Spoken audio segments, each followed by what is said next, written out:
River Realms, they call it. What a fine poetic name for something as rotten and twisted as our land has become. It was not always so.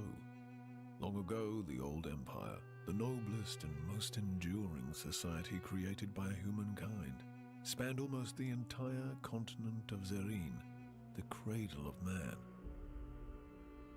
But after several millennia of progress and incomparable achievements, inevitably, the empire began to fall into stagnation and decadence. Desperately holding on to their privileges and resisting change while trying to avert the collapse of the realm, the emperor and his theocracy took to measures that were worthy of true despots in cruelty. Subjugating weaker realms, enslaving whole nations, strip mining foreign resources, oppressing imperial citizens, war on several fronts, genocide. Eventually, the gods could no longer tolerate such horrors wrought in their name. Foretold by an abundance of divine omens, they descended upon the empire to right its wrongs. Thus, in a chain of dreadful events that became known as the Calamity, they annihilated the empire in a matter of days.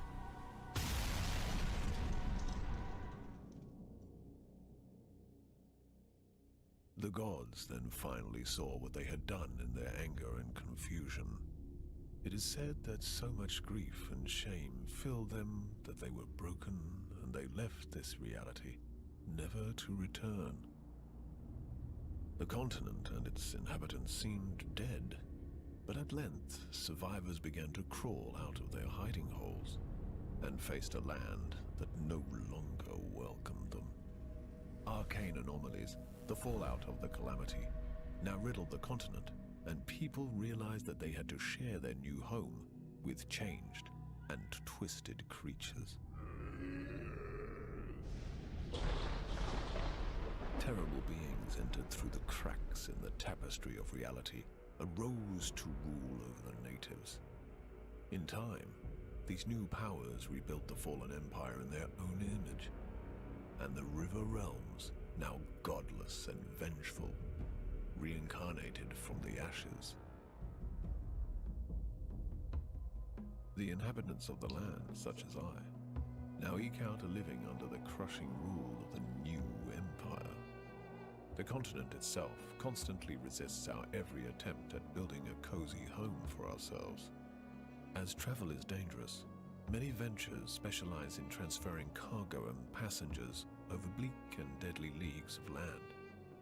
Others try to take everything of value from said travelers, or attempt to find buried treasures among the ruins of the old empire. The leaders of the endeavors are, some say, the bravest men and women of the River Realms. Such a leader is called a Vagrus. The River Realms. I'm so upset that this guy reads it wrong. Holy shit. He's not pronouncing it correctly at all. Anyway, I feel like the gods' punishment for, like, just having some slaves to strip mine some, like, metal, it's a little bit extreme. I don't know. I don't feel like it's justified even a little bit. It's, like, completely normal behavior that they were doing back then. Yeah, we have some slaves to mine some steel or some iron. Who cares? The gods were like, no, never gonna blow up everything. Like little 3-year-olds. And then they literally just made everything worse. They didn't solve anything. They just fucked up everything and fucked everyone. Honestly, I feel like the gods are in the wrong here. I do not think that the gods are in the right. I think they were being kind of jerks. I'm gonna be honest. So, we have some metal, we have some chitin, we have some hides.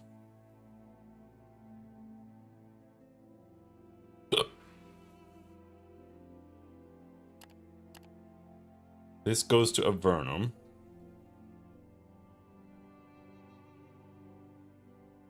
We could stay here a little bit. Like, what passengers do we have?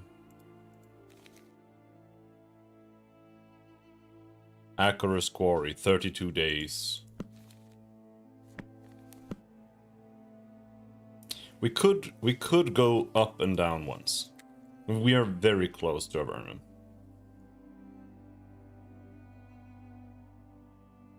I don't know if I want to go to Ash. But like Ash is there, so I could do an Ash run as well. We could do like Ash, Avernum, Larnak, and then go down to the quarries.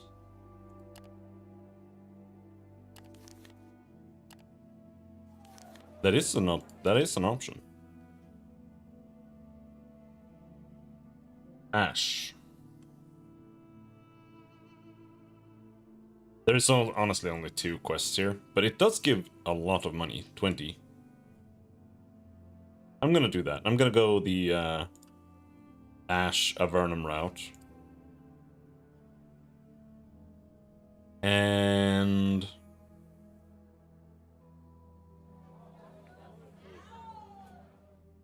mushrooms are expensive here, and the mushrooms are not part of a quest. Chitin dies. So we can sell the mushrooms here just fine. They're actually very expensive here. Not that we'll make any money, because it's like nothing, but...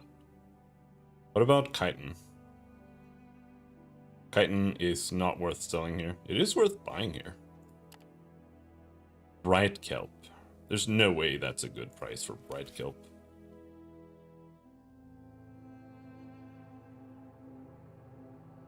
God damn. It's a really good price. Actually.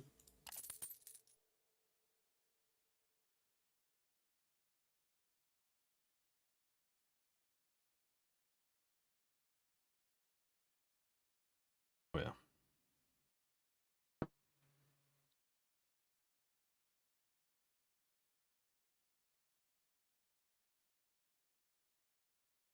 Like that.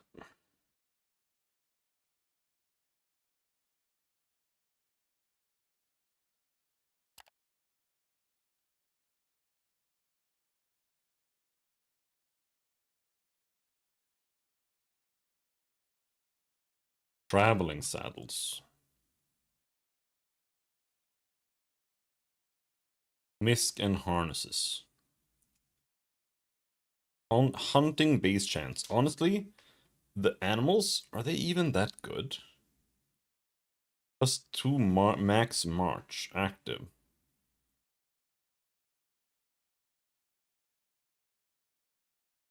Hmm.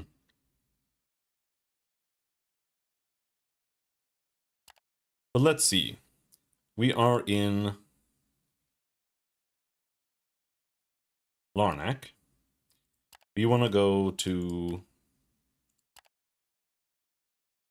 Burnham. We want to go to Ash. Oh, Zedam.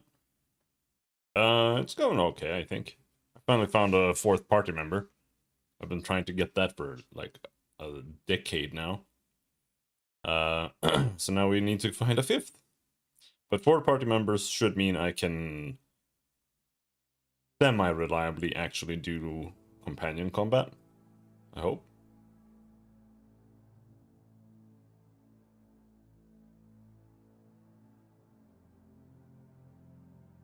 So, chitin sells pretty decently in Ash, actually. So we can buy chitin here. Bright kelp also sells well. Okay. Chitin and bright kelp.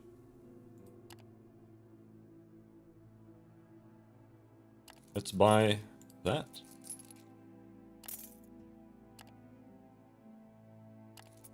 Like so.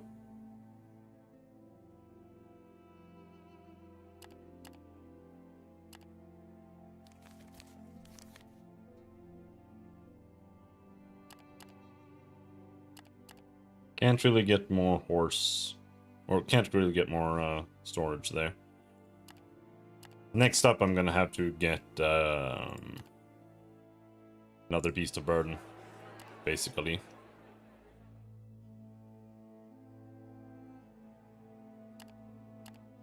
But not quite yet, I think.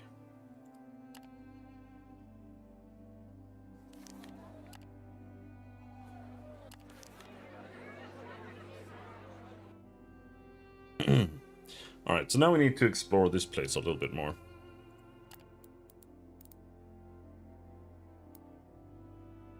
Visit the sanctum of Balur Kal. Before you stands a tall, slender woman in dark robes and dark grey skin.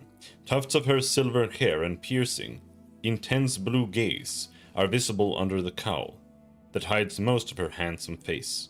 The robes are tailored intricately to reveal enough of her smooth skin to make inclined hearts race, but always seems to hide enough not to be explicit.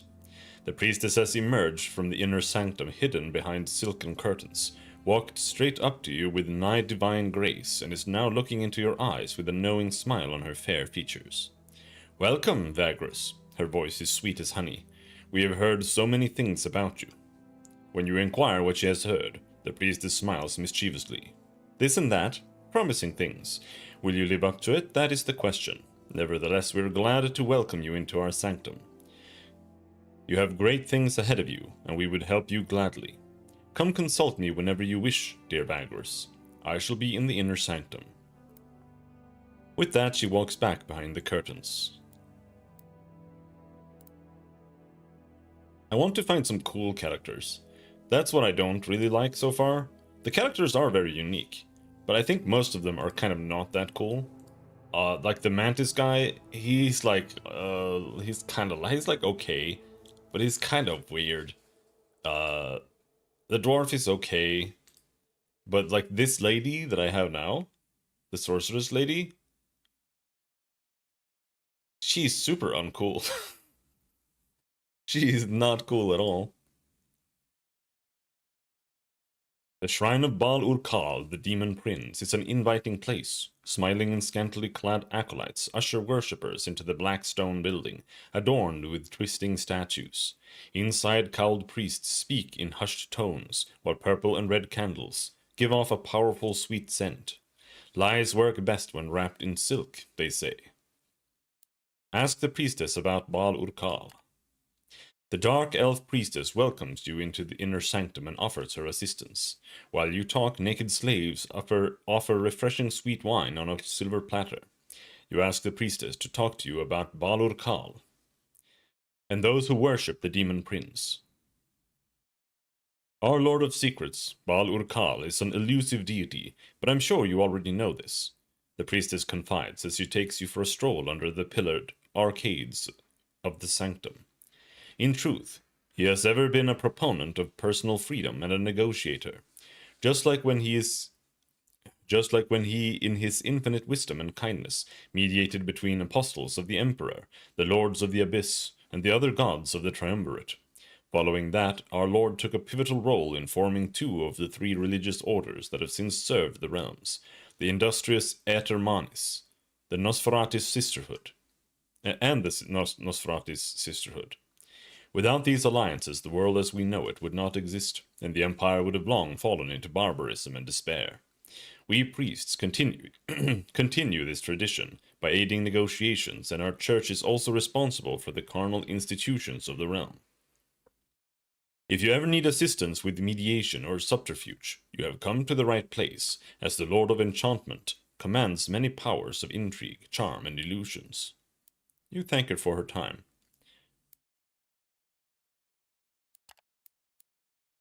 Like, I really wanted the Crystal Wizard in Lumen, but she just turned into a fucking vendor.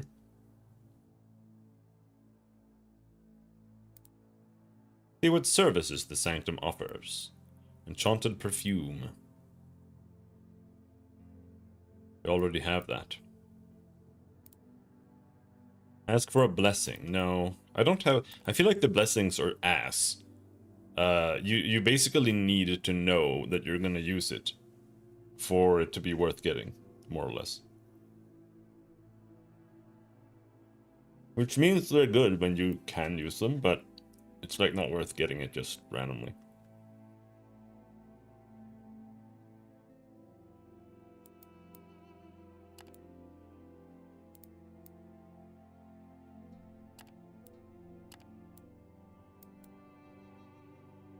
Villa Aquila is a fortified mansion on the highest terrace of Lucernum. Its towers, adorned with Venari banners that herald the ominous trading house's presence, reach to the cavern's roof. Guards in helmets modeled after manticore heads keep watch and make sure that only friends... Wait, manticore heads? That's just a lion.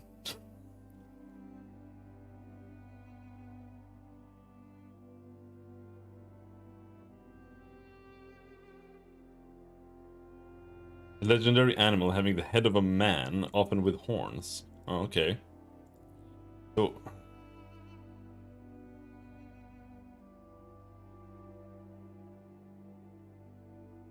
So it's a lion with horns, maybe. Okay.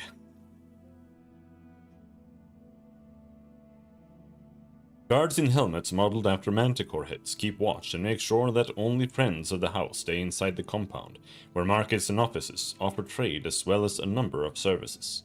It is almost an isolated settlement inside the city. I think what we should do today is try to increase reputation with a certain house.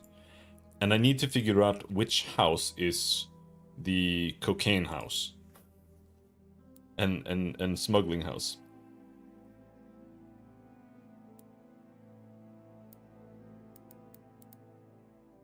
Browse the Venari Emporium's wares, and also where their headquarters is. Buy a pack of hunting Mokoro. Armored harnesses. Protected harnesses. Ooh. Wait, is that what I have? Yeah, that's what I have.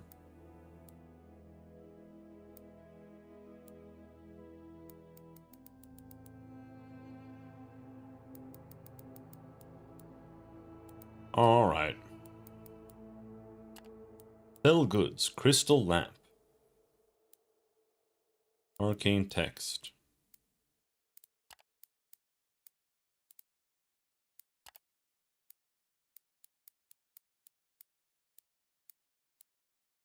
Yep.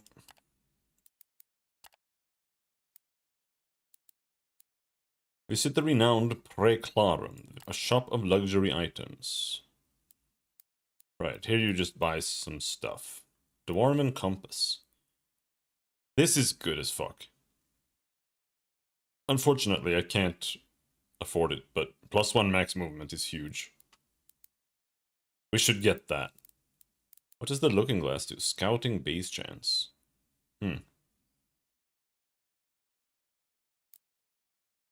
Only 1 glass can be equipped, but scouting, I don't know. I just don't feel like scouting is very good. I don't understand what to do with it. I feel like scouting is something that it's useless when you're doing merchant work. But if you're like explicitly going out into the wilderness to like hunt creatures, then scouting becomes good. But I don't know if that's like actually something that's worth doing. Because so far, every time that I've tried fighting something, you lose so many men every single time if you do like group combat. And then you usually get like 4 hides or something. Like it's usually not particularly interesting in regards to rewards. So I don't know. Visit the authorities. Ask them about one of the tribunes of the district deals with public bounties put out in the name of the city and the empire. You can find him in his offices that occupy a large building next to a barracks of the city guard. Here you can give them trophies and expect fair payment in return. Turn in sandworm trophies. Are you serious? 1? 1 brass for 5 trophies.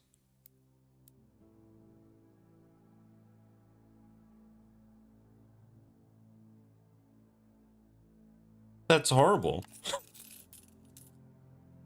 That doesn't even cover the day of fighting them. Ask them about sandworms.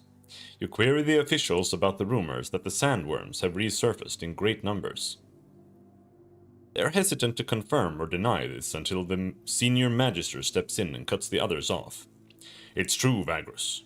This game actually taught me something very important for writing. Because we are writing some stuff right now, right? And I have been having an approach of, like, writing things out. You know, like... How should I put it? Like, it is instead of it's. Or cannot instead of can't, or whatever. And this game really, really, really taught me how bad that is. Like, it gives you a different feel. I think it has like a place where it makes it feel a bit more archaic, which can be good, right?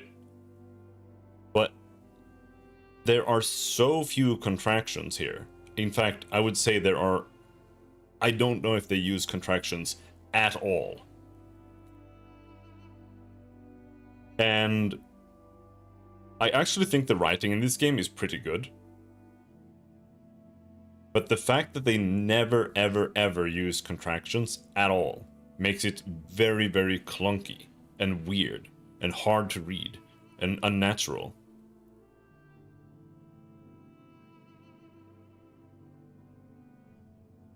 I'm kind of glad I played this game right now, because I've already gone and, like, adjusted some of that. Because it's a little too much when you go too hard on, like, avoiding contractions. And you really notice it more when you're actually, like, now I'm streaming, I'm reading everything out loud, as opposed to when you're just reading it in your mind. It's very different. But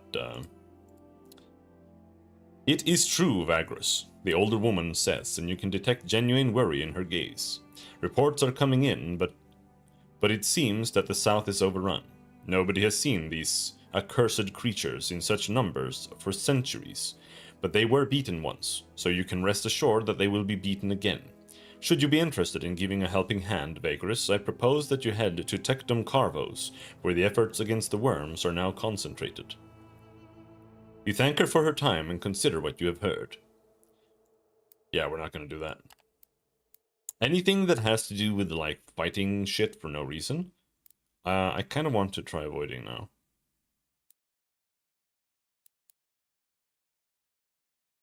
Turn in outlaw trophies. 10 changers. Are you shitting me?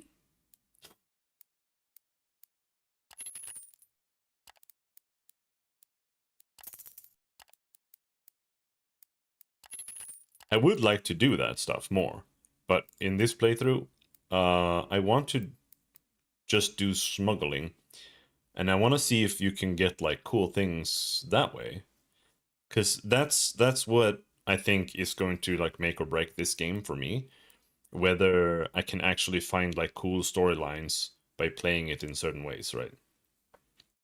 Like, if I go and I amass, like, a huge army, and I then go and do a bunch of like bounty missions, and I start aiding the Legion and those kind of things, like that. If that leads to, like, different storylines that are cool, then that's cool. And if playing like a smuggler or something leads to other things, then that's cool. If it doesn't lead anywhere, then that's not cool. Basically.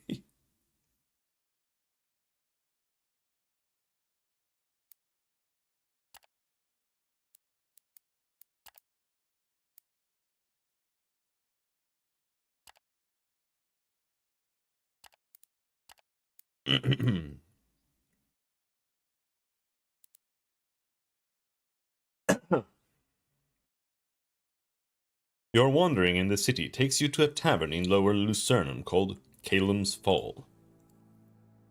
After a brief chat, the bartender tells you that another patron, a Vagrus such as you, might have something interesting for you, but you would have to buy some rounds for him. The man sits at a corner table all by himself, apparently deep in his cups. His pointed ears, beard, and fair complexion betray a half-elf heritage. Buy him a round or two of his drink. It's an expensive one. Now, because I'm already like a little disappointed because this guy is an half-elf, for example. I'm a dark elf. There's not going to be any interaction here that has to do with me being a dark elf at all. Like so far, race, like whatever race choice you made, it really only affects your starting skills and nothing else in the game. Buy him a round or two of his drink. It's an expensive one. You sit down at the Vagrus' table and place a mug of expensive ale in front of him. The half-elf looks up from his own cup and flashes a friendly smile. There are scars all over his bearded face, perhaps as a result of some esoteric tribal ritual. What a way to introduce yourself, he says, his inebriation apparent in his slowed speech. But I'm sure it's not because you like me that much, eh? Telling the Vagrus that you merely wish to talk to someone of your profession, you raise your own mug. The two of you fall into conversation and you learn that his name is Sherion. You learn that he is down on his luck. Like here, this is a typical example that it's not, it matters more than you realize. But you learn that he is down on his luck. You learn that he's down on his luck. It's just better to contract it. Anyway, he lost a large shipment. His comitatus was hauling in a raid that also killed some of his friends. At length, he also speaks about what the bartender alluded to. We fled from an arcane storm that seemed to follow us for days. Turned southwest and ended up at that strange place, the Forsaken Colony. You know, the one that was abandoned long ago where the desert meets the plains of bone, next to that empty Urg hive. So we arrive and camp for the night. Everyone's exhausted. The next morning, we're preparing to set out north across the desert. My scout says there's movement on the jagged cliffs of the hills west of us. And there we saw them. Pallid giants, hairless, skins the color of alabaster. At first, we thought they're statues, but then they moved. Didn't attack, never came down from the serrated crown of the hill. But kept watch until we packed up and left the area. He takes a huge swig of his ale. But here's what's really interesting. So we make our way to Larnak, get raided on the way, whatever. And here I run into an acquaintance of mine, merchant lady. I tell her about the giants and she says, sure I know about them, although few do. She goes on and explains that she has traded with these Cyclopean white fellows. Odd, right? Now, I'm not planning to go back, but maybe you could. There. Hope it was worth your time. It was certainly worth this ale. He smiles and salutes you with the mug. Alright. The Forsaken Colony. Oh, it's pretty close, actually. Arenas Vorax. I think this is a DLC thing, but I'm not sure. There's like a giant tower you can explore. The Fields. Visit the Noonday Reader. Okay, so we've been here. Present Xandros some arcane texts.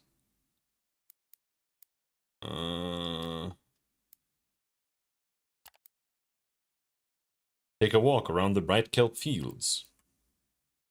The sour stench of wet bright kelp sits heavy in the air around the pools and terraces, where the plantation workers toil in shifts night and day. Most of the area is inaccessible to the general public, with every inch of the lakeside under private ownership, but here and there the decrepit buildings that make up the slums stretch to and even over the water. Take a look around the pools. After a brief stroll, you end up on the shore of a gigantic lake that is used for dumping inadequate or stunted heaps of bright kelp. However, one could still find usable plants among the rotting fronds. It's only a matter of perseverance. You can see several locals doing just that. What they do not have, however, is a crew of their own. Harvest kelp? Alright, sure. You manage to gather a nice pile of fresh bright kelp. You tell the crew to haul it back to the man show and start drying it. Just as you're about to leave the area where you extracted the bright kelp, you're accosted by a group of collegia men, all mean business, armed to the teeth. By their looks and general disposition, they must belong to the Loaders Guild. I don't think we like the Loaders Guild, but I'm not sure. It's this one. The Loaders Guild is a collegium, a criminal syndicate that evolved from a workers' union for haulers, loaders, and porters. Nowadays, the guild runs all sorts of illegal business in imperial cities of the Middle Region, especially where a strong low-class laborer community is present. The loaders usually put an emphasis on criminal activities that are more natural for their low-class origins, such as smuggling, racketeering, gambling, and betting on sports, especially gladiatorial games. The greatest loader presence is in Torzag's Shelter, Taut, and Larnak, in the middle and northern regions. The guild's ancient motto is Per Robes non Scapula, which means by the strength of our backs in Imperial. What about the Carpenter's Guild? The Carpenter's Guild is a collegium, a criminal syndicate that evolved from several craftsmen's unions, especially woodworkers and potters. Nowadays, the guild runs all sorts of illegal businesses in imperial cities of the middle and northern regions, especially where a strong community of craftsmen and caterers are present.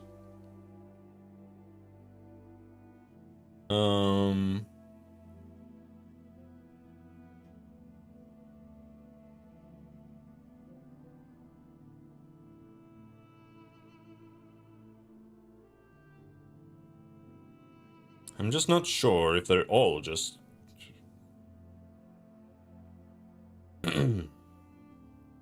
The carpenters usually put an emphasis on criminal activities that are more natural for their craftsman origin, such as weapon selling, fencing, prostitution, and burglary. The greatest carpenter presence is in Devon, Lyrinia, and Avernum, in the middle and northern regions. The guild's ancient motto is Construo Imperium, which means we build the empire in Imperial. This clearly demonstrates the general sense of superiority that carpenters feel among criminals, even though their lower ranks are no different from that of the ones in the employ of the Loaders Guild or any other collegium. So we should probably befriend the Loaders Guild. Just as you're about to leave the area where you extracted the bright kelp. Yeah. They must belong to the Loaders Guild. Well, what do we have here? The lead bully steps forward as if on cue. This be our turf, grifter, and that cargo you're trying to steal is ours. A back and forth follows that is equal parts amusing and threatening. In the end, it established that half your haul should be given over to them, or else there will be blood. You greatly outnumber them.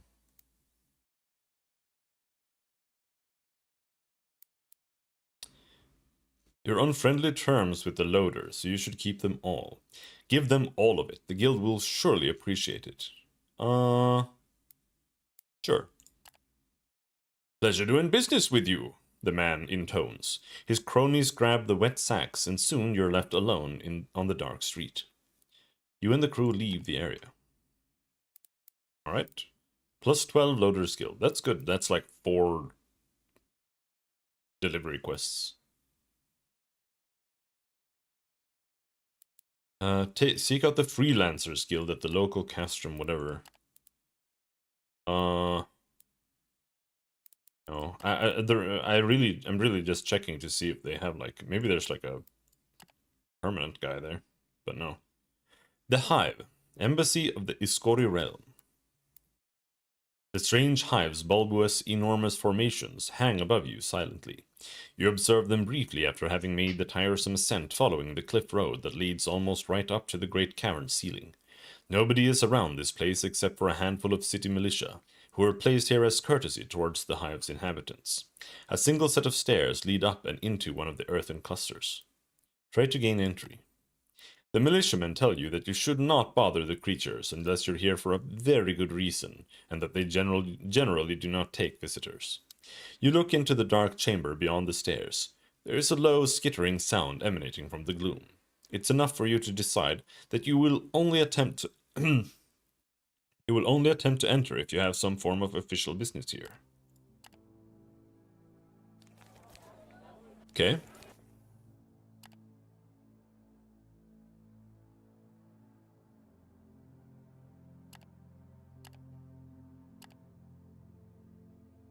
Anjari.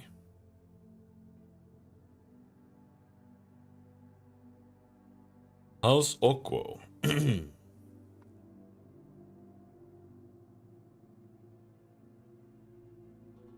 So the Loaders Guild.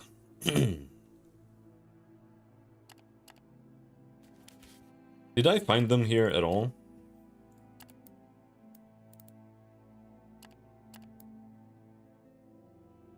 Head of House Venari. Visit the authorities.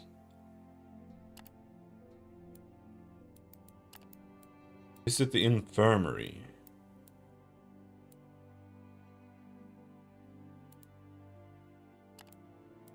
Aww.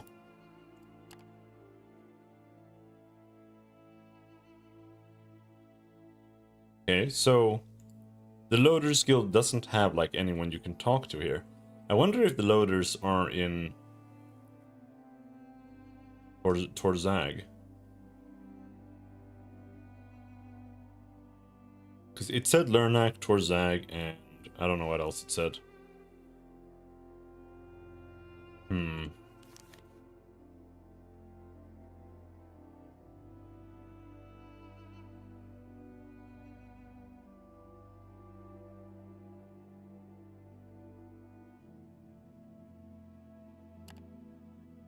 Alchemy healer, yes.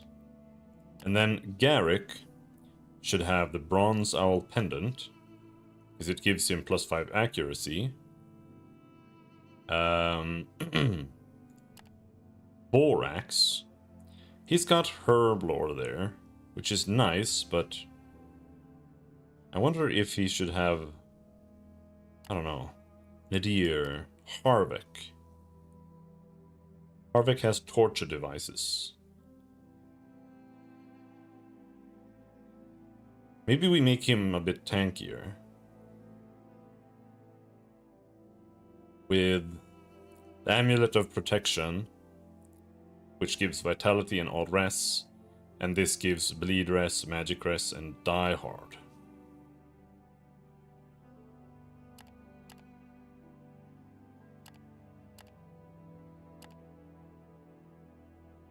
Something like that. I'm using a trap kit, but honestly, I never, ever really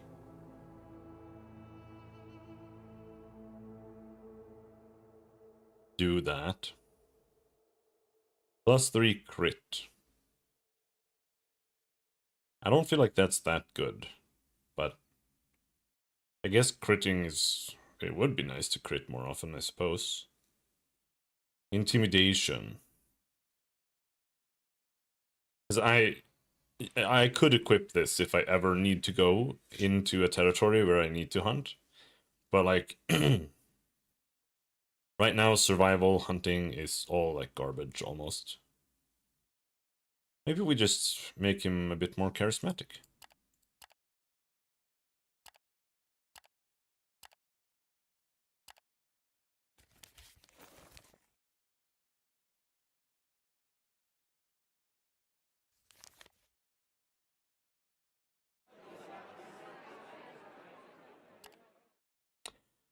So I guess we've been everywhere now. I believe. So now we just head out.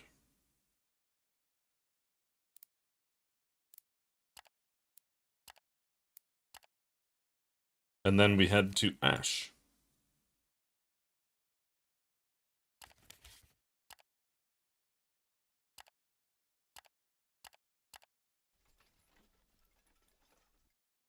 Is this supposed to be something? Like a little secret area there.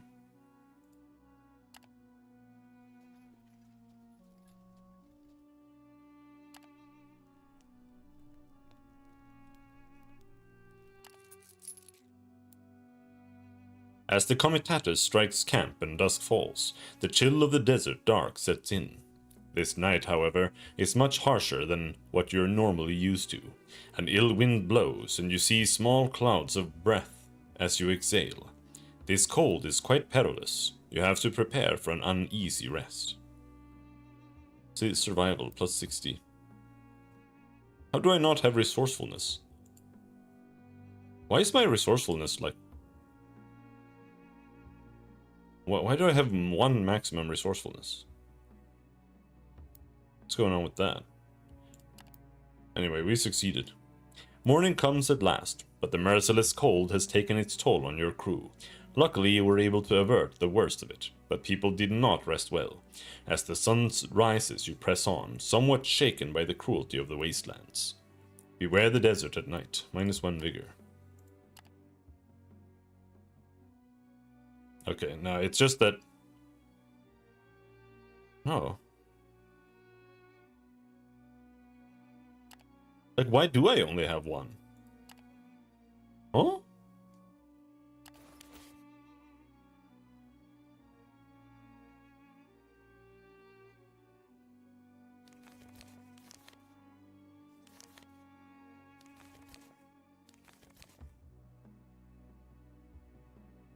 I'm genuinely so confused right now.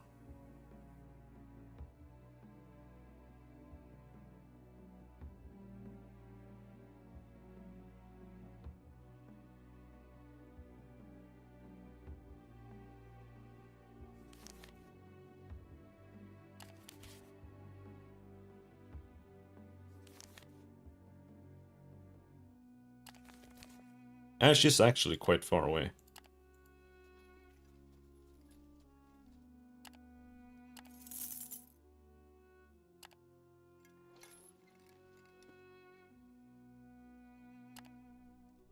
See, the reason the compass is so good is that it's, even though it says it's just +1 movement, it's basically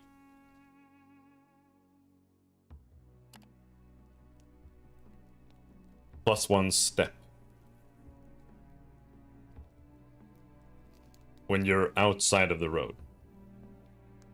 Because otherwise you just end up like not being able to move like more than 2 steps or whatever, because you only have 2 and now you need 3 to move somewhere or whatever bullshit. I'm not paying double. That's not a good idea.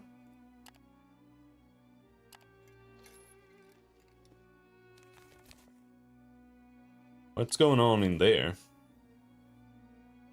I think that's one of the camps from the tutorial. Whatever. Let's march.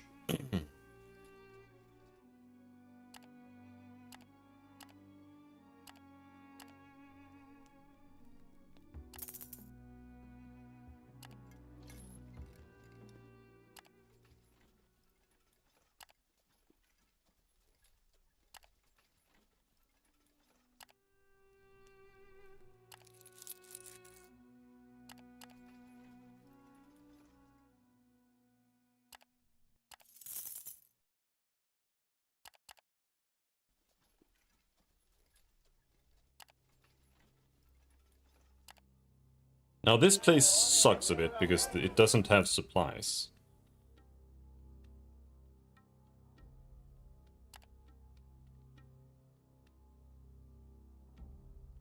Near Ash. Conquer.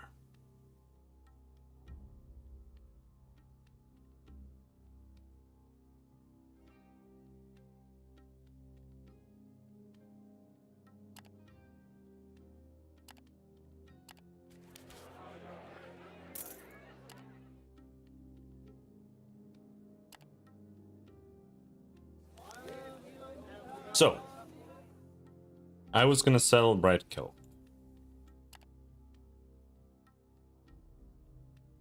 This is... dies. Okay, so everything but the dice is free to be sold here. Chitin sells for double here. Bright kelp is in demand here.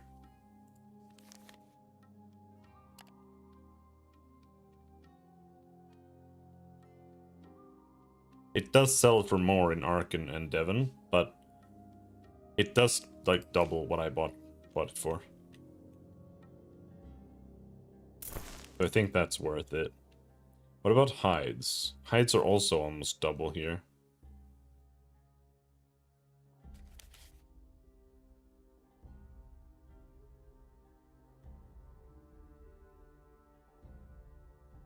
Yeah, let's sell the hides. Chitin. Chitin also. Sell everything here.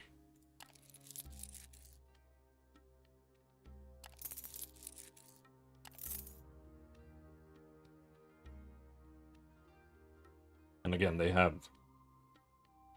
nothing here.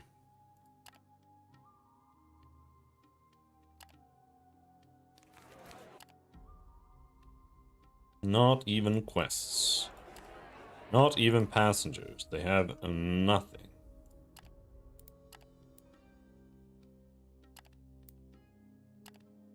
Yeah, we already talked to this guy.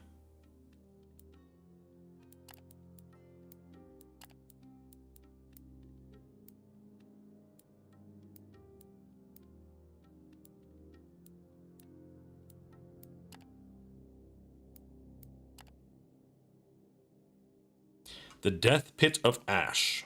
The Fighting Pit of Ash is literally that. A crater-like nook in the barren ground, surrounded by ramshackle palisades and a few miserable huts. The whole place has a dirty and cheap feeling to it, like most of Ash, really. It is very different from the arenas of larger settlements, and the fights here are less than glamorous, too. Not grandiose shows of violence, but desperate brawls in which cruel slavers pit their unfortunate properties against each other. Outsiders are welcome to participate in case they are tired of their lives or are just looking for a quick thrill. The pitmaster explains to you.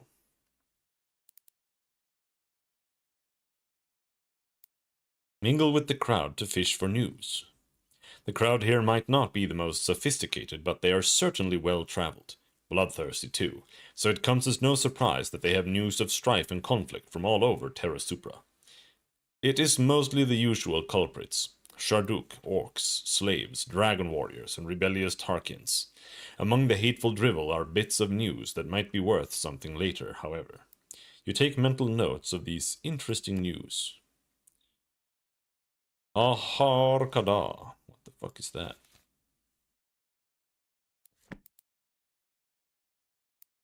Ask the pitmaster how things go exactly around here. That's simple, the pitmaster explains. This is there's a participation fee of 8 changers. If you pay, you then send in one of your goons, or go in yourself for all I care, who then will be pitted against whoever is next in the roster. Might be a slave, might be another volunteer. 2 go in, 1 comes out. In case it's your guy that does, you get 13 changers. That's your fee back, plus the dead fellows, minus my profit. That's it. I hope you didn't expect the fucking Mersatus games here, eh? While the pitmaster gives you the explanation, you survey the lingering crowd, eager for the next tussle. Among them, one particular fellow and his retinue stand out. A short but broad man whose finely wrought garments suggest wealth, an oddity amidst this lowly ragtag. That there is Desos, the pitmaster says, catching our gaze.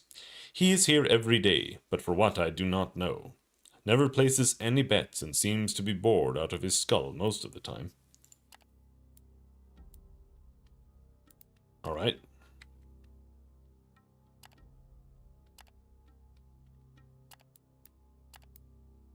Right then, the pitmaster nods. The admission fee's 8 changers, and after that's paid, there's no turning back, no matter how scary your chosen opponent looks. Still in? Still in. Alright, let's put him in. Ready for combat. Your chosen companion enters the arena, although that is hardly the right word for the ash-covered barren hole where the action takes place. A few spectators loiter around the edge of the pit. Not particularly excited, anticipating another quick and unspectacular brawl, hoping their low-stakes bets will turn a meager profit. Meanwhile, your companion's opponent emerges from the crowd and enters the pit. Today's opponent is a sturdy orc. Without hesitation, he hurls himself at your companion. The fight begins.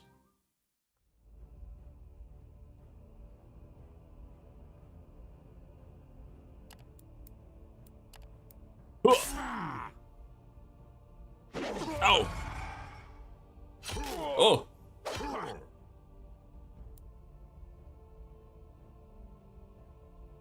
His block is much higher than his evade, but I actually would like to evade, I think. But yeah. It's not that deep. You have one attack.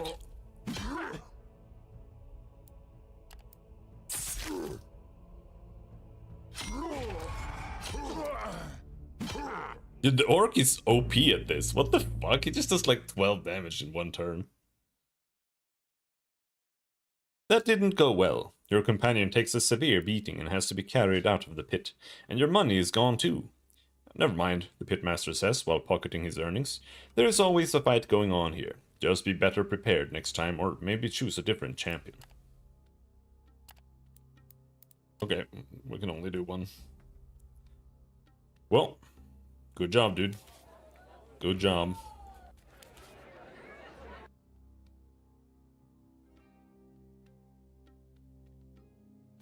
Anyhow, we'll rest here for the day. Apparently I'm out of medical supplies, but I actually have a lot of healing now, so we seemingly can deal with it. Cannot buy medicine here at all, I think.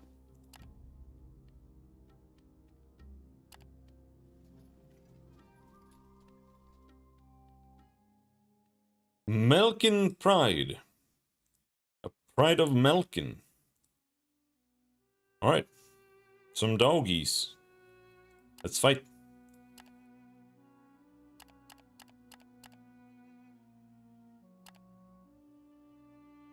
Makeshift barricade is, I feel, usually the best thing to do. Yep.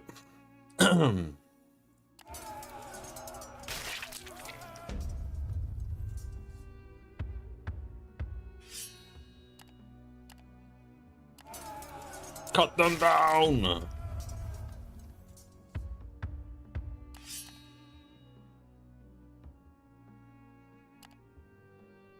I don't really understand what this is. Give them time. Like, what's the difference? What is the downside of that? Holy shit, we lost so many things! This is what I mean, like, if you're out here and you're doing like fighting or hunting or whatever, if you are not so overwhelming that they literally cannot damage you at all, you're just gonna, like, what are we gonna get from this?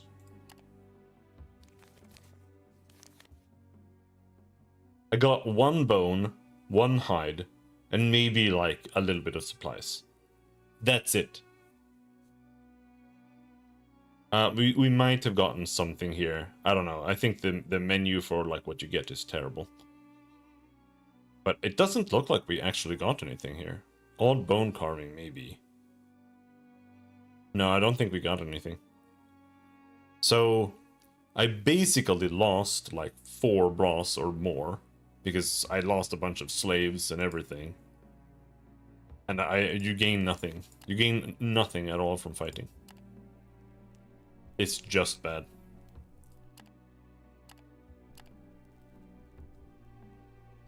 And now I can barely travel anymore.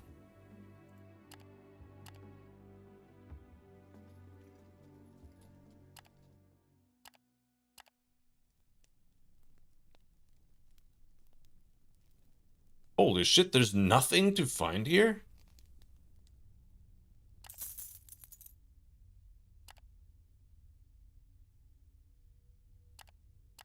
Place is spooky.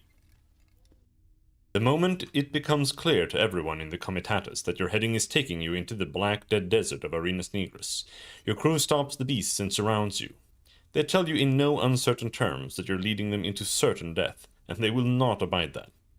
Several of your comms mention hearing that the otherwise windless black desert is now often struck by sudden screaming gales that simply tear the soul from living beings, turning the already deadly place into an inaccessible death trap. I'm not trying to go in there. I'm literally just like walking around. You son of a bitch. Can we hunt here? Okay, yes.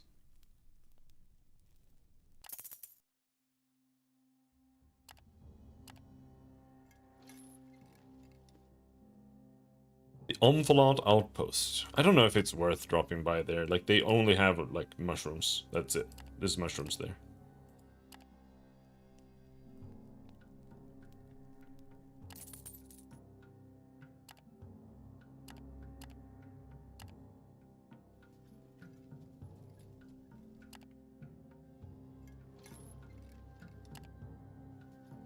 Sure. Let's go and buy some mushrooms. Perhaps.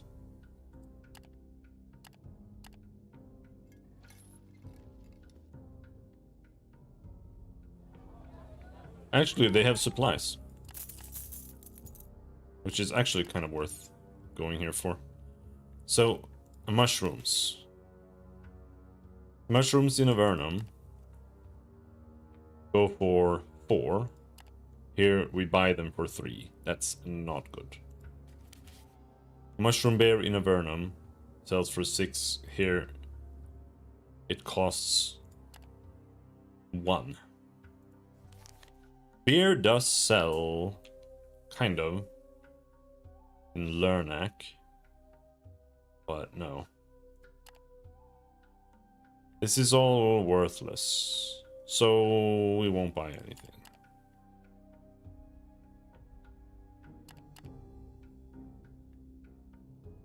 We actually only have 6 days to Avernum, but that shouldn't be a problem.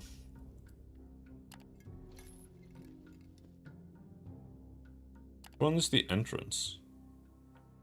There.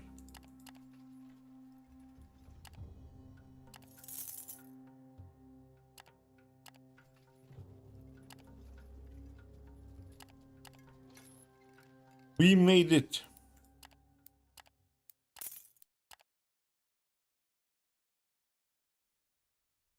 +6 with the Carpenter's Guild. Supply run for Carpenters to Ash. Ash. Larnac. Ash. Alright. We got some quests to Ash and from Ash, and that's all good. Do you think that they finished what I asked them to work on here? The Slag Fort. No. Scoria. The Anvil of Vagrus. Collect a previously placed order. Check if your order is complete. Dokar informs you that your previous order has not been completed yet, but assures you that the blacksmiths are hard at work. Okay. Still not done. The Carpenters Guild's headquarters.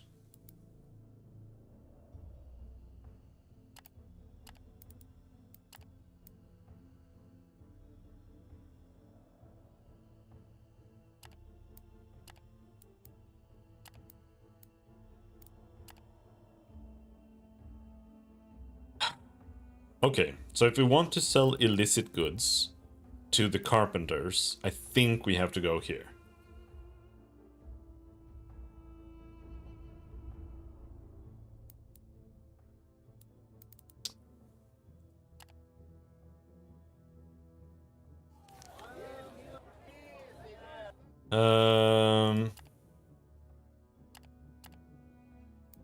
Infirmary. Yes. Buy some medicine.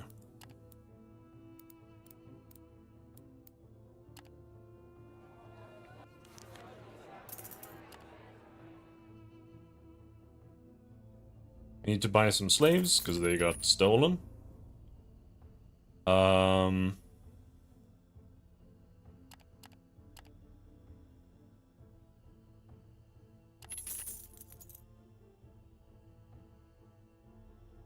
I have 20 fighters and outriders total. I guess that's okay.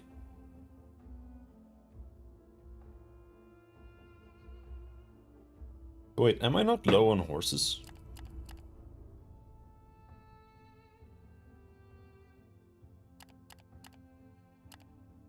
I think we must have lost a bunch of horses at some point.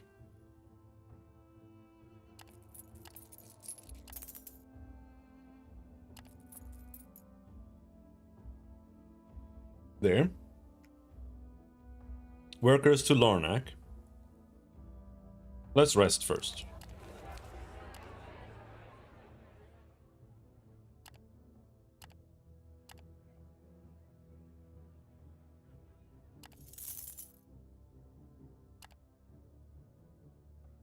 We also need a worker, maybe.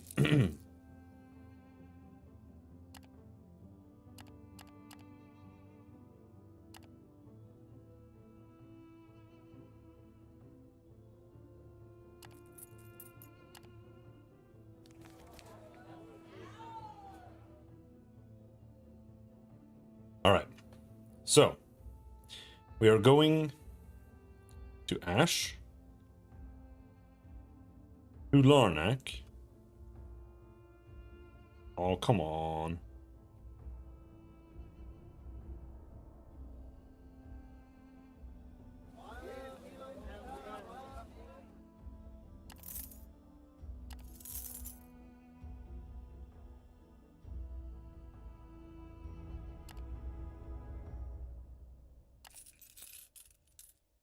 Okay, so 141. Fills up that stack.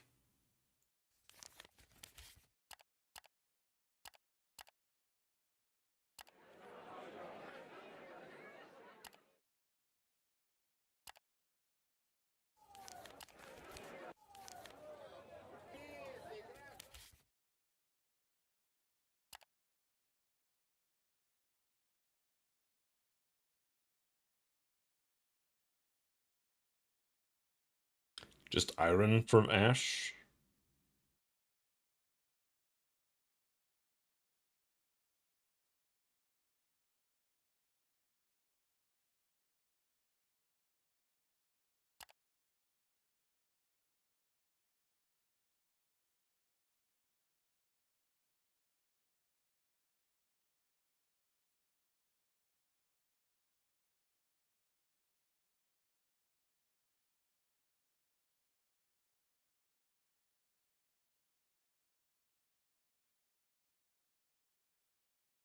Mushroom beer.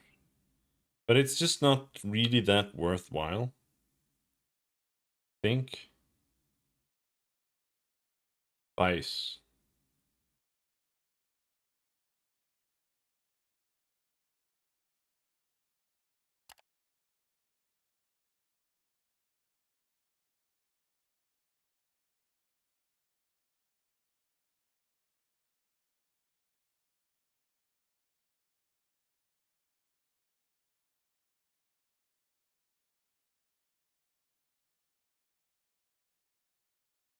Marble. Holy shit, marble is kind of expensive here.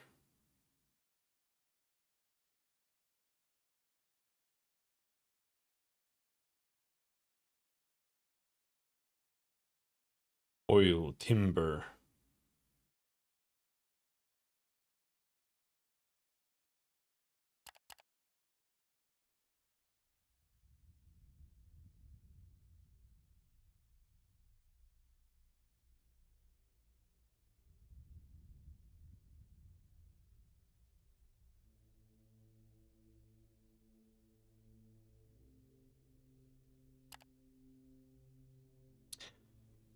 It's pottery or iron.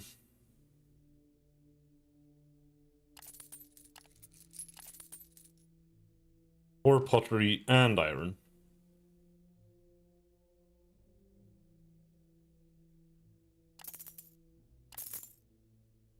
like that.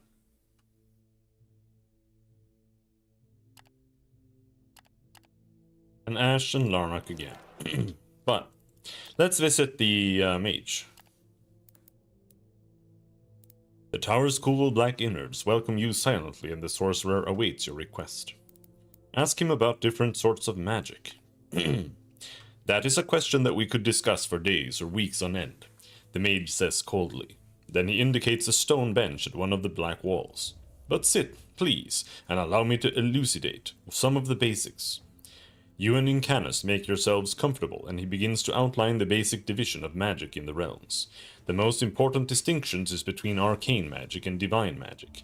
While the matter is granted by the gods in some form of a miracle, blessing, or curse, the former is a tool used by mages and sorcerers of various origins. They essentially tap into, then formulate the energies of the realms into spells. Then you discuss various arcane magical disciplines, since that is Incanus's field of expertise. Although he is no crystalmancer, he still knows a thing or two about crystalmancy that he shares. You then learn that he is much more adept at necromancy, although he is no necromancer. Dragon magic is a discipline he finds especially fascinating, so he has been researching it as of late. Curious that the Dragon Lords are supposed to grant these magical powers, yet they are not gods and are not worshipped in the same manner as true divinity is. The sorcerer muses. Moreover, dragon magic is without shadow of a doubt arcane magic, of a somewhat more primal variety. The implications are astounding, truly. He also mentions various other disciplines before he has to return his attention to something else, unless you have unless you have something else you wanted to ask him, of course.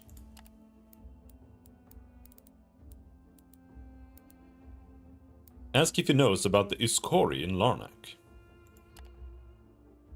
Incanus nods his head after you explain that you wish to talk to the inhabitants of the hive in Larnak. The leaders are called the Iskori, the mage intones.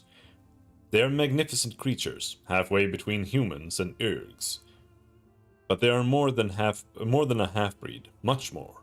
Since their arrival, I have been fascinated by their kind, especially by their hive mind and ability to control their insectoid cousins. Something tells me that you're not as interested in the scientific and arcane possibilities, as much as in the entrepreneurial opportunities. But further contact between our races can't hurt, and who knows? Perhaps you'll learn something, or at least learn to appreciate their alien beauty. Incanus stays silent for a few moments, and you begin to wonder if he has fallen asleep. Then he speaks. Consider it done, Vagrus. By the time you return to their hive, I will have arranged a meeting with their ambassador. You owe me nothing for this, just a promise. Mind your manners with the Iskori. Learn from them. You thank the mage for his generosity.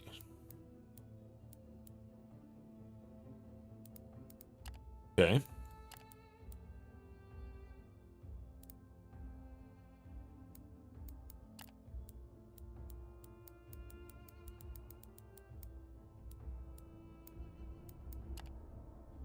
Yeah, I just wanted to see if the lady, if you can call her that, wanted to talk to him.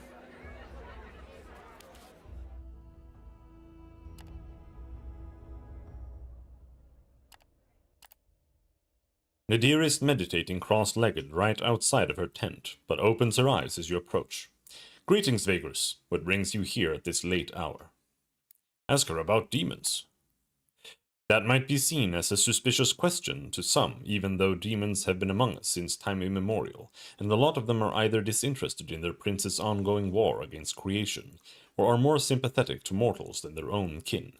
That said, we would be fools to trust demonkind, because although I do not support their vilification, by definition they are a force in the universe that came to be in order to unmake it. So whenever I summon demonic creatures, I do so with the utmost care and bind them accordingly. You ask her if she only sees demons as tools to achieve her goals. She cocks her head to one side to think for a moment before speaking. The question is always whether we end up as their tool, despite thinking it's the other way around.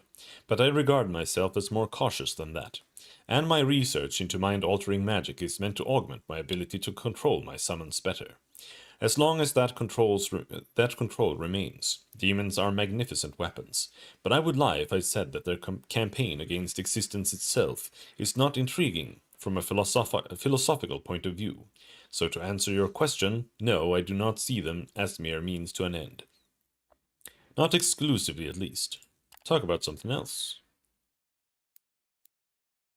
Ask her about one of your other companions. What do you think about Harbeck? You get what you see with that one, the sorceress says absent-mindedly. The only thing you should be wary of is his pledge to avenge his incarceration on whoever he deems responsible. Surely he has talked to you about this. He discussed it with me, although I suppose that is more due to my looks than anything else. Yes, he certainly wants to get to know me better. He said so himself. I don't mind, actually. At least he's honest about it. What about Garruk? Nadir sighs and buries her face in her hands. Now, I have met my fair share of nasty dwarves during my extensive travels, but this one just does not relent. He's an unlimited source of vulgarity, scorn, and malevolence, the kind that makes even my skin crawl. And make no mistake, there are not many things that put me off. If you ever think of downsizing your venture, please start with him. Nobody will shed a tear for that cretin. Hey, he's my dwarf. I like that guy. What do you think about Vorax? Do you even have to ask? Nadir's disgusted frown says it all. I tolerate him is all, and only because he has some uses. But don't ask me to do more. I refuse to make friends with that stinking pile of rotting meat and juvenile jests. So let's change the subject, shall we? Okay, well, she doesn't really seem to want anything right now.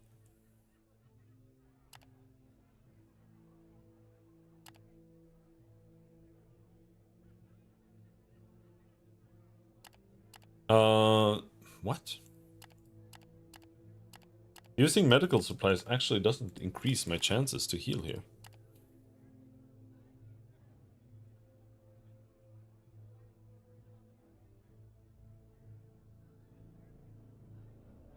Unable to break camp. It's because I talked to them. Okay, sure. We'll sleep one more night here. Waste a little bit of time. We can whip our slaves. No, we can't. Make them work. Make up for the money. Fail. Fuck you. Alright. So we go to Ash.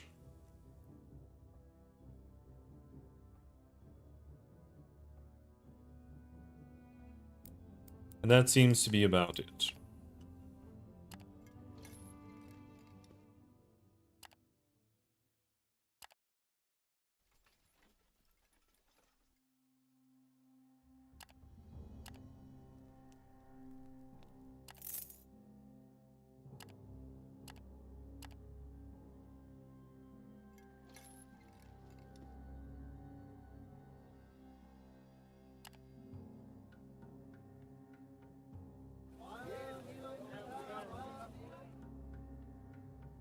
Iron, not in demand. Pottery. Nothing sells here. They do have cheap supplies here. But it is expensive.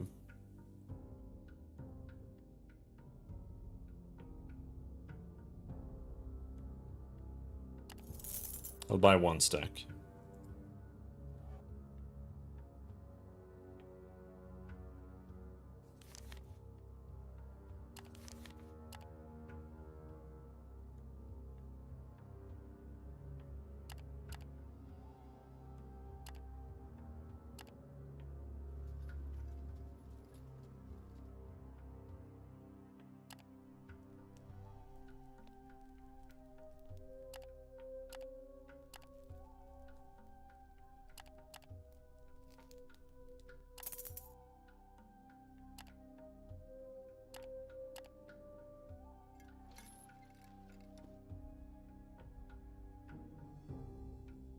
Yeah.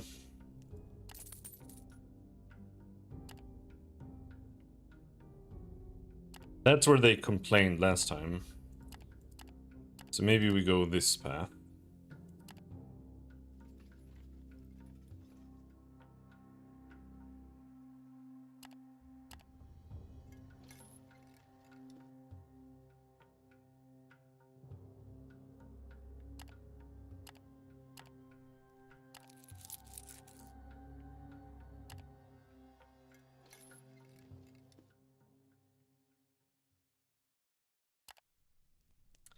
They're not super happy about all this marching.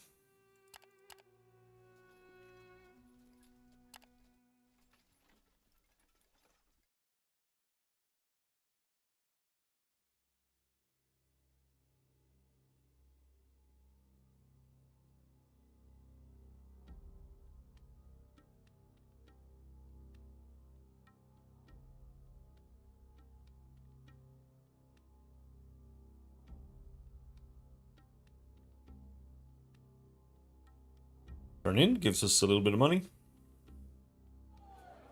It takes so long to travel here, though. It's like borderline if it's worth doing this here. The quest we have is 100 mushroom beer. So here, this is where we sell the pottery.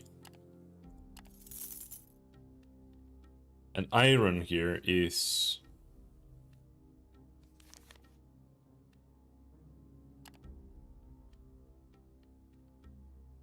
Yeah, we sell the iron here too. Maybe I should sell the bronze and the copper here as well.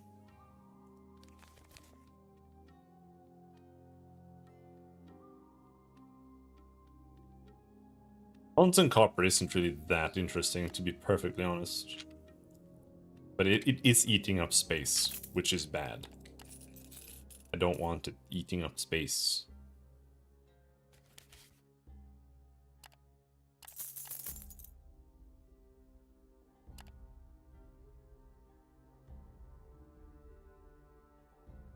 Escort the church for the Church of Sergorod to Avernum. I don't want to go back to Avernum. I want to go to Lernac, and then we go down to back home, more or less. That's what I want to do. Iosen group of questionable characters. What is that? 10 people? I don't want to escort 10 people. I mean, it may be 10. But it's... They eat 18 per day? Is this worth it? I don't know if it is. Especially not since I have to go for a little detour.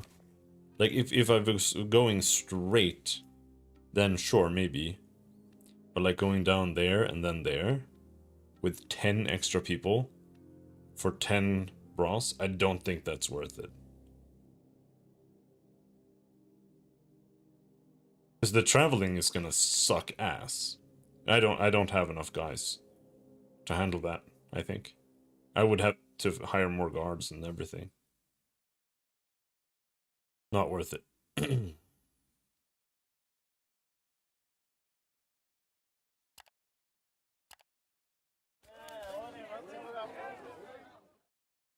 Alright.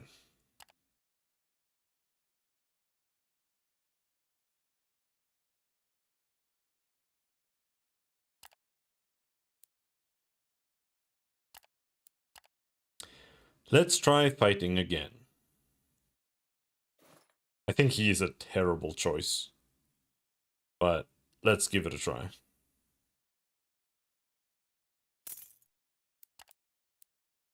It's the fucking orc again.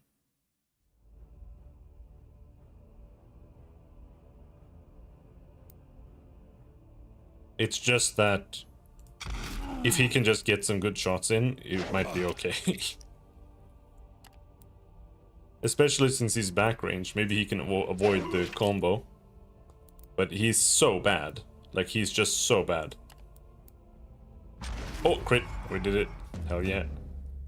Gun in a gladiator duel. That's how you do it.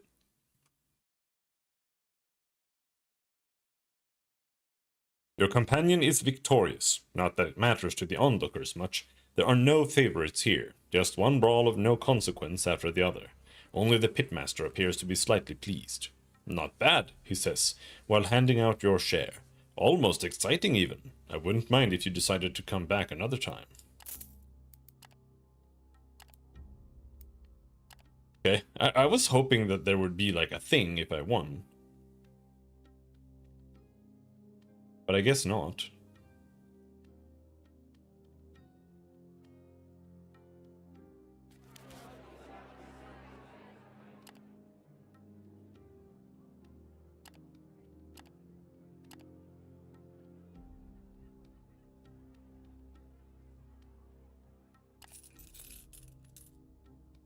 All right.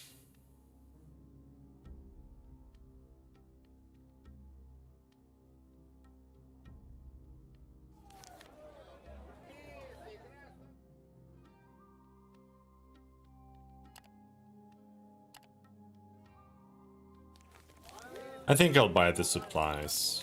I don't like the price, but it's better than most prices, regardless.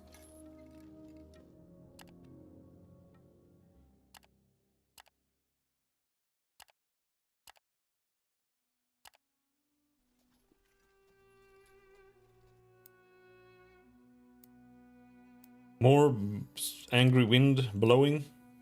You cannot regain your senses for a long while, and by the time you finally do, it's too late for some of your combs. It is difficult to say what exactly happened to them. They lie beside the path, faces forever locked in silent torment, pale with contorted limbs and blood trickling from their ears. Nothing you can do will help them now. Eventually, the wind dies down as fast as it arrived. It takes some time for the comitatus to recover. Yeah, it's the screaming winds. Actually, this is a new one. I should have read this one. The eerie and unnatural... They've just been spamming this wind one, so I didn't really feel like reading it. The eerie and unnatural wind that has been following your journey for a while strikes again. It comes out of nowhere and strengthens in force to a fierce windstorm in a matter of minutes. It is difficult enough to deal with the gale itself, but the voices soon become your main concern. The whispers quickly turn into a painful moaning, and then into screaming. The screaming of a woman in pain. There's no question now about its thaumaturgical nature. The voice causes you and all your combs to grab your temples in pain. A great confusion settles on you like a heavy blanket, twisting your thoughts and searing your mind. You lost a scout to morale to obedience. Not good.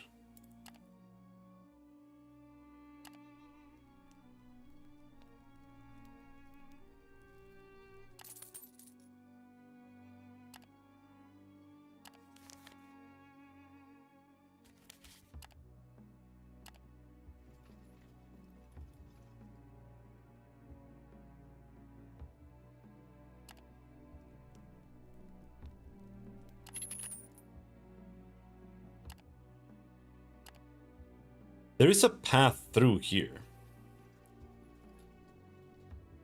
Is that a huge mistake? Is this a... Is this death?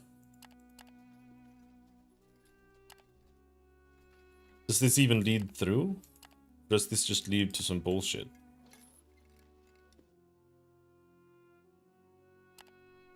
It seems to like it's some kind of canyon or some bullshit.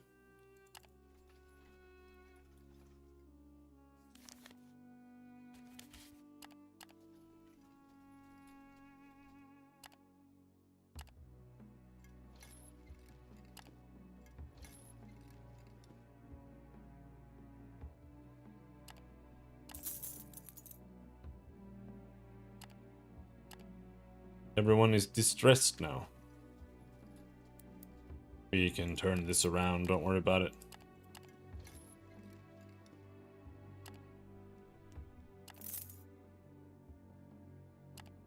Now the issue right now is that as we're heading down here,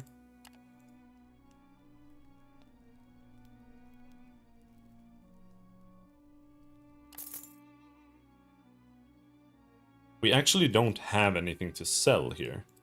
But I do have a bit of money. So hopefully it'll be fine. But basically, I need to make some money, so... Or I need to buy some stuff so that...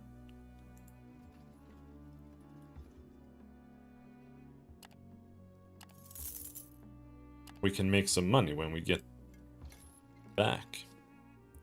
What's the penalty for distress? Not entirely sure, but basically...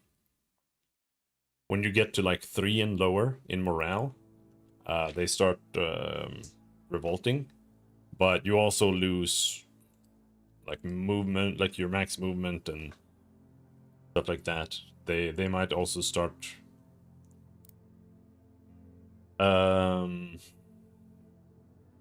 you might lose, like you have like a work force kind of stat, and you might lose that, and then you can move even less. It's literally called workforce, right? It's based on your workers and slaves.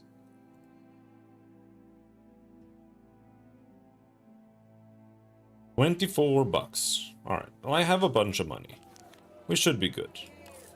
We just need to buy food for the journey. Which uses up like all of it. And then just bright kelp, I guess.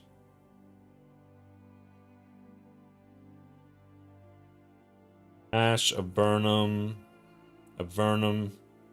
Man, nobody wants to actually send anything back.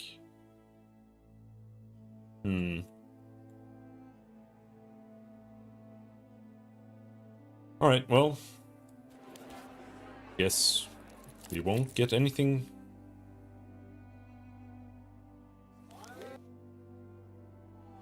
Let's rest.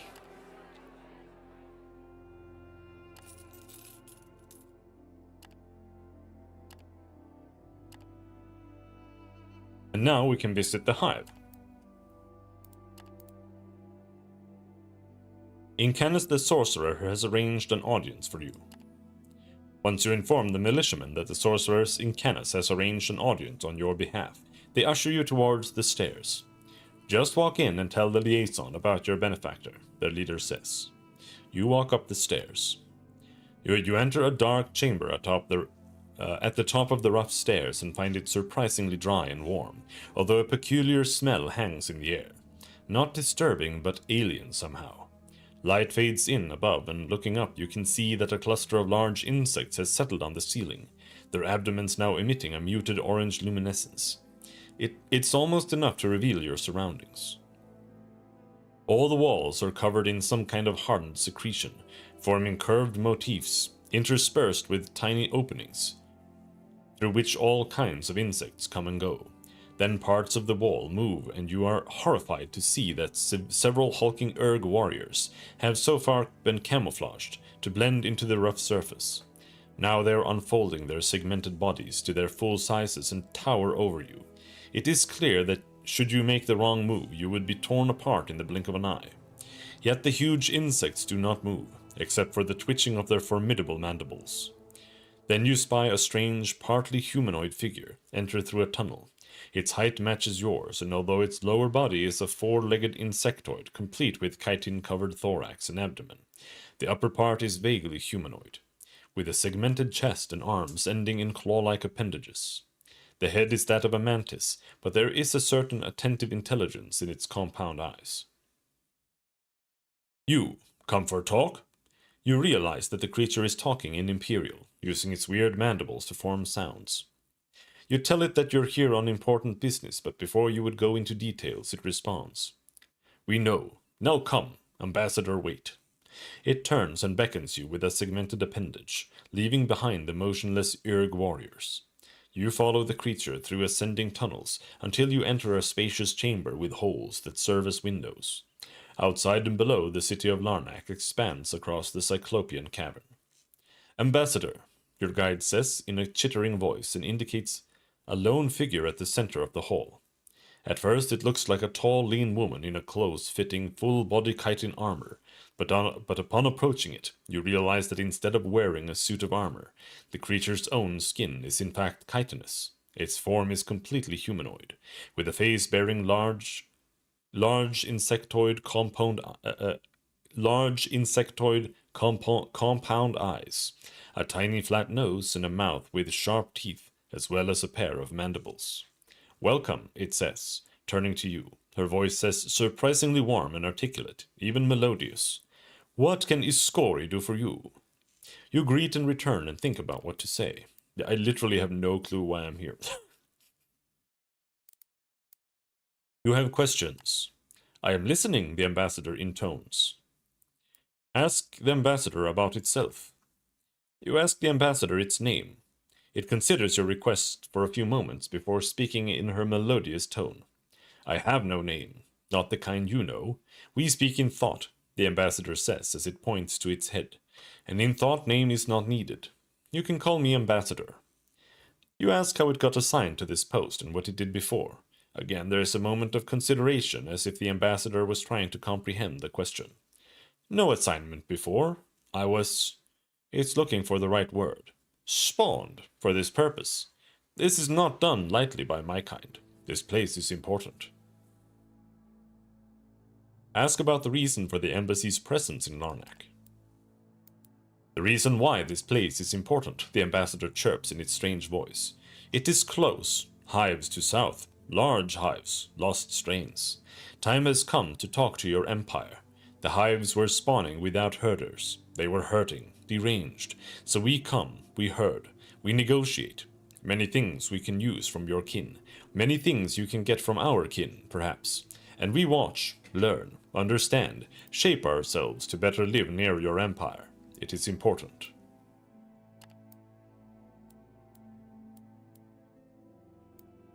Ask it about its kind. We are the ones who tend to the creatures you call Urg, the ambassador says in a sing-song voice. Our name is one you cannot say, but we created another for use among your kind, Iskori. You ask her if the Iskori were created by the Urg. No.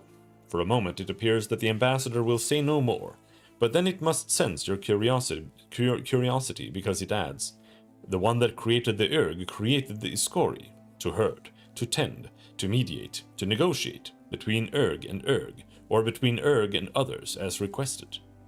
When you ask the ambassador who created the Urg and the Iskori, it shakes his head as if trying to mimic human motion without understanding it completely.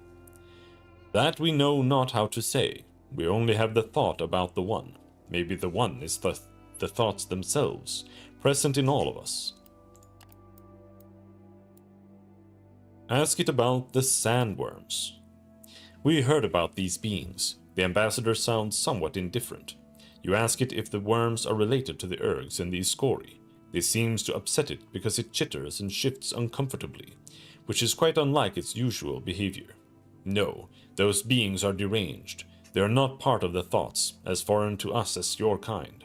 On the sands to the south there is a war, unseen by your kin. Hives fight the worm beings, keep them away, just like you fight them. We are not related. Ask the ambassador how you could serve them? The ambassador must find the query odd or interesting because it twitches its mandibles oddly. You want to befriend. We are here to negotiate, make friends. You assure the ambassador that it is exactly your intention. Something tells you that befriending the embassy could be good for business. You journey. A lot? The ambassador inquires after a moment of thought. When you confirm this, it goes on. We like things not in this place. Sweet things, rare things. Eating them shifts the thoughts. We pay for it. They just want candy, man. Would it be that simple? If they have a sweet tooth on them, perhaps you could satisfy the demand by bringing them dried fruit or the like. As if reading your thoughts, the ambassador adds, we also want white crystal, luminous, very rare. The thoughts get scrambled nearby. We want one to take a look. You tell the ambassador that you will see what you can do about it. Ask the ambassador if they can sell you ergs to be used as mounts. He's just gonna get mad. We saw this done elsewhere, on Rogue Erg. Iskori are fascinated. The ambassador seems intrigued, clicking its mandibles. A form of herding, so the erg does not become deranged. But how? Do you know this? Explain to the ambassador how crystalmancers do this. You take the time to explain to the ambassador what you know, how experienced crystalmancers embed enchanted crystals into the Urg's head and create another that is used to give commands to them. The crystal must share the thoughts, it says, almost reverently. Urg feels it is part of the thoughts again, and it is herded. Intriguing. Your kin is very resourceful, and you would do this? Maybe you could, but are you friend? The ambassador seems to make up its mind. You need 10 trusted, I have 1. For this we know you not enough. We know you but not enough. Not friend. Okay. Alright, so we can get bug mounts, I guess.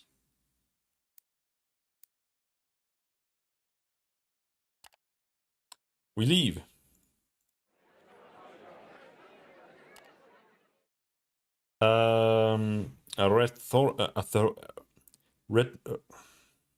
Rhetorician and his scribe wants to go to Torzag. Sure thing. I can take you to Torzag, brother. Alright.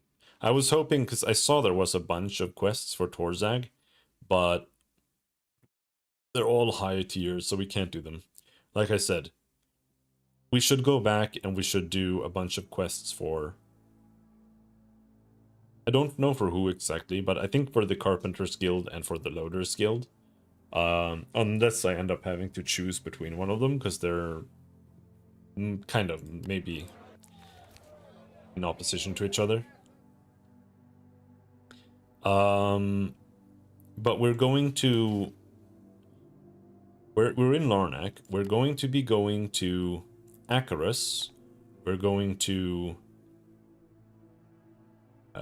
we could go to Darusian.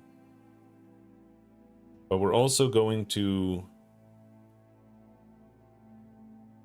Lumen and mainly Torzag's shelter, right? And here, it seems like Bright Kelp is like the main thing. But Bright Kelp, chitin, hides, I suppose. But let's do this. This is what's most important, because this takes into account how much can I bring in one go. Because the issue with things that aren't worth a lot is that because we're limited on storage, it means that if I buy a Bright Kelp here, for example, for 10, and I sell it for 15, that means we get 5 for buying Bright Kelp. While if we do like mushrooms are 3 or 3.5 and sell for 5, that means for each stack I get 1.5. So that means that like 1 stack of mushrooms is just like barely worth bringing at all.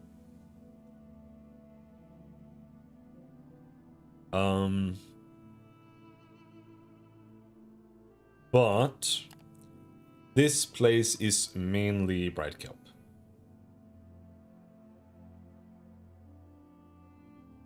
And I think we'll just buy as much Bright Kelp as we can get, probably. Like I said, Bright Kelp to Torzag is actually 12 profit per stack, which is huge. Chitin is 6. And that's about as good as it's gonna get. Hides is 6 in Acarus. And we should buy a bunch of obsidian when we go by Darusian, I think.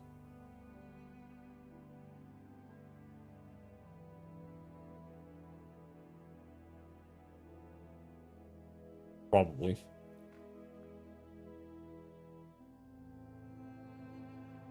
Oh, oil. Oil is actually... Oil? Can you buy a full stack of oil here? You can. I should maybe just buy like 2 stacks of oil. Because the oil... Just selling the oil is 10, 12 profit. However, I have a little document here, right? And here it says Port Viridium, 8 oil, 56. They also take bright kelp. So what we should do is we should buy this here, bright kelp. They won't sell oil there.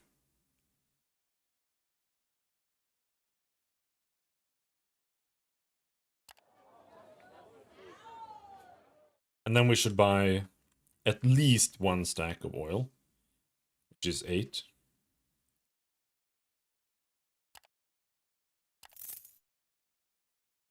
Maybe 2.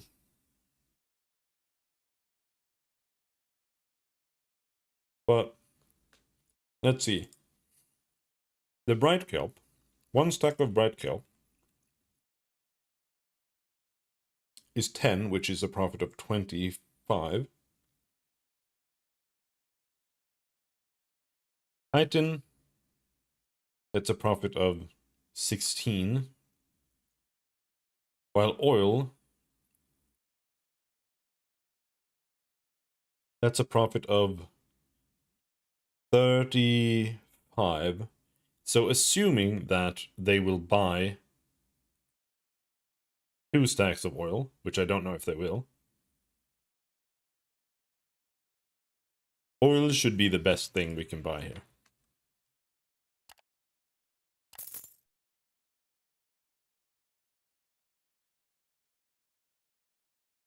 I have $10 left.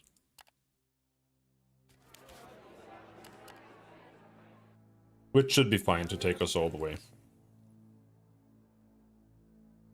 So yeah. Let's head out. We're going there. Which isn't really that bad. It's the same distance as Ash. Or should be.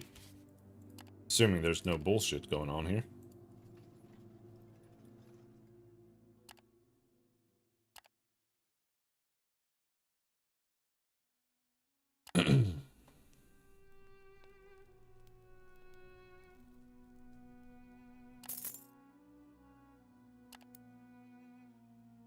Walking to the sound of panicked shouting in the middle of the night is always a terrifying experience, but this one is especially nightmarish due to the guttural howls and snarls accompanying the cries of your combs. Through the cloth of the tent you can see an odd assortment of dancing lights. Are things on fire? You leap out of your bedroll, grab a weapon, and out of the tent you stride, trying to take account of the situation. What you see baffles you.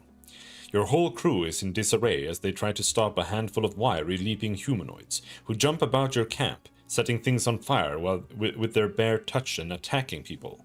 A tongue of flame misses your head just barely as you can see that it came from the direction of Nadir's camp. The sorceress is battling what looks like the majority of the creatures, casting her own fiery spells to repel them, with mild success. Yelling orders to your combs, you rush to her help. Nadir is clearly holding her own, but for how long it is difficult to say. A larger demon seems to lead the pack, and it is now circling the sorceress, joined by several smaller fiends. You will have to protect her. Jesus Christ. What is this bullshit?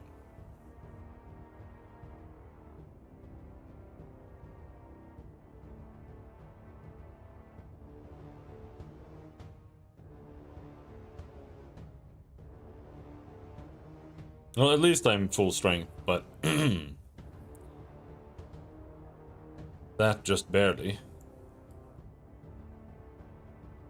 5, 12, 5, 5. Yeah, I mean, this should be fine. They're not that hard.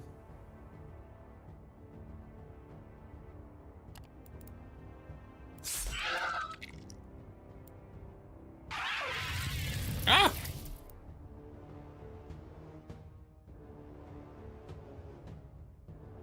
This guy is dead, but it does take a couple of turns for him to die.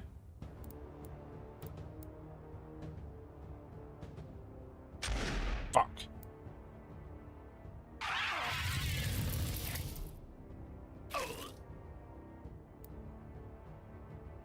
Okay.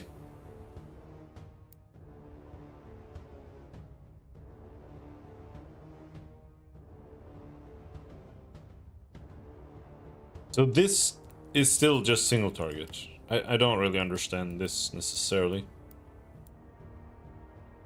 3 fire damage over 2 rounds. This does 3 to 4 damage. 3 to 4 damage plus 1 fire damage over 2 rounds. And these things are strong to fire.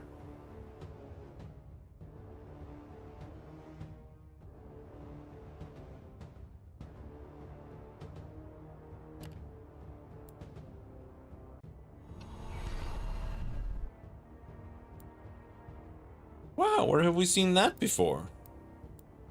Gonna vomit? Man, this guy's Vorax is so trash. He's fucking garbage, dude. Blink, Fire Tongue, Frustrate. Leaps at a foe, clawing and biting. Though not deadly, it distracts and frustrates them to no end.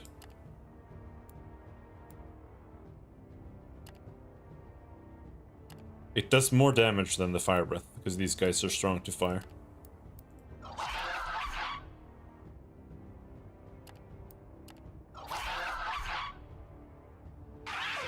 Whoa!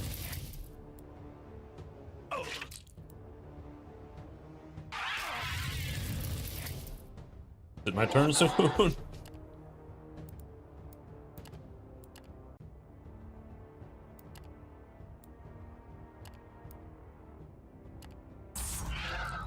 One down. Dude, Vorax is almost down. Fuck. Bro, he's so dogshit.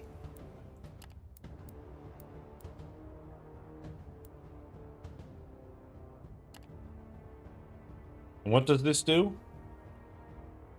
Minus 30 accuracy for 1 round. Is that better? Because this does literally 1 damage. Maybe it's better to mind control this guy.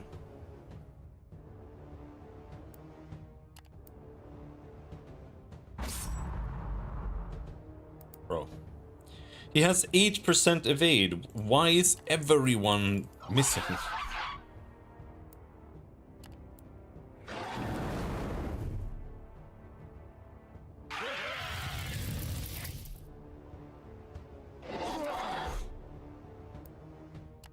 Blast him to smithereens! Alright, he can't do shit. He should die now. I think. Or maybe not.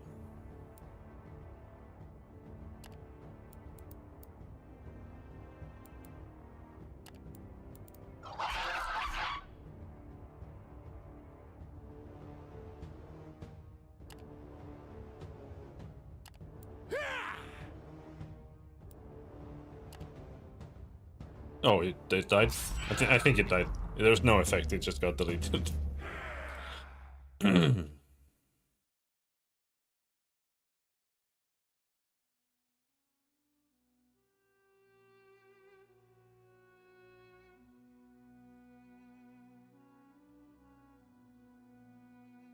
Finally, the last of the demons is destroyed, its body burning up in flames and vanishing during its death throes, just like the rest before it.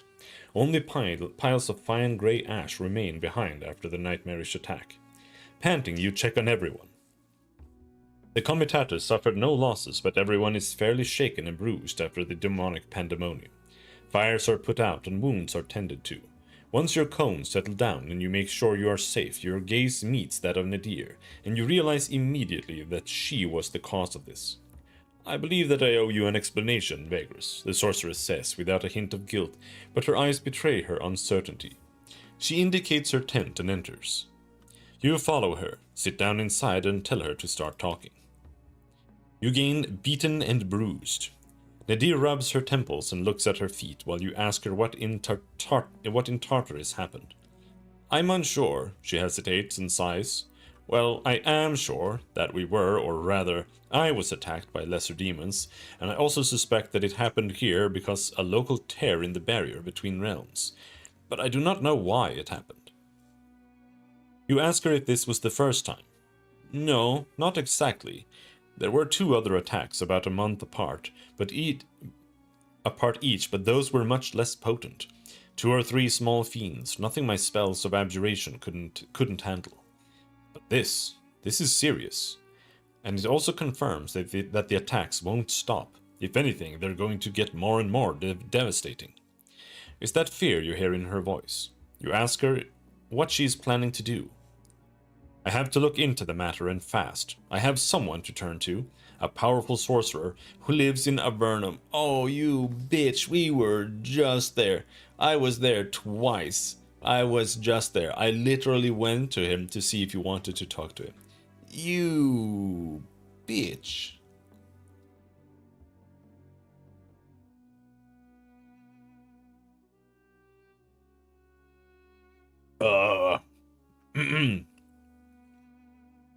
Would you be willing to visit the city? I realize that my presence has become somewhat of a risk for you, but perhaps we can work this out. Both of you know that you have arrived to a crossroads in your professional relationship. Allow her to stay. Perhaps you can find a solution, as she says. Harvick lost loyalty. Nadir's face lights up when you tell her that she can stay. That's the spirit. I appreciate your strength of mind, Vagrus, and I shall continue to serve in all matters sorceress as per our contract, of course. Let's make our way quickly to the mage in Avernum. I do not know how frequent these attacks turn out to be, and I am sure that you wish to avoid unnecessary risks. And it's not like you can't change your mind and send me away, but I know you won't. Her smile is less cruel than usual. You leave the tent and make sure the camp is safe. Tend to the crew some, then return to your own bedroll. When you finish her storyline, she grows hair and stops being bald. Eventually, you sink into a fitful sleep. -1 vigor. Sick. Nice, now we're exhausted. Thanks a lot.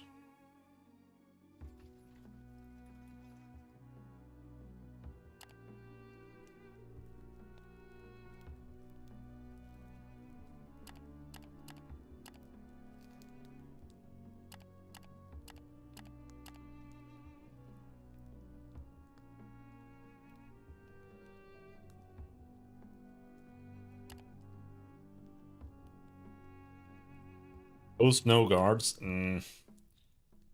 I don't think we're gonna not post guards. That sounds like a terrible idea.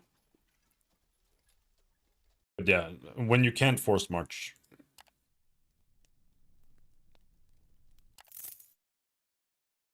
We're not traveling very far today. I feel like we're locked into a little path here.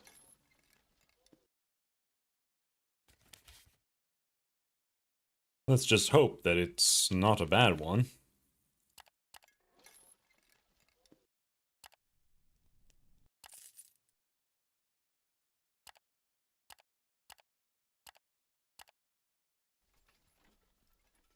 I love being able to travel one step. One step. Alright, let's do some hunting.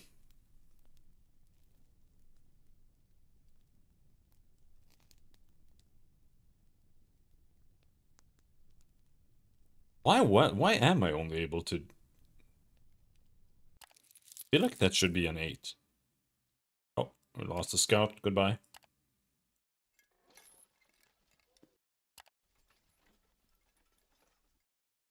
There's the quarry.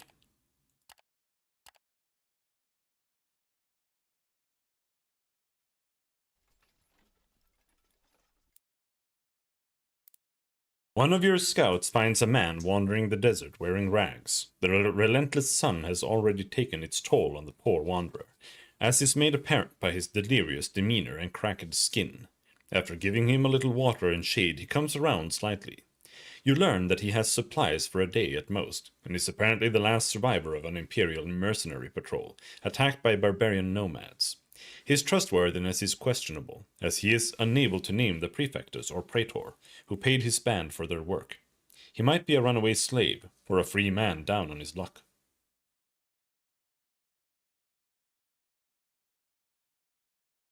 Enslave him. Surely it's a better fate than death in the wasteland. Garrick, Harbeck, and Nadir gained loyalty. They agreed to enslave him. Alright. The man is taken aback when you announce your intentions. Though after being subdued with ease, he does not resist further. Falling to his knees, he looks up at you as he is put into restraints, a sickly wry smile on his face. It seems that the irony of the situation is not lost on him. Then, at your word, the Comitatus lurches into motion and continues its journey. Nice. +1 slave. We lost a scout. So now we make it up for it with a new slave. Oh, I'm going in the wrong direction. Fuck.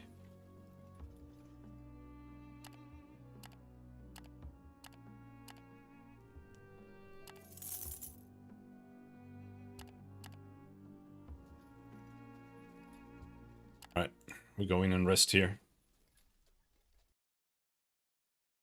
Some passengers had enough. Okay, we just lost some passengers. I don't think that matters that much. Distribute for House Okwo. Arkan. Yeah, I can take this to Arkan. We can go to Arkan.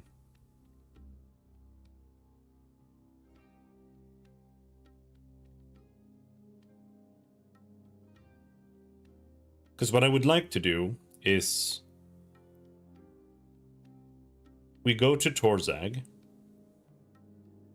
Then we see if we can get some stuff to take over to the Mines of Plenty and the Crimson Gate.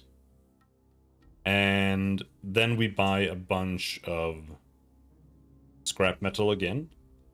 Like 1 or 2 stacks, depending on how expensive it is and how much money we have. And then we go back to Torzag, take some quests, hopefully, up to Devon. And then we take that route over to Avernum again.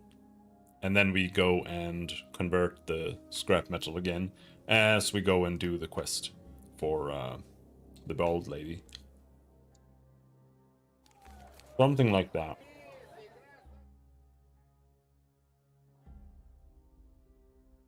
Now,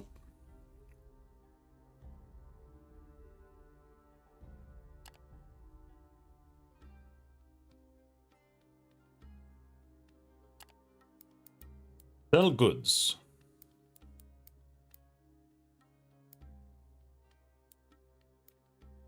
I think I have these written down. Crystal lamp.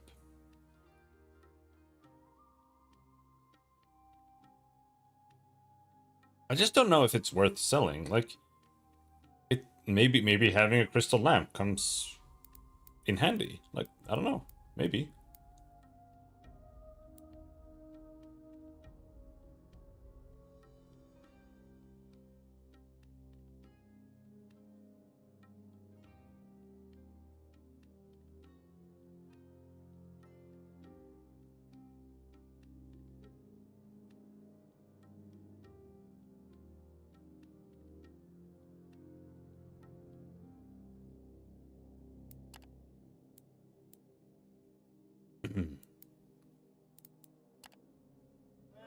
Right, but we can't do anything here.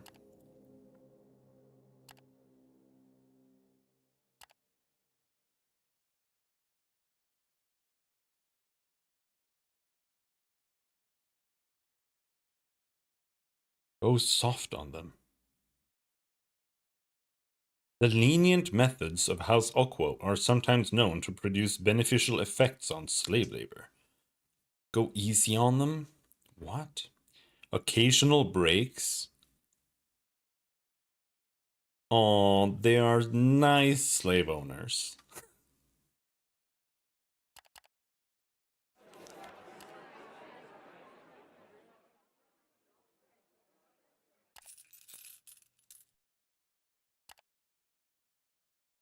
All right.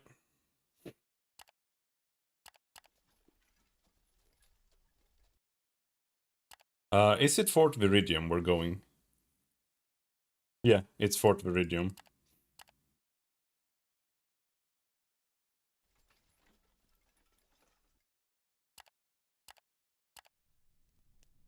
And after today, they're gonna start becoming cranky, because I don't have enough money to actually pay their ass. Yeah, they're a little cranky. Oh, come on. One of your crew gets drunk, and in his drunken frustration beats a slave. By the time it is clear that it is more than a usual beating, it is too late. The slave's head was bashed in with a rock. What do you do with the perpetrator?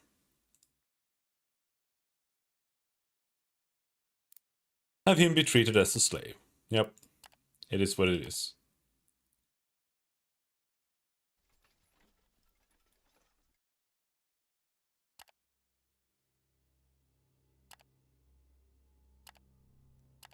Let's chill this last day. Now let's pray that this is actually going to be worthwhile. Sell him oil, 54.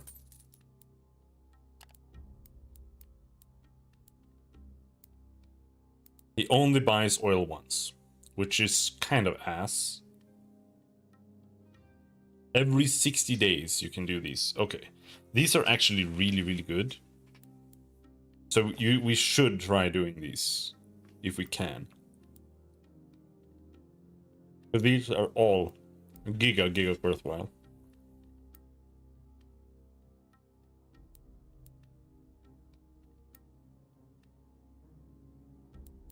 $37 for one stack of supplies, bro. Are you kidding me? It normally costs 2.5, not 37. Alright, but here's your bright kelp. That made us an absolute shitload.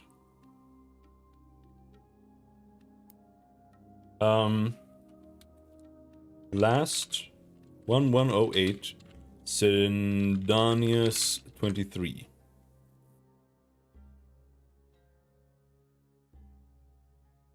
And that was kelp and oil.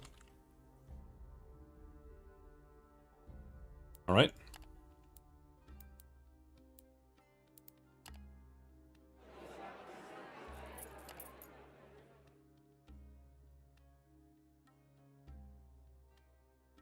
Nothing.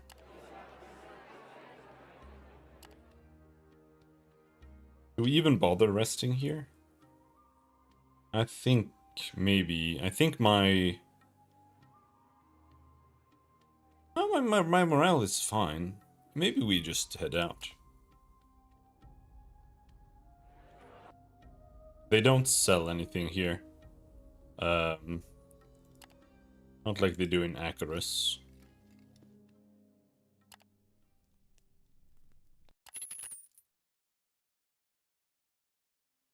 Hello, Spider Pig. Do you have a verdict on whether or not this game is worth the buy? Not exactly, to be honest. But I would say it's an alright buy. It really, like, as long as you don't mind what the game has to offer. What the fuck is this? The Haunted. Enchanted Strength. Impervious Defense. Oh. Can I fight these guys?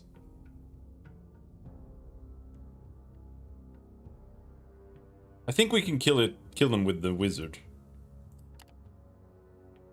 But yeah.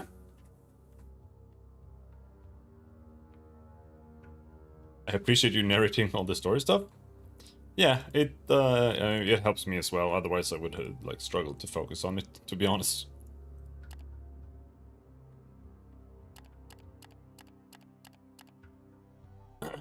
All right, so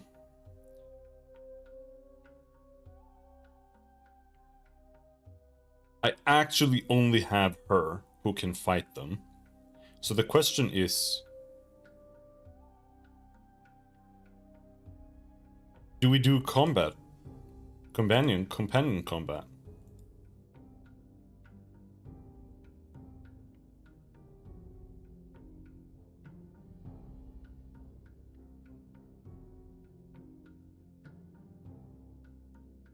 I think maybe so.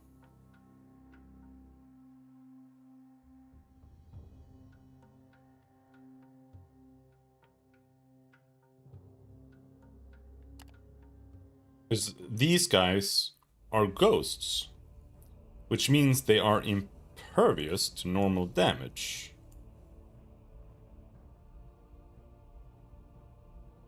Which is a little shitty. But I do have a wizard now.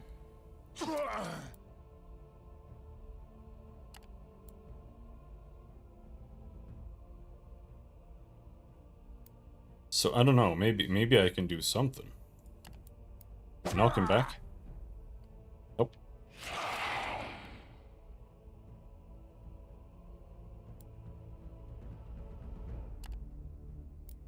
And he can maybe do damage. Like, he can't do it with the pistol. But he has a rune that does a random thing. But usually I feel like that's the second time I've had it heal. And it's also the second time I've had it do anything.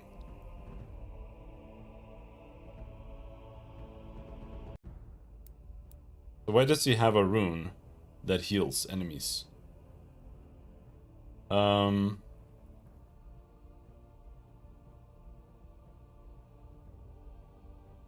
think we summon this demon familiar, because he has a fire attack as well.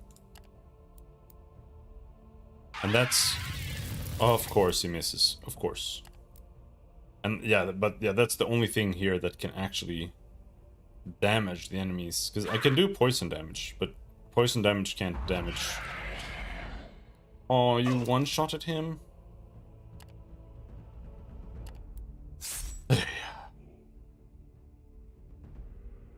Alright.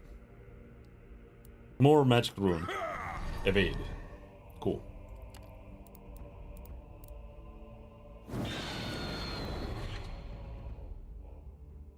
Alright, I think he's dead. Because he should be burning now. Yeah, he's burning. Yeah, he'll die next turn. Minus 20 evade. Can we taunt his ghost?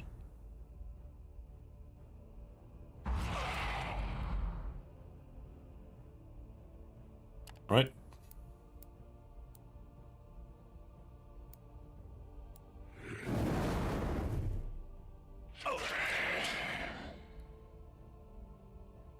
This is why I don't want accuracy. It's just not a fun mechanic. I hate accuracy.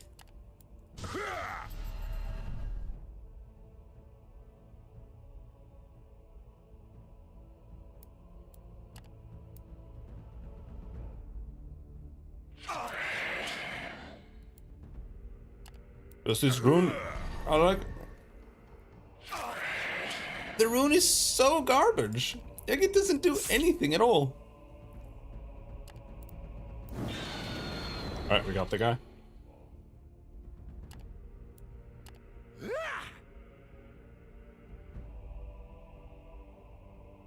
Especially since there doesn't seem to be a way to increase their accuracy. Other than just like leveling up that one skill, then you might get like 5% more or something. But that's it. Rune? So far it has missed 3 times and healed them once. And she has no power, so she has to AFK a turn. There is an item that gives you power regen that I've been meaning to give to her.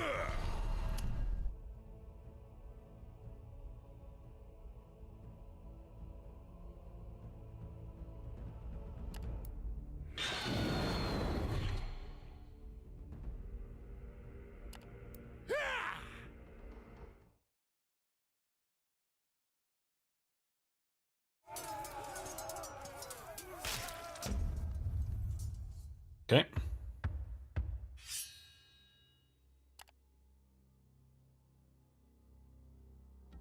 I feel like I need to do companion combat again, because she is the only one who can damage them at all. But now I know that summoning the guy is a waste. So as long as we just attack every round, it should be okay.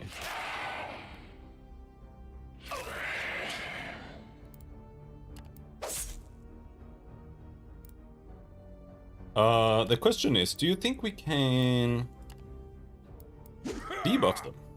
That way they might have less accuracy and maybe even less evasion. They do have 50% evasion, so that is why things are not going that great.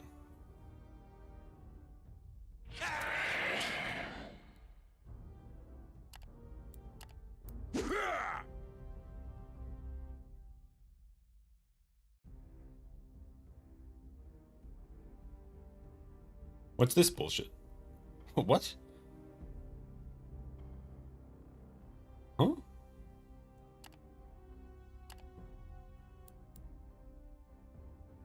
Oh, whatever. I wonder if they take max damage from magical spells or something. Because they've been taking 5 damage every time.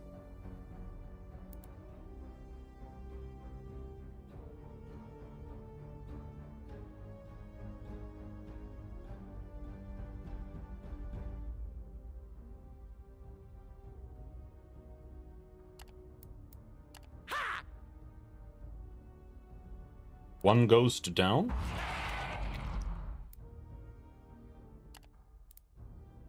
Oh! Crit! The rune actually did something. But yeah, the rune is good. I don't know if the rune can be turned into something that's useful. I think the rune is just always garbage. Fortunately.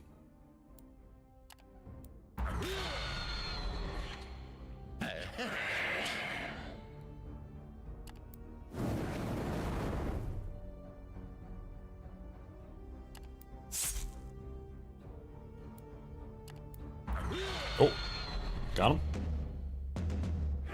But who knows? Maybe. Because the thing is, like, okay, sure, I level up the rune. How does that, like, really help me? If the rune does the same stuff. Because it's still gonna, like, okay, I'm gonna level up, like, how much they heal the enemy? I don't know.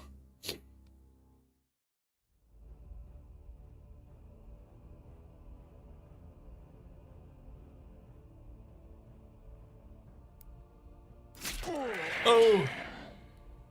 Oh!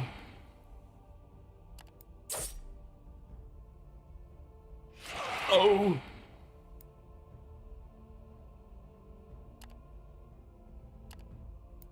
Rune?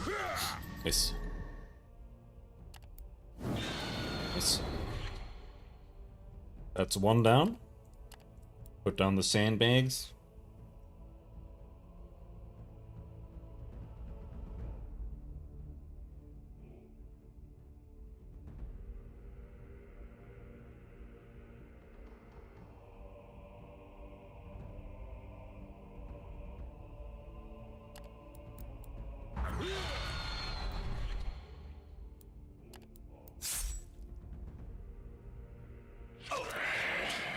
Oh, he's down. What do you mean 3? 3 means he's not dead.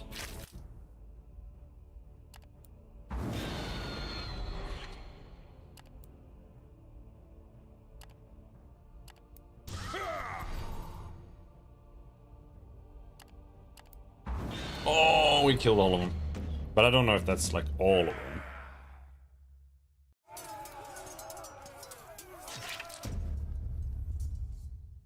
There's still one ghost there. They're fleeing.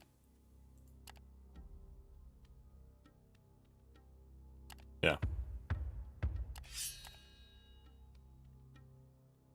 Now, my question here is, like, how do you see what your spoils are?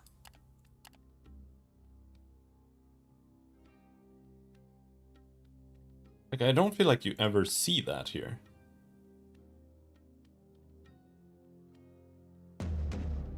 Oh yeah, it's here. One spectral residue. That's it? Alright.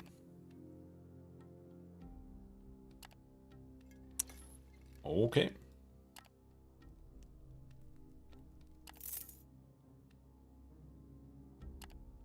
I think that was basically because I went here instead of following the road.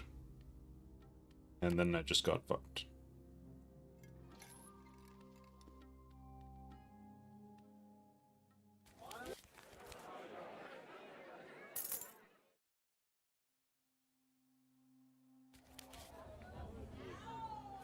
I'm out of food. I don't want to buy food here, but I have to.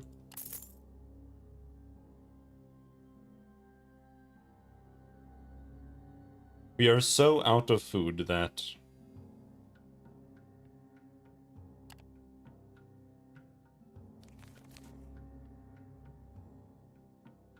this might be bad. Oil, 30. Yeah, this is where we want to sell oil. Alright.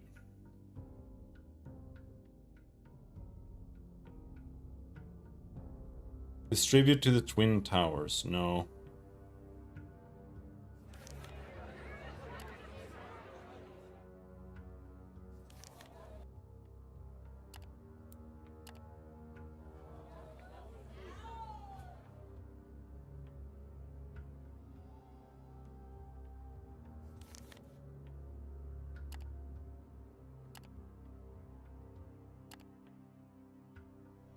We're in Vagrus.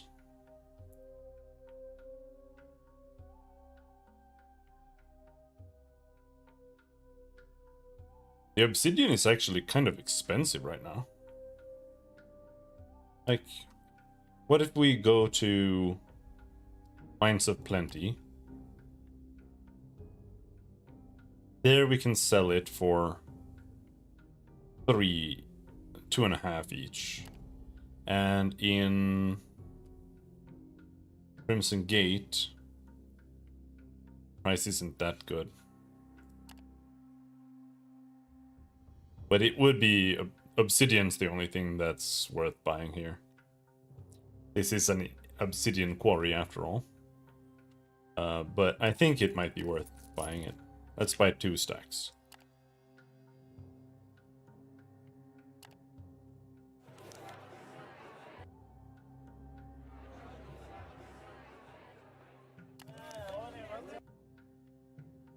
One days of supplies. Is that really true?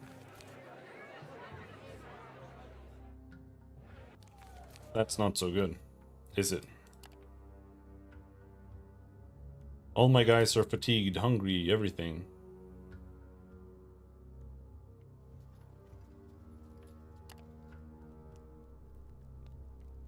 Dude, how long have I been eating 50%?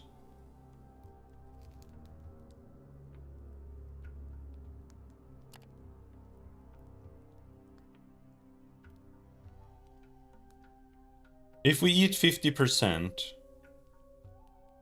I can survive for like 3 days. But I won't be able to force march if I do that.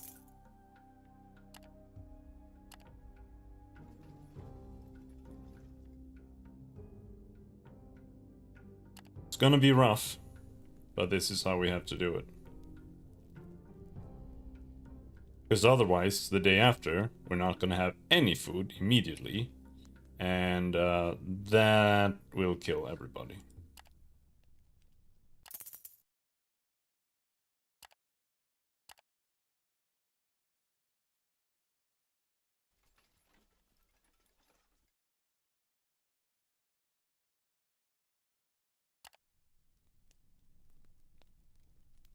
This is my last day of eating food. Which means now we force march the whole way.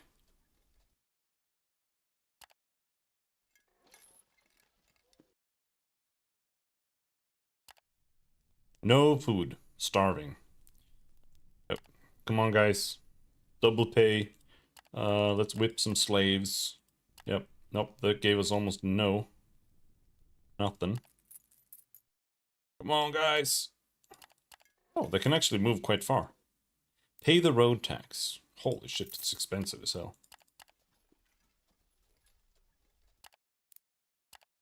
We made it. Traders paid us 10. The rhetorician and his scribe paid us 4. Alright.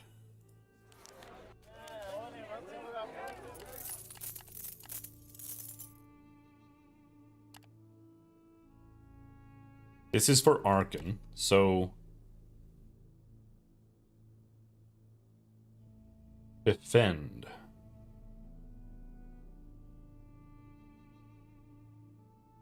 We can do that.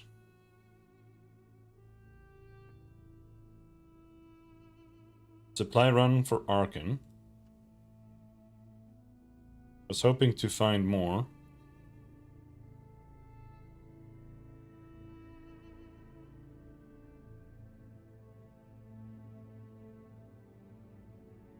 Supply run for Arkan.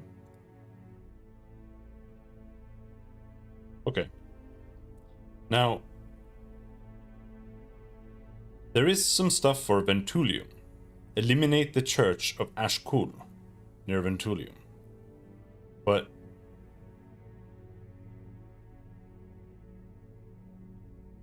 no, it says eliminate for the Church of Ashkul. Which could be rough.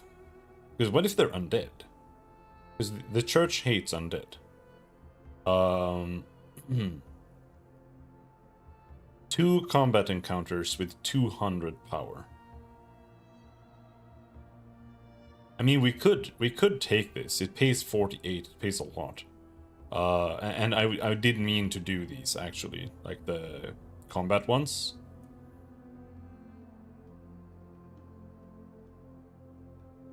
And we could hire a bunch of extra fighters temporarily to deal with that.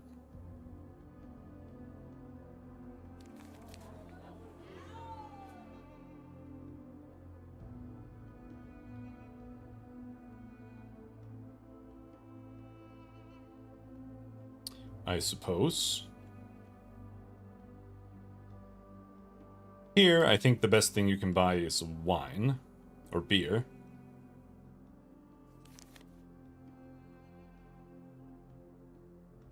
So right now we are in Orzag.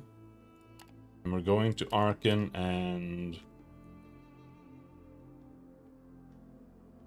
I don't have the other place, I think.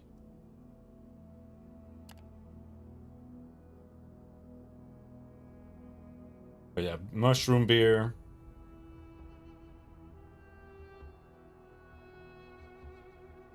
Mushroom beer.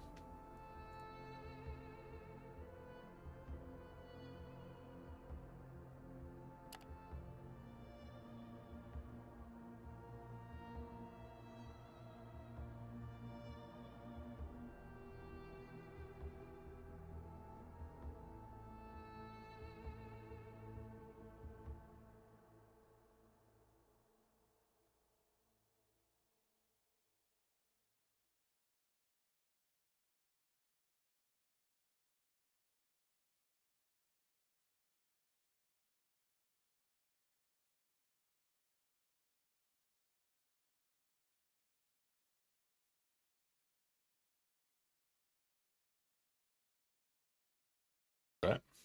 Stuff.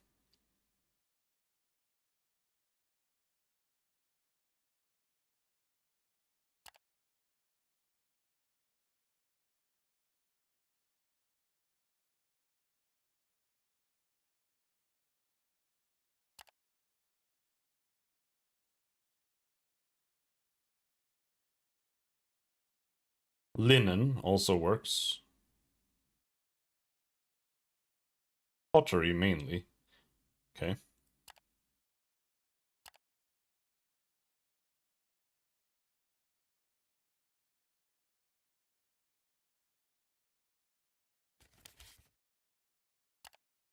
Mushroom beer.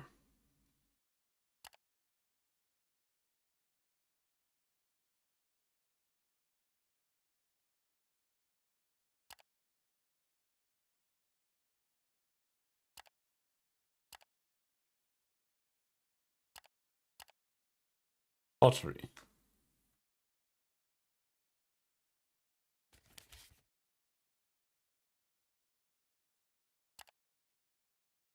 Five. 5, 7.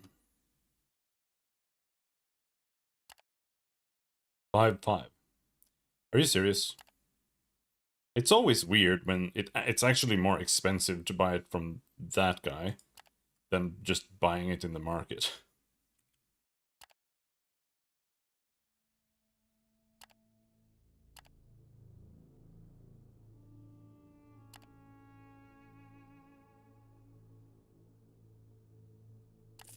Right, we got some pots.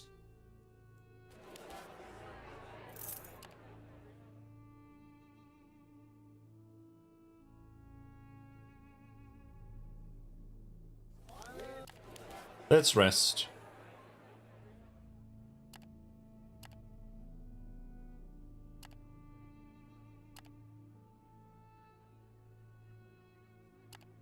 And here now everybody can eat.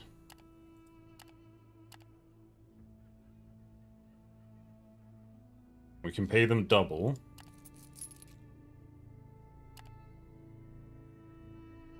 They're still exhausted, but that'll have to be okay. I don't know if I'll take these. I think we'll skip these for now. Because they're... It says encounter difficulty 206, and it says 2 encounters. I only have 223. So this is like an even encounter, which is exactly what we don't want. Like this one would be better, it's 100. Because if it's an even encounter, then you're gonna die. Basically.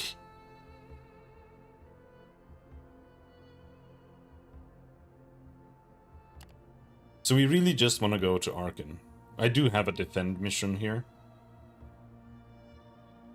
We need to get to Arkan in 10 days.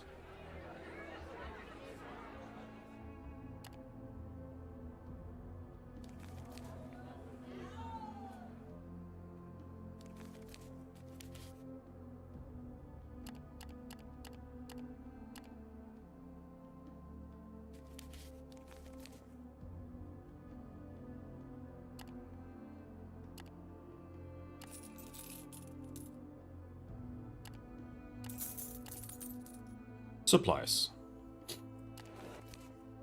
Alright, let's check this city. Explore the city. Go for a stroll. Turning a corner in one of the poorer parts of the civic district, you come upon a small commotion. About 20 bystanders surround half a dozen fellows sitting at a low table, cheering them on and staring in muffled silence in turn. The people at the table are playing Dux Bellum, a popular and complex card game that also uses dice. You join the onlookers and see that not only do these players know what they're doing, but they are also playing in fairly high stakes. You could join them for the next round, should you be interested in doing so. Moderate chance of success. Ooh. I don't have loaded dice. Alright. Gamble? Fail! No matter how hard you try or cleverly you play, you lose the game. Perhaps next time, eh, traveler? We usually gather to play every week, one of them tells you, patting you on the back. You're not so sure. Not today, though. Alright. The Undercity. Walk around the lakes.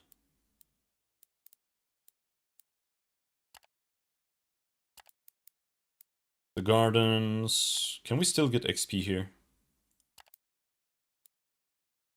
I think I'm done. I think I can't get XP here anymore. We can get slime grass.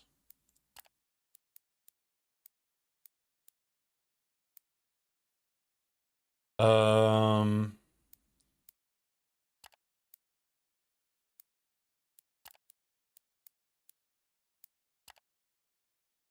might the Carpenter's Guild be? If they have a place here, where would that be? The bathhouse. This is the Loader's Guild's base of operation.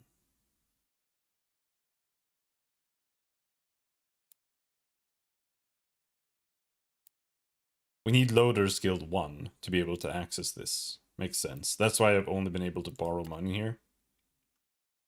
But what about the Carpenter's Guild?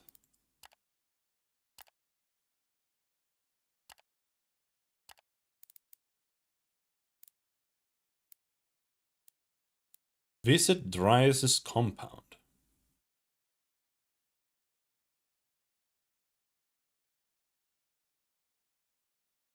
What is that? Oh, I think this is the gladiator.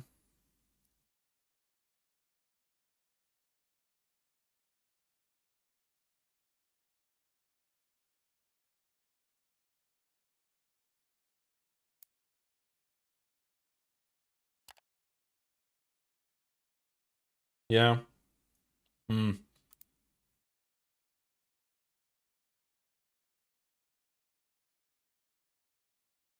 The compound that houses the gladiator school of Dryas is in the southwest end of the market district, a fairly scarcely populated part of the city. Huddled between dilapidated houses, the sturdy buildings of the school are surrounded by tall stone fence. One would expect to hear commands shouted at the trainees or the clamor of practice weapons, but there is only silence. Standing at the single entrance gate to the compound, you can see that you will be able to enter the main hall unhindered. Enter the compound. You walk into the atrium that serves as the main hall and call out loud if anyone is there. In the poor light provided by a few braziers and twinkling crystal lamps, you notice a man enter and walk slowly towards you. Salve, he says without enthusiasm. I'm afraid I cannot help you. The school is all but closed, permanently. The man is wearing leather armor in the imperial style, complete with a gladius and a pugio hanging from his belt. His bitter face is framed by balding hair turning grey. This must be Dryas, the school's owner. A large shadow appears in one of the archways. You cannot see the person it belongs to, only feel the intimidating presence. Inquire what happened to the school. Dryas sighs in exasperation. I'm sorry, it's just that I've told this story so many times recently. It's slowly getting to me. In short, we have had an unfortunate accident in which one of my trainees got hurt, the son of an influential man, a Tarkian diplomat, who has the ear of some of the city's leaders. The man is out for revenge even though his son made the mistake, not the school. Now he is out to destroy me. The instructors have left. I paid exploitative fines several times. I lost most of my trainees. You can feel the gaze of the shadowy figure pierce you. Even though, Dryas says, sitting down on a stone bench, I was given a chance to clear my name. I would have to win a gladiatorial match without gladiators. Not entirely without gladiators, the voice growls from the shadows. You watch as a huge orc stalks into the atrium and leans against a pillar. This is Gorgoro, a good friend of mine, Dryas indicates the orc. Who sent you here? The large warrior asks you coolly. Have you come to gloat? To offer a laughable price for the school? You tell them you have no such intentions. You're a Vagrus who heard of Dryas's unfortunate predicament. Ah well, you've got to forgive Gorgoro here. He is very protective of his friends, the instructor tells you. As you can see, we're in no position to be of any service right now, so if you'd excuse us. Wave your hand dismissively and walk out. Yeah, this is one of those things. This is like a good, if you're good aligned, so to speak, type of quest and character, I think. While this is like not what I'm trying to do right now. So wave your hand dismissively and leave. Yeah.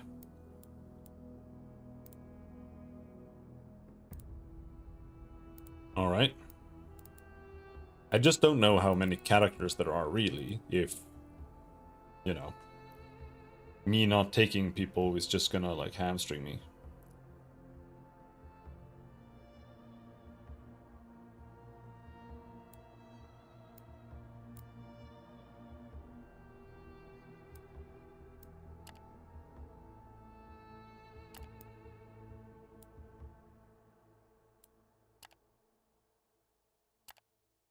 Alright, well, there's not much left to do here. So, we leave.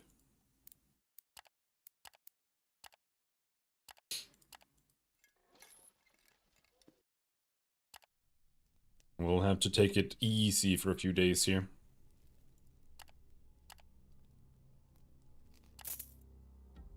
Recover from being fatigued.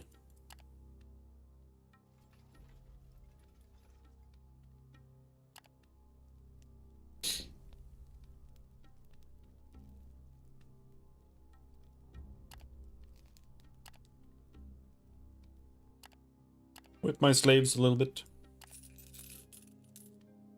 How it is.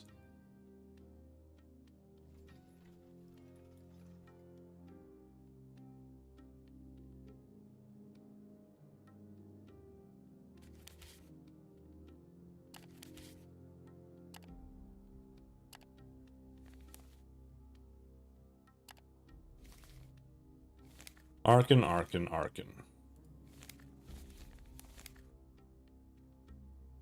Oh, there's a fast delivery thing too.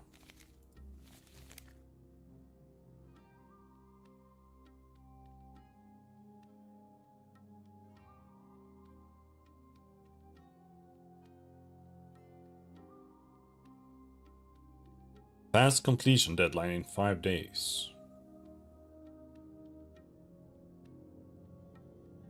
Okay, so if you do it fast, you get like giga rewards. On time, 15 fast plus 30. Oh, okay. Yeah, okay.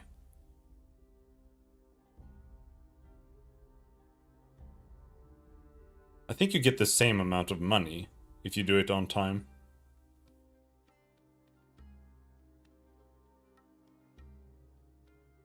Okay.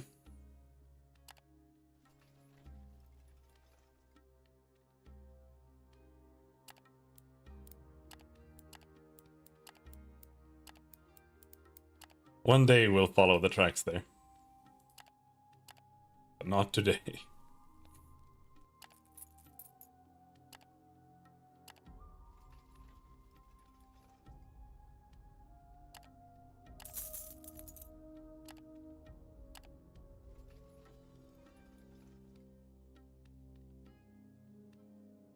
You come upon a rather large patch of dark vegetation consisting of small plants in the middle of the wasteland. They appear to be cacti of some sort. Moderate, examine. Oh, this is scary. Sure. The cacti are certainly not edible, and you're just about to leave when another idea comes to mind. Cut and squeezed, these plants secrete a dark green liquid in abundance. They must be getting their water, and plenty of it, from somewhere nearby. It might take a little time to look around, yet it could be worthwhile. Yeah, I have a dowsing rod.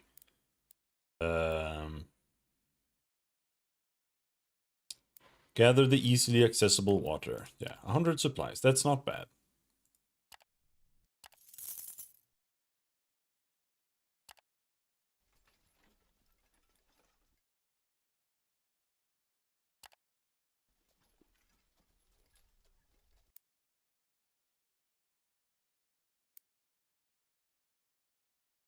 Sargorodites are whipping the guys as usual. Let's ignore it as usual. Turn in, turn in, turn in.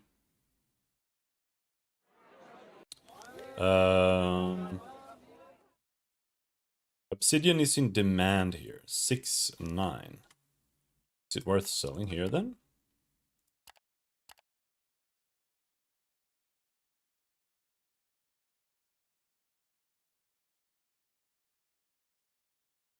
I mean, maybe. It still sells for more over at the Mines of Plenty, but that price could have changed too. Who knows?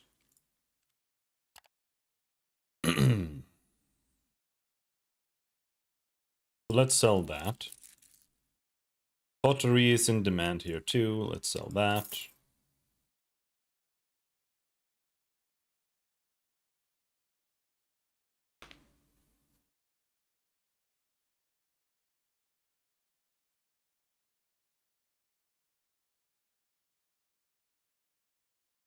So here you get marble, right?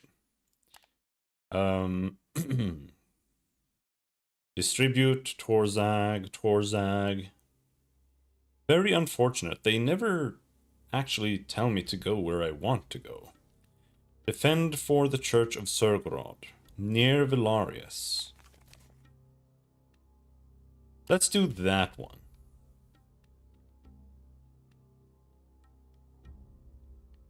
"19 days.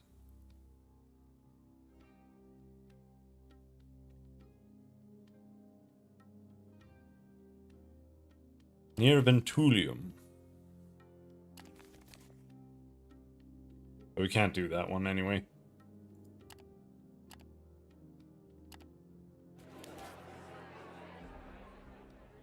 So there's a thing here where you can hand in fighters to make it easier, so we can do that.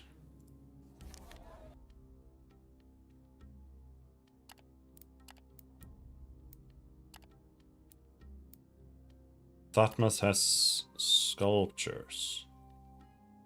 Odd bone carving. Bronze owl trinket. Black candle. Fly the glowing crystal statuette. +2 power. Ask Thotmas about the glowing crystal statuette on display. Oh, that. Thotmas shifts on his chair. A woman came to visit this shop years ago. A woman from the heavens. Don't laugh. She was a realms walker, someone who travels the outer realms and other strange dimensions. This woman, this seeker and seller of artifacts, said she had found the crystal statue in a city called... Thotmas seems to concentrate for a few moments. Celador? No, Selveron? Selenon. Yes, Selenon. I know nothing about it, but whoever carved this statue was very, very good.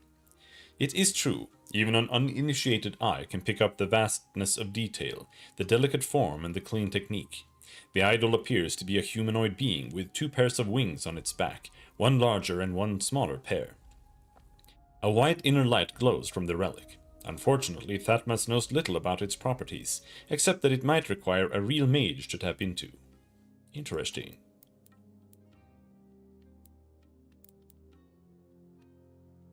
Thotmas's idol must be owned. Ask Thotmas about the exquisite wood carving he sold you. A piece of wood is carved in the form of a humanoid with several arms. It looks twisted and somehow alive, partly due to the texture of the wood, and also because of the sculptor's skill.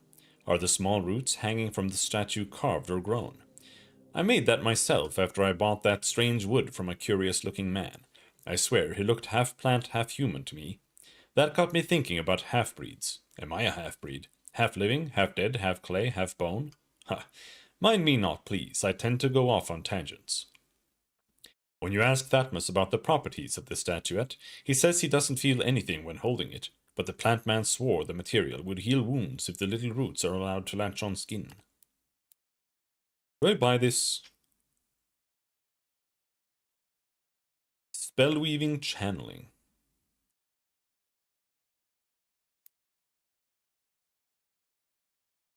It's super expensive and I don't know if I can use it, but it feels like this is like part of a questline or some bullshit.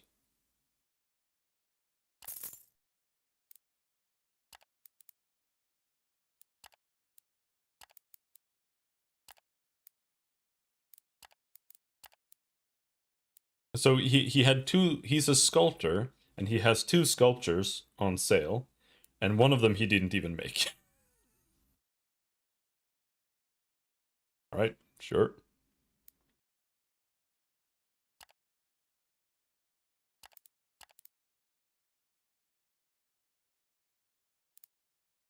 At the marketplace, business is as usual. except for a stand with several samples of prospected stone at display. There the vendor and a customer are engaged in a loud argument. As far as you can tell, it regards the price and the quality of the wares. Stay and listen to their feud. You stop and listen. Soon it is evident that the vendor, a local fellow, and the customer, a traveling merchant, dressed in rather rich garbs, are indeed in disagreement about the worth of the displayed pieces of marble. The foreign trader thinks they are of poor and brittle quality, and thus isn't willing to pay the full price, while the seller insists that his wares represent almost the finest quality you can acquire in Arkham. They become aware of you watching them. "Hey there!" the customer calls out to you. "Something tells me you have an eye for such things. Would you take a look at these samples and give us your opinion? Try to evaluate the stones." You inspect the pieces of marble on the stand, and after a little while it is evident to you that the vendor is right, and his wares are indeed of very high quality. His asking price might be even slightly too low. Maybe he has fallen on hard times and is desperate, but not too desperate. To make a sale? Meanwhile, the richly dressed customer gives off a rather shrewd impression, like someone who didn't become wealthy by always paying the full price. Lie and take the side of the customer. "I believe you overestimate your wares," you tell the vendor with a quick side glance to his customer, who seizes the opportunity. "See, that's what I'm talking about," he says. "Now you can either listen to reason, or I can go find some other vendor who isn't out to rob me blind." Then he proceeds to fast-talk the overwhelmed seller into a substantial discount. After the deal is done, he walks up to you. "Now that was a nice deal," he giggles. "Thanks for your intervention. We traders better look out for each other, eh? Here, take this. I'll still have plenty of profit after this." He presses a pouch of coins into your palm and leaves. 2 Lurg, man. The rewards are so ass. I don't know why the rewards are so bad for almost everything. Because if you're not trading, anything that ever happens gives you so little money, it literally doesn't even pay for one single day of traveling on the road. This is 1/5 of a day of traveling on the road. It's so little. It is so little.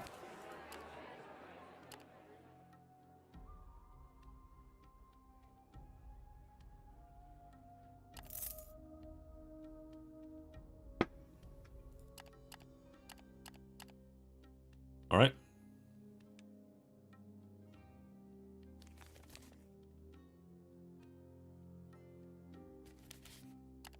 It's down here somewhere.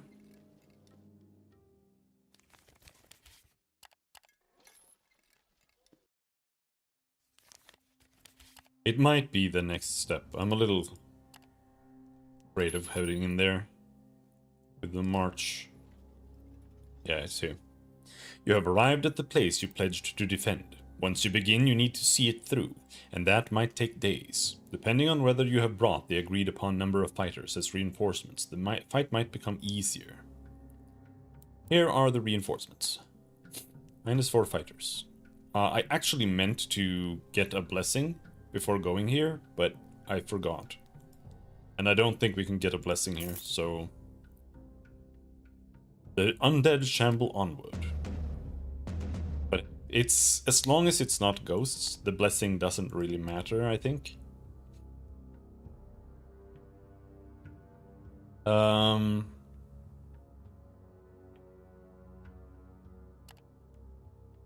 We're just like giga overwhelming them here.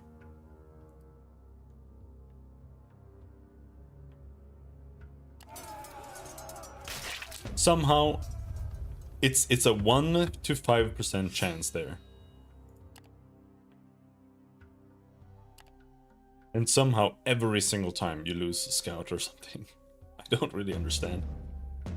Victory! We won 1 bone. 1 bone.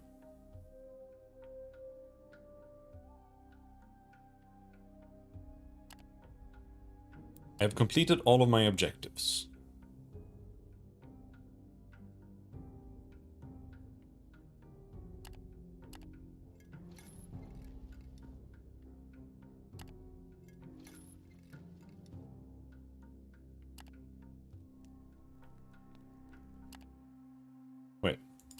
I failed to enter. Oh, okay.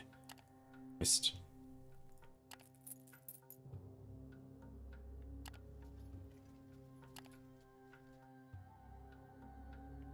So this, you turn that in here.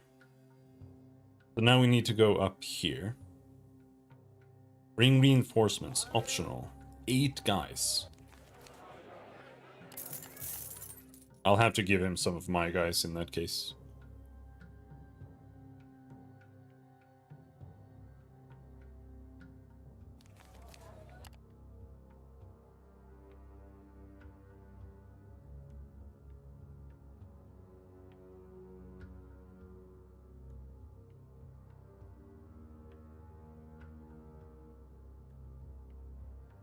Near crossroads. This is like a medium tier encounter. I think we can do this one. Though it's for the wrong people. Like, I don't really want to do quests for those guys. But we can.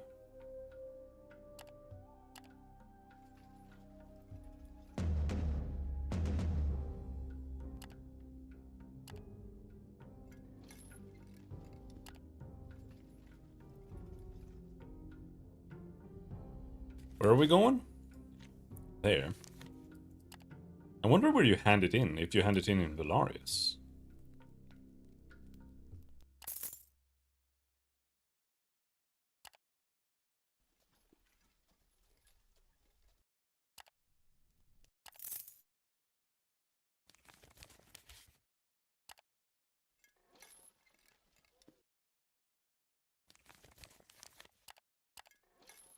About here, it seems.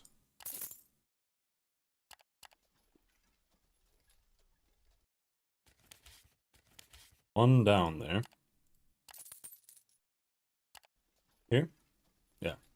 Hand over the promised reinforcements. 8 fighters. It's a lot of fighters. Okay. If it becomes easier...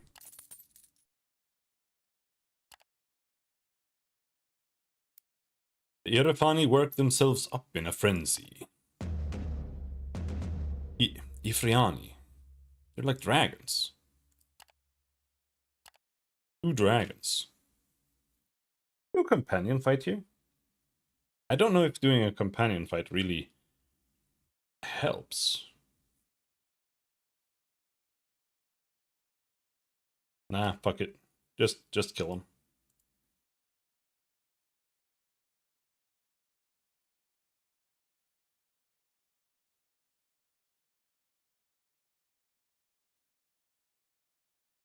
Player ward.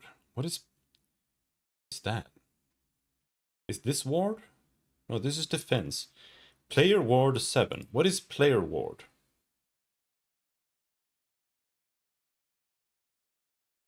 Player ward.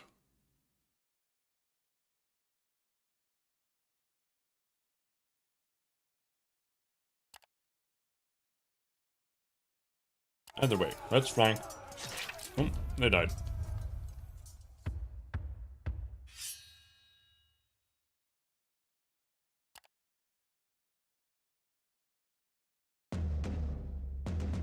Ooh, 300 supplies. What the hell? Pristine trophy. Alright, so where am I supposed to hand that in?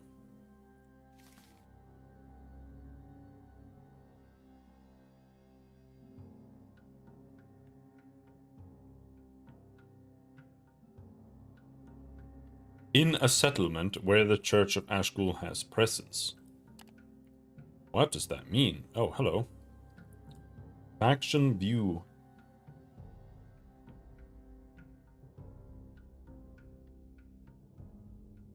Arkan. They actually don't have anything in that little town. That's where I wanted to go. Reputation points 296.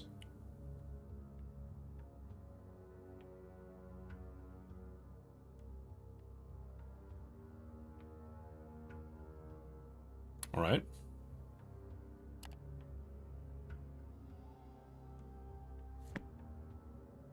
So we actually have to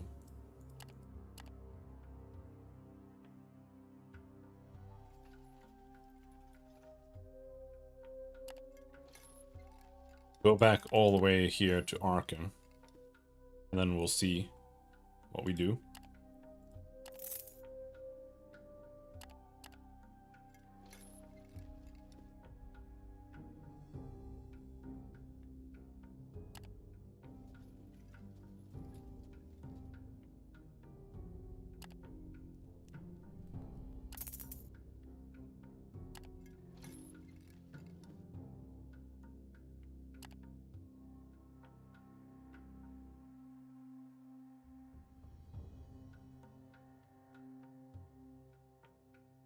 This one is near Crossroads.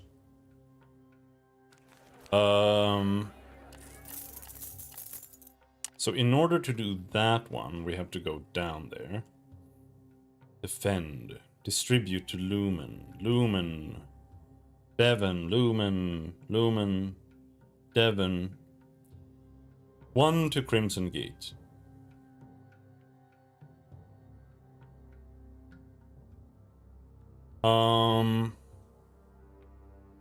Now the tricky part with this one is that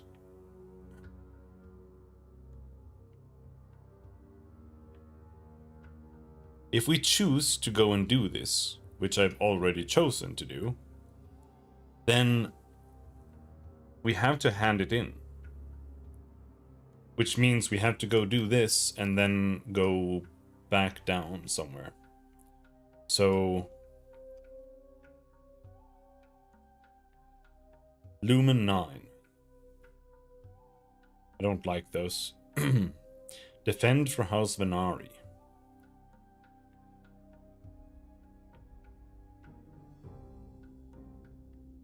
These all say like Lumen 10 days, Lumen 8 days, whatever. And they all expect you to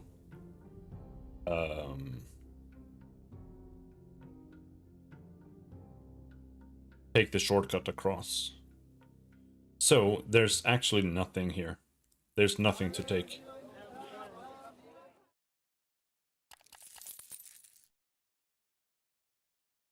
Which kind of means that the only thing we can really do here is buy marble.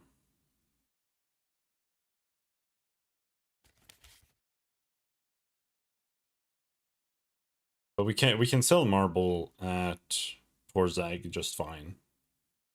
So that's gonna have to be the play.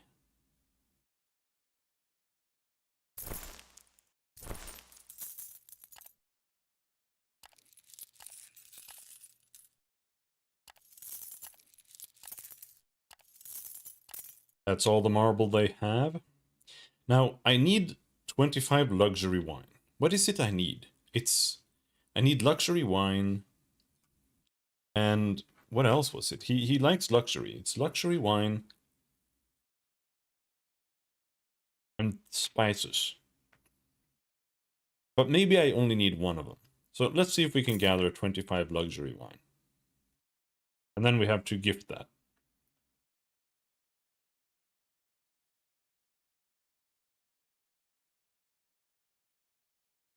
To the guy. The one guy.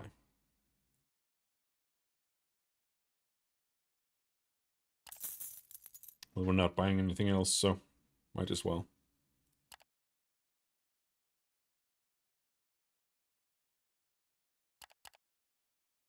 Oh, we can buy some marble here.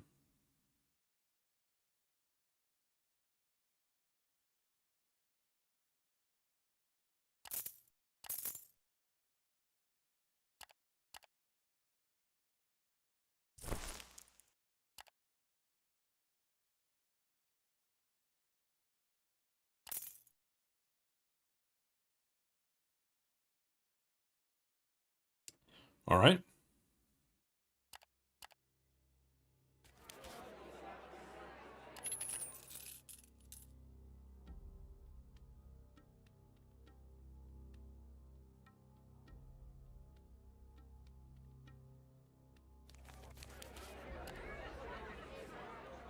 Let's rest here, and then we go do the Crossroads quest. I only have one, right? Yeah.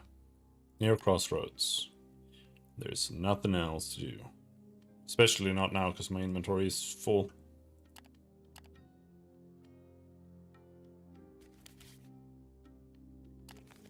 So where are we going? Down there, damn. What we can also do now is we can go and do the Dwarves quest. Because I tried doing it before, but it was too hard. So you have to fight a bunch of enemies. And with only 2 party members, it was impossible. But we could go do that now. Okay, so we're at the Crossroads now. Now we need to go there.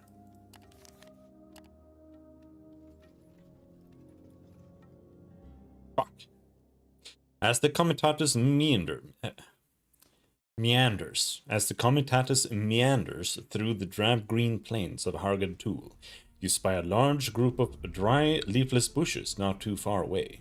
You don't even need your lookouts to spot the shadowy figures huddled behind them. They are obviously trying to hide. Whoever they may be, but they are not particularly good at it. Still, apart from the ridiculous incompetence, there is something that strikes you odd. Very high chance. You realized what puzzled you. You're way too deep into the hollow plain, and these fellows are too few in numbers to be simply outlaws waiting for the occasional merchant or comitatus to come this way. Which means there must be some hideout nearby, and these are just scouts, not a war party. The only site you can think of are the ruins of Fort Larius, which is rumored to be frequently used by large groups of criminals as a base of operations. You might want to tread carefully here. How do you approach them? Call them out. You clear your throat, then shout, "We can see you, come out," and hold your weapons over your heads while you're at it, then drop them before your feet, where we can see them. There's a moment of noticeably baffled silence, and then a wave of panicked motion sweeps through the bushes. 3 cloaked figures jump to their feet. There's a sharp whistle, and suddenly just as many Ifriani emerge from under the camouflage blankets they'd been hiding under. In an instant, their riders are upon their backs and speed away in a frenzy. It's apparent they don't want to talk, but then again, they don't want to fight either. Order your riders to give chase. You order your fastest scouts and outriders, who spur their mounts ululating. As the cloaked figures realize they're being hunted, they double their efforts to escape. Scoutmaster Venatoris. This is bad. Ooh, we succeeded. The cloaked figures are quite skillful riders, and they obviously know the terrain too, yet your stalwart rapidly gains upon them. The distance between the 2 parties grows shorter and shorter. After a few minutes, the pursued realize there's no use to run anymore. They turn their mounts to face their enemy. It's clear they won't parley. Watch from afar as combat ensues. This went about how you had expected. Your crew makes short process of the brigands. There isn't much to loot, but you order the workers to round up the Ifriani. They manage to get 2.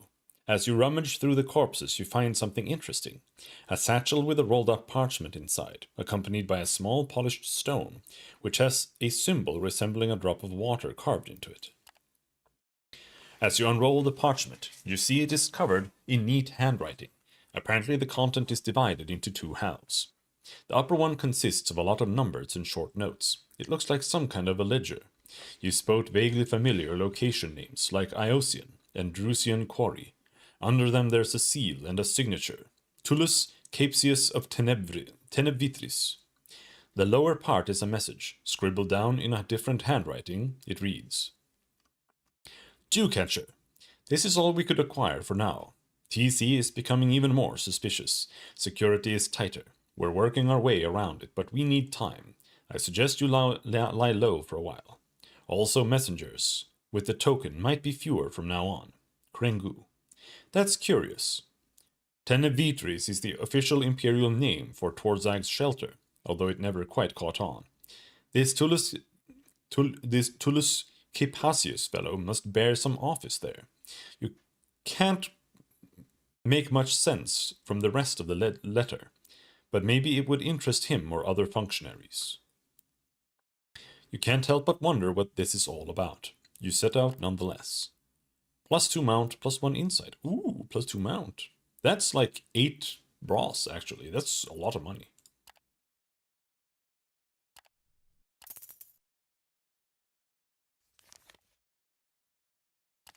Alright, now we gotta be careful the rest of the way here.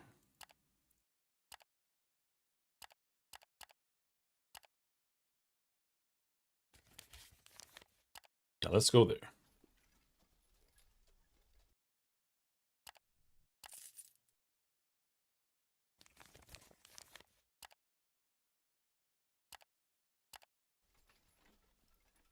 Oh, we actually have some movement to spare? But no, like, this is why I don't get it. Because scouting is like, I don't know. You basically have to waste the entire day to scout. So the only reason to scout is if you're here not actually for any reason. So you're like looking for events or stuff, right? That's the only reason. And I don't see any reason to do that. Because combat encounters, hunting and foraging are all loss activities. Like, you just lose money and resources doing that. So I just don't understand. I don't understand the point of scouting. I don't get it at all. It's so weird. You're woken in the middle of the night to the sound of yelling and fighting. It immediately dawns on you that Nadir is under attack again, and you rush out of your tent to join the scuffle. Not this shit again. The night air is heavy with the smell of sulfur, and the ripping sound of fell portals opening mingles with the alarmed shouts of people. This time your crew was ready, and so was Nadir. Arcane glyphs she placed slowed the appearance of the demonic marauders. A fight is still on your hand as your combs corral the creature into the middle where you can pin them down.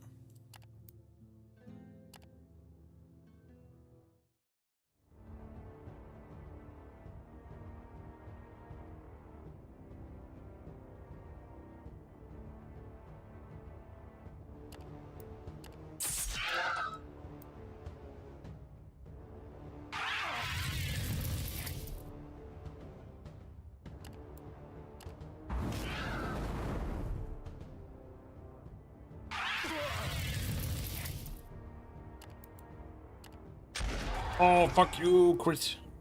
Huge crit. Alright, let's vomit that guy to death. Maybe?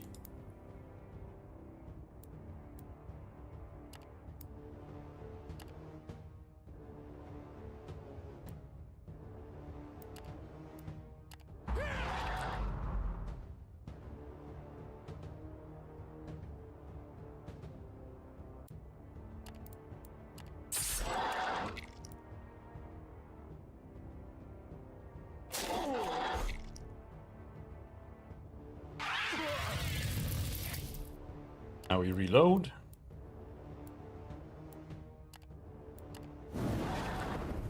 Holy shit, the sound effects are so loud.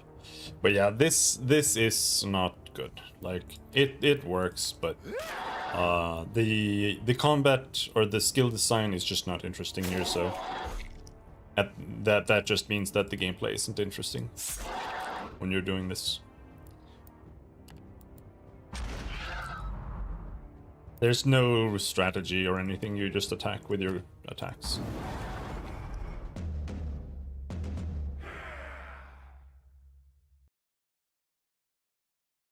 Finally, the last of the demons is destroyed. Its body burning up in flame and vanishing during its death throes, and this is the same.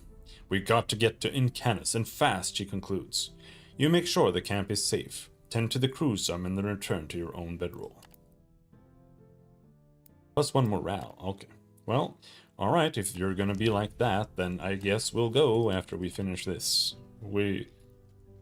I'll have to skip on my plan. But there's usually stuff to take up to. Wait, is this just an encounter? What is this? I think this is just a random encounter. Blank.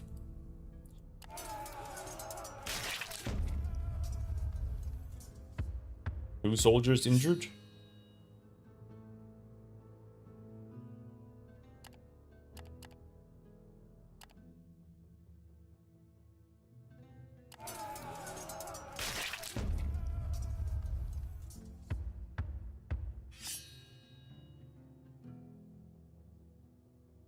Alright. Healed. Nice. Oh, actually, we still lost a soldier. Oh. Never gotten this much before. 14 bones. That's crazy. Victory is yours. Alas, the adversary might return. You have to decide how to proceed. Wait some days to see if the adversary returns. I need to rest here anyway.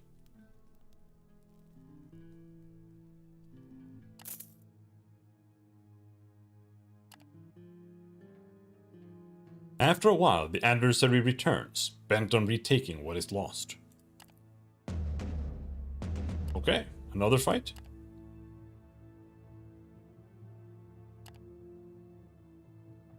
Makeshift barricade. And make some more horse boys.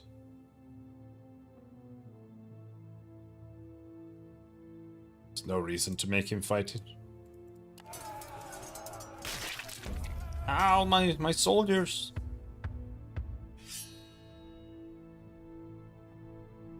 Did I actually, like, lose just now?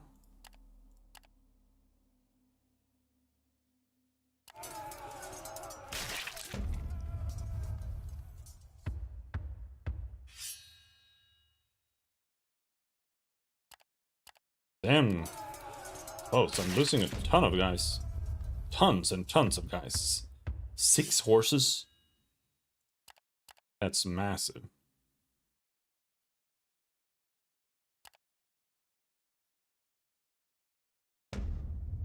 Some heals, but some die. We lose 3 horses, 2 fighters. We gained 5 bones and 250 supplies. At last you have completed your objective. Okay.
There.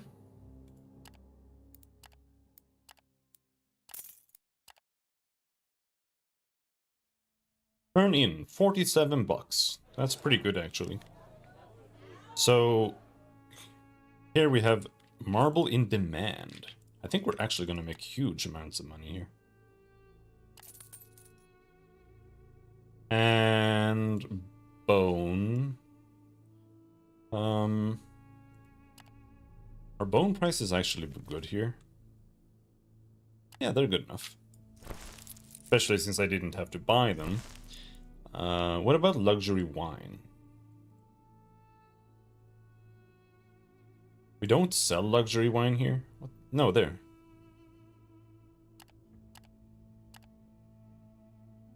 It's not a full stack. I would need to find 1 luxury wine. Somewhere. I guess that's fine.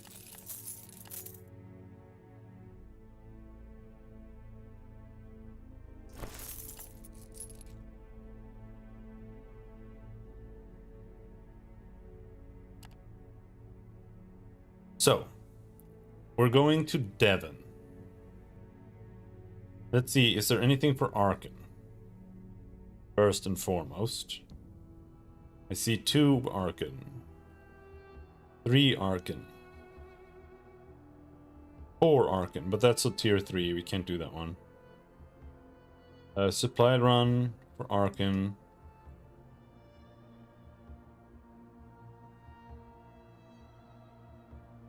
Supply run Arkan.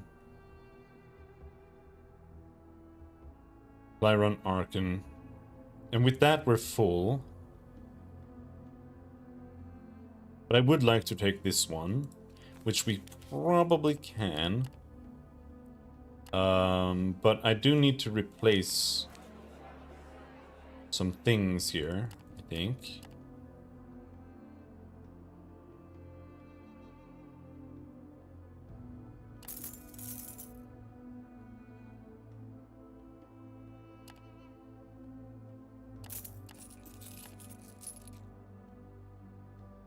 Something like that. So now we can take this one for Devon. And what else?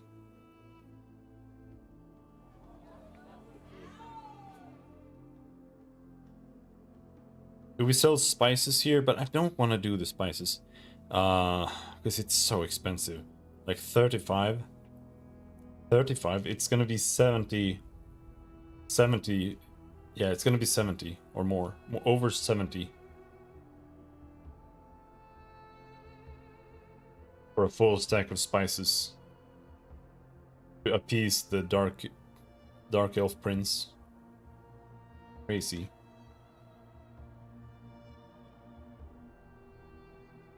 Scrap metal, maybe.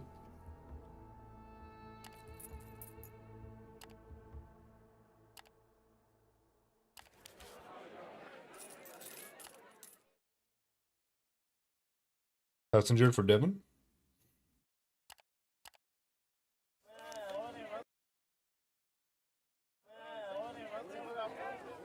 Alright, that's what we can buy.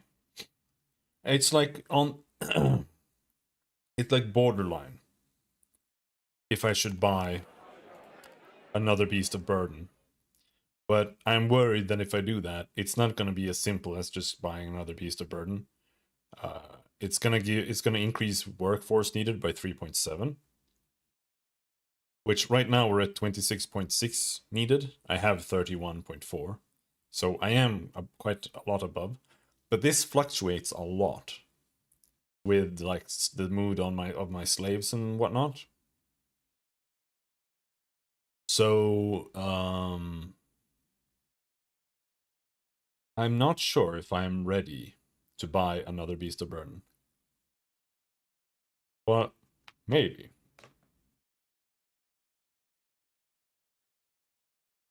Did I do it?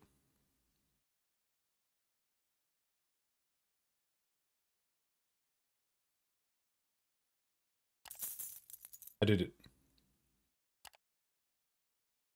And then I'm gonna need to hire some workers. Because workers are more reliable than slaves. Okay, I think we're good. Hire a scout. And we're not at like crowded yet, but we'll see.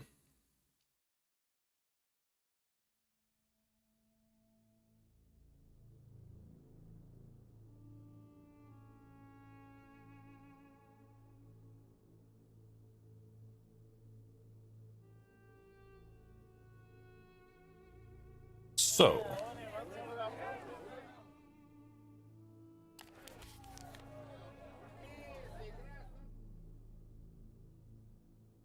what do we buy here? It's pottery, right?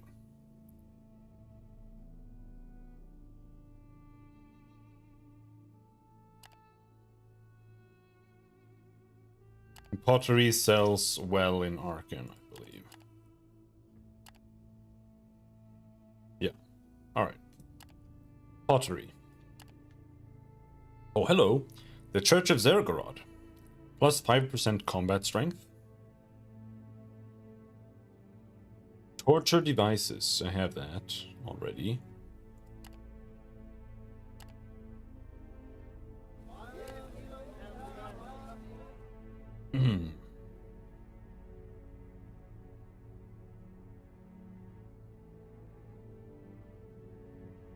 Obsidian blades, contraband. What does a a full stack of obsidian blades sell for?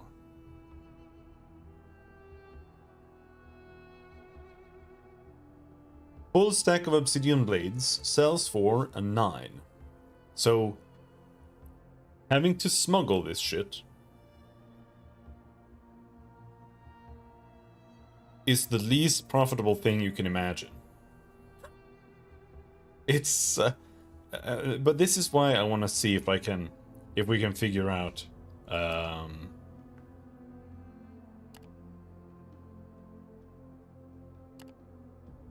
we can get some rep. Because, like, maybe if we can rep up with the Carpenter's Guild, and especially with, what are they called? They're not called the Traders Guild, they're called something else.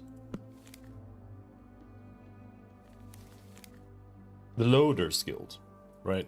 Especially with the Loaders Guild. I might be able to get better prices. Because right now, I have to sell these to the Wraiths. And the Wraiths are like, they're literally just like hobos. So that's why the prices are bad there, I believe.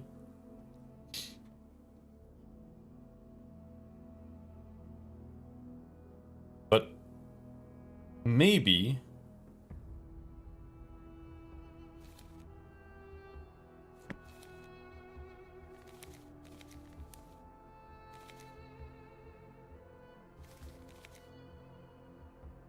so this is a bit weird, right?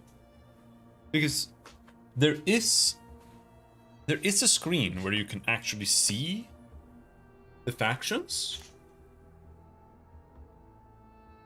There. But can you not access this somewhere else? Like, oh, here you can access it. Okay. So Carpenter's Guild. They actually have a very high presence in Devon. And now we have tier 1, which might mean that we can actually do things with them. So I'm gonna buy an obsidian blades. Just to try it. And we'll also just buy pottery.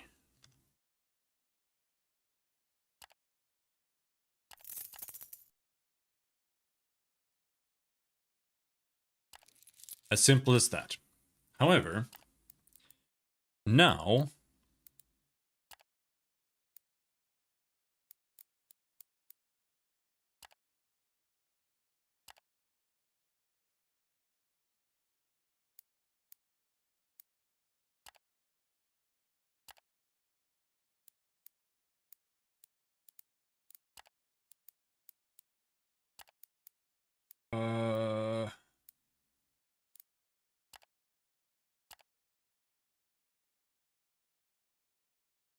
we can do this. Try to find the official called Capacius you read about in the letter you found. You ask around for the official named Tullus Capacius. As it turns out, he is quite a well-known figure. He's one of the higher-ranking clerks responsible for the coordination and administration of ore shipments from the nearby quarries. Due to this, he is not hard to reach at all, for he frequently grants audiences to merchants, and as luck wills it, today he just happens to do so. Yeah, I've read this before. Your plea, he asks? You produce the parchment you found after defeating the bandit scouts in Hargad Tool. And what does that tell me? Capacius asks. You give the parchment to one of Capacius's guards, who hands it to him. He unrolls it He unrolls it wordlessly and starts to read. And as he does, you can see the vaguest trace of surprise and excitement on his face, although he sure does his best to keep his composure. Where did you find this? He asks calmly after he finishes. You see no reason to lie, so you tell him about your encounter with the bandits in Hargad Tool. He nods slowly and ponders for a while. Then he speaks. You did well to bring this writing to me.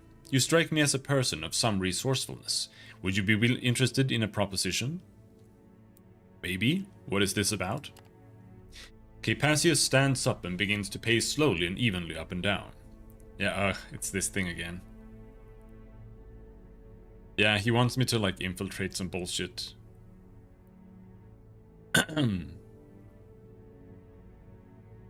With time I had to assume there's a new force in Hargad Tool, a force to be reckoned with, one which might have been somehow might have even somehow infiltrated Tenebitris. The letter you brought me confirmed my suspicion. Someone is systemically raiding Imperial assets based on insider information. Since then, I've been experimenting with alternate supply routes, but to little avail. These people are cunning. I obviously don't know who they might be, but regarding the question where, I can take a good guess. Such an operation needs a base, and there's no better place for one than the ruins of Fort Larius. Why not just raid it then? No. Ask him if there's a reward for delivering the letter to him. Hypatius ponders this for a few moments, then motions to his guard absent-mindedly. Finder's fee, the man says in a gruff voice as he puts a few coins in your palm. You have no doubts this means the meeting is over. 4 changers. 4 changers. 4 changers. 4 changers. I came there with fucking incriminating evidence. And he gives me enough money to operate my comitati for like 0.01 days.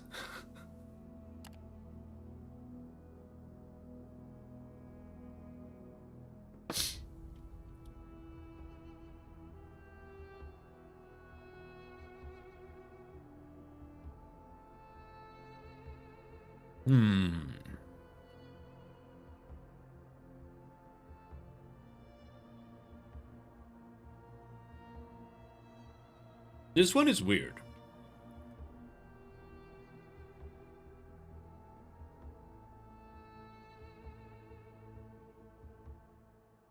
You can use resourcefulness to raise the success chance of tests in events.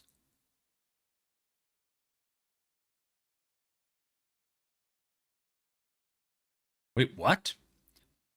You can use resourcefulness to turn march points into movement points on the campaign map? Huh? Huh? Huh?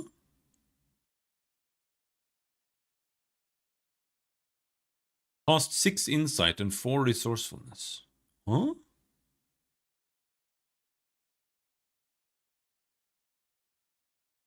But yeah, this one, enhance. Like, you can use resourcefulness to raise the success chance of tests in events. I can already do that.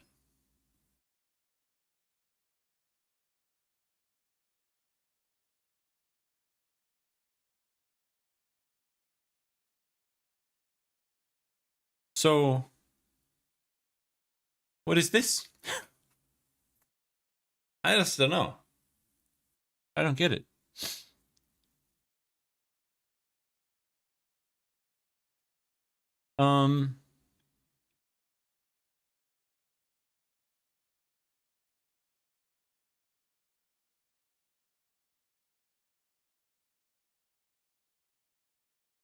It's so hard to get points, man.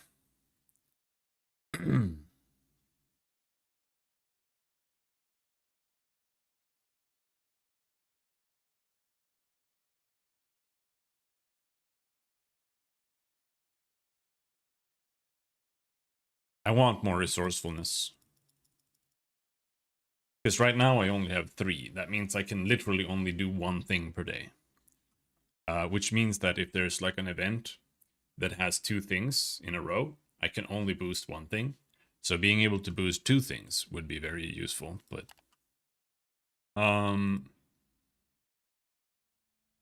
anyway.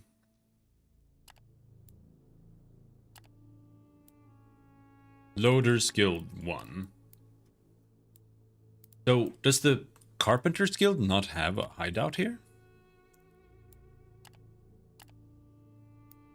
I guess the Carpenters are in Devon, maybe? Because the Loaders are here.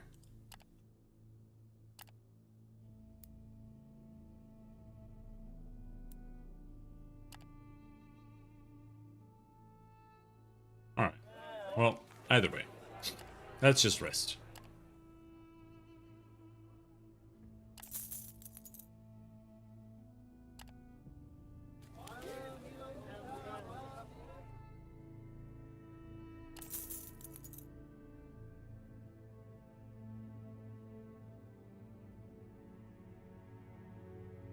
Did they gain?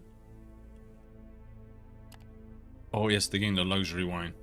Okay, so now we have one stack of luxury wine. So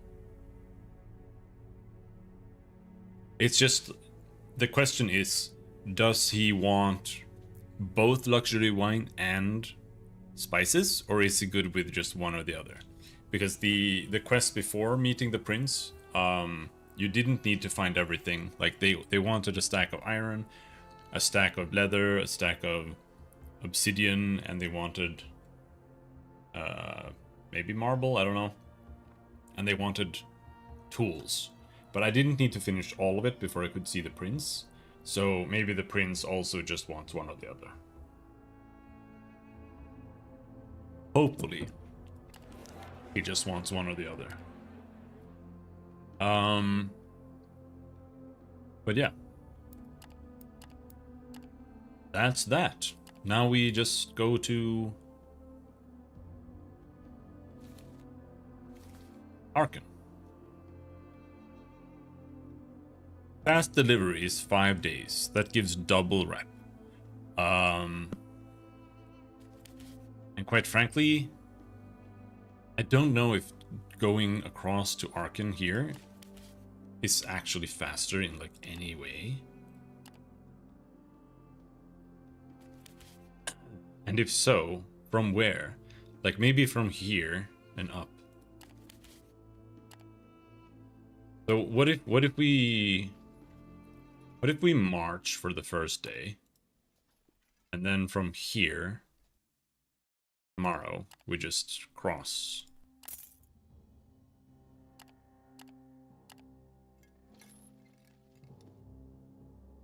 Or maybe we just march the whole way. Not enough resourcefulness. So apparently this costs 4. I don't know why I can do it, like, early. Now the issue is I'm scared of things attacking me, but we might be able to do this, actually. But we can do Arkan in under 5 days.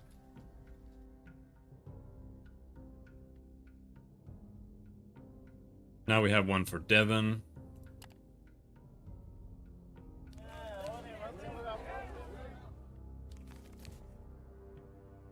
Pottery. Let's see. This one is 20 obsidian to Devon. Okay, so we sell all the pottery here.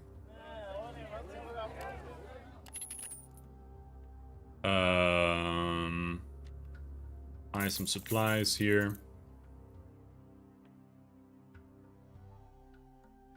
Lumen, Torzag, Ventulium, Devon.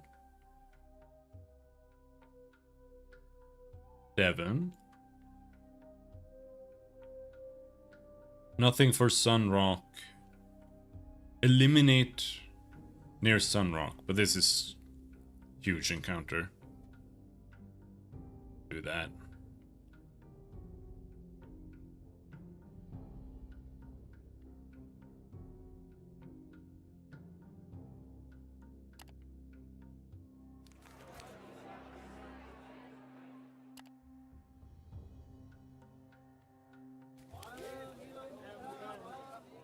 Let's see.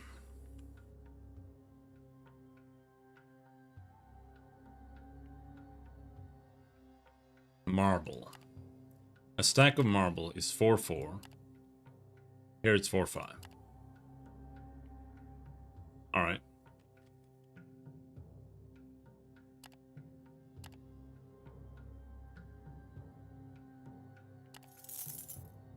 All of that.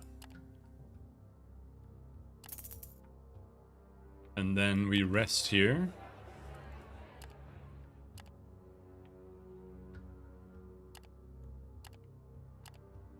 Slaves did not like the shortcut. Apparently.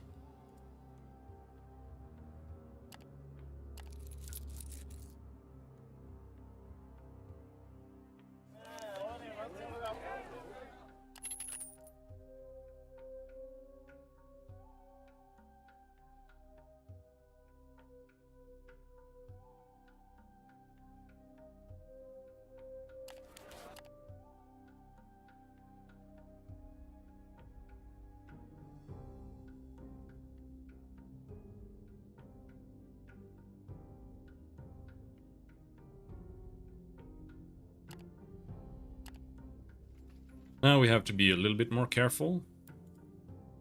My guys are cranky.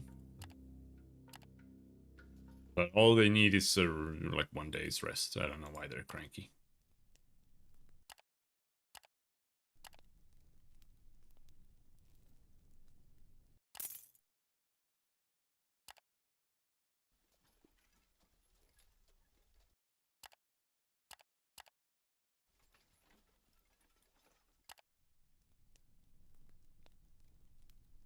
All better.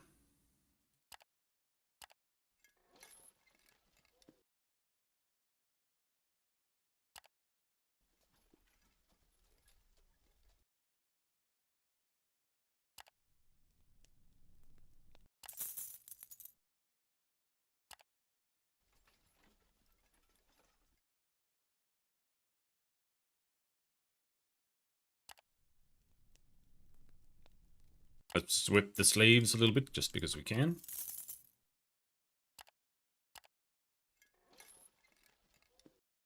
Pay the road tax. Holy shit. It just keeps going up. Road tax is 5 now?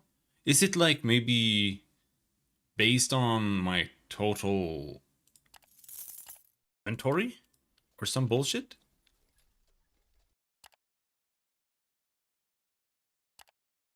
Would make sense, I think.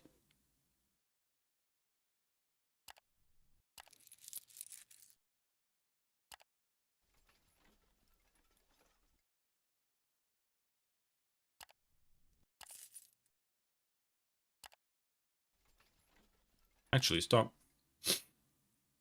We have to change equipment here. We need hidden compartments for the obsidian blades. But that's it.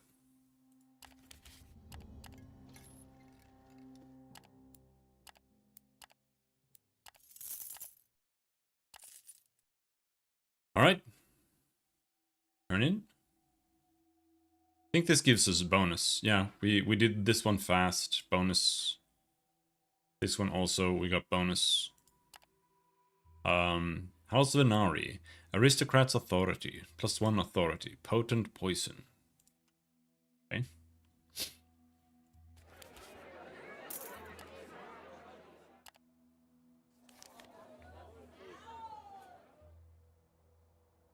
So here we want to sell all of our marble. I think the scrap metal price is actually pretty good here too.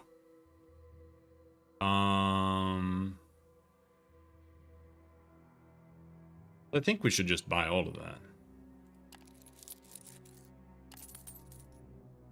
10 scrap metal. Could be worse. And now...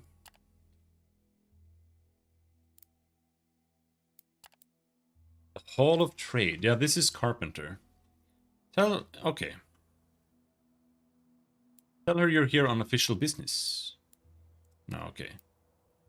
Sell them hot wares.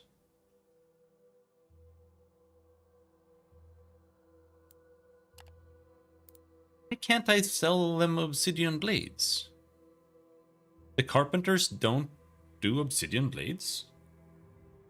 I feel like the carpenters would be obsidian blades. Why won't they fucking buy my obsidian blades? I don't get it.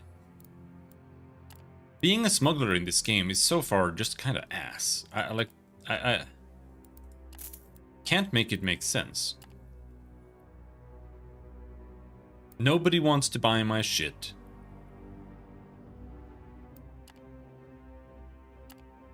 Like, selling it to the wraiths is the best thing I can do. And it's garbage.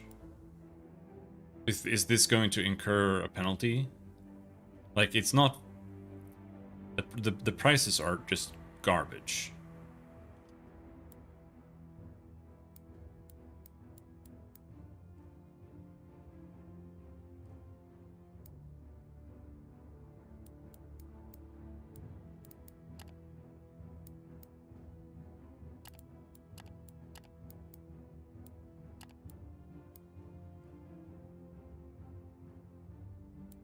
The bogweed prices, the blades, yeah, all the prices here are ass.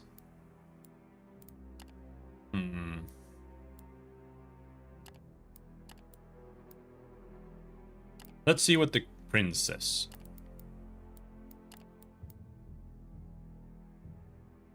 As a valued friend of the court and the prince, you're allowed to join Lacor's circle of advisors, escorted through the honor guard by the majordomo, followed by the envious frowns of the flocks of sycophants and courtiers.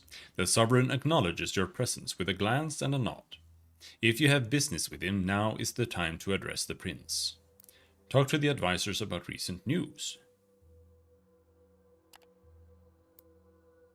Refreshed. Give the prince some luxury wine. You have heard that he is a great connoisseur. You're happy to see that your gift is favored by Prince Lacor. 3? He only wanted 3? This bountiful tribute is greatly appreciated by our court as well as our own person, Vagrus. He lets you know in his dulcet tones. You bow your head in response. What? Okay, so he just wants some spice? Fuck. Can we just buy some spice here then? Like if it's just like 3 or something, then what the fuck? Who cares? It's just that it doesn't say. So I just assumed he wanted a whole stack, but he's like, no, I'll just take 3. Alright. Give the prince some spice. His feasts will be all the more exquisite. You're happy to see that your gift is favored by Prince Lacor? Yep. There is a matter the prince wishes to be dealt with. Prince Lacor beckons you close, and so you join him beside his black wooden throne. It appears that you might possess the means to aid us in a matter of utmost importance, Vagrus, the monarch says while his ice-blue gaze pierces you. He adjusts the iron crown on his brow before going on. We cannot say more before you pledge yourself to the task, except that it involves travel and battle. So we suggest you weigh your preparedness with this one before making hasty decisions. Of course, once the task is completed, you shall be rewarded handsomely. Okay. So what that means is we save and then we talk to him.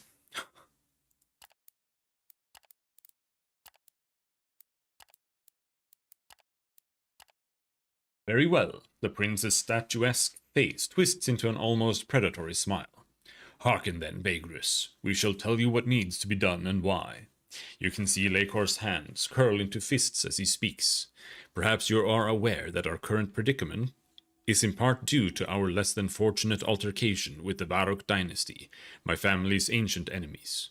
A generation ago, my father came close to ridding a world of the despicable Varokai, but incurred the wrath of Tsar's ancient prince, and thus soon lost everything. What you see here is what remains of my people after their humiliating exodus from that accursed city in the depths of Everdark. The prince snaps his lithe fingers, and one of the naked slave girls brings him wine in a silver cup. Lakor gulps the blood-red beverage down hastily before going on. But enough reminiscing. Our war is not over. We swore an oath on my late father's honor, and it so happens that now, unthreatened by us, the Varokai are starting to get bold, raiding the surface more often and spreading their influence. Just recently we have learned about one of their key sites, a gateway into Everdark, that they use to slip into the northwestern jagged waste and prey on travelers and settlements alike. We haven't the means, currently, to attack the site. Go there in our name, ambush their garrison, and collapse the main tunnel. That should set them back for a good while. You tell the prince that you will get to it as soon as you can. The Major Domo instructs you to look for the Varokai site among the hills between Stonethorn and Sunrock.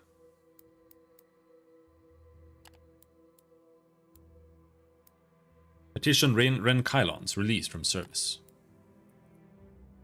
You tell Lakor that you would like to employ the scout that you ask him to let Ren Kylon free of his promise. The argument that he has done his part, along with the apparent liking the prince has taken to you, convinces him that this is the right thing to do. He is forgiven, and is now free to do as he pleases, although woe betide him should he now not work for you, Vagrus. Bowing your head, you tell Prince Lakor that you will inform Ren Kylon of his decision. Alright.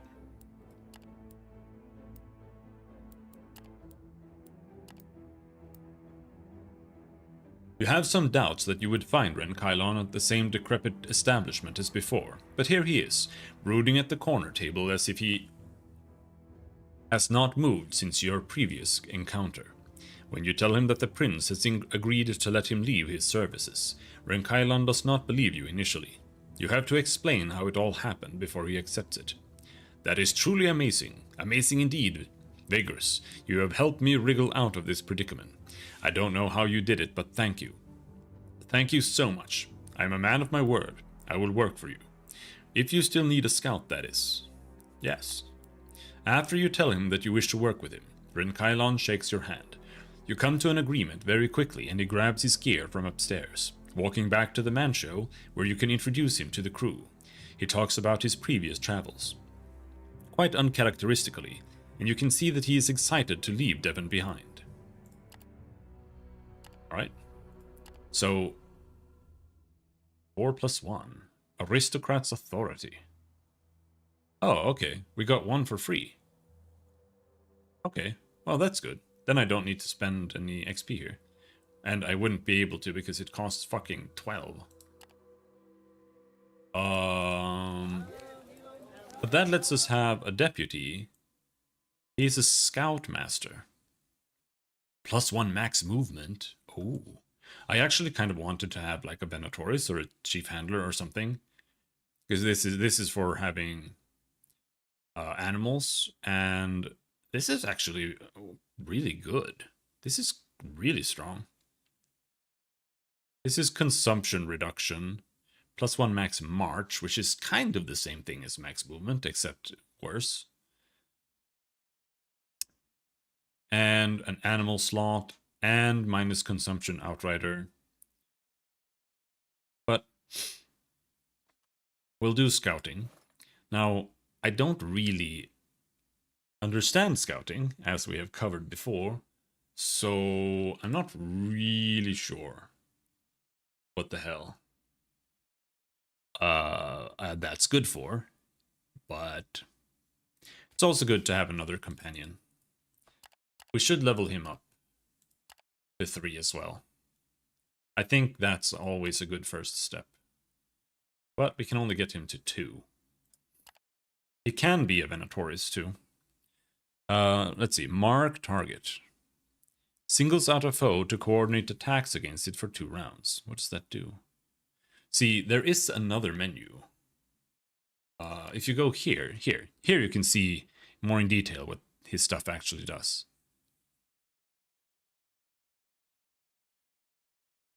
Increases accuracy by 10 and crit by 10 against a certain target. So this can be like really good, but it's super boring, I'll be honest, but it is good. And if we do this, then he can do it for 3 rounds.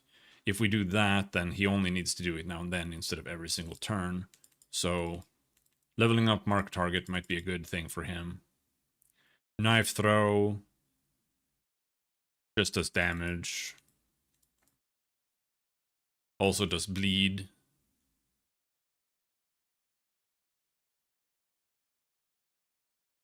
This skill has another phase against the same target. The follow-up attack of 2 consecutive lacerating dagger throws. Armor piercing and bleed damage. What? I don't understand what this means. It says armor piercing bleed damage, but this one also has armor damage, bleed damage. It doesn't say any damage or anything here. So...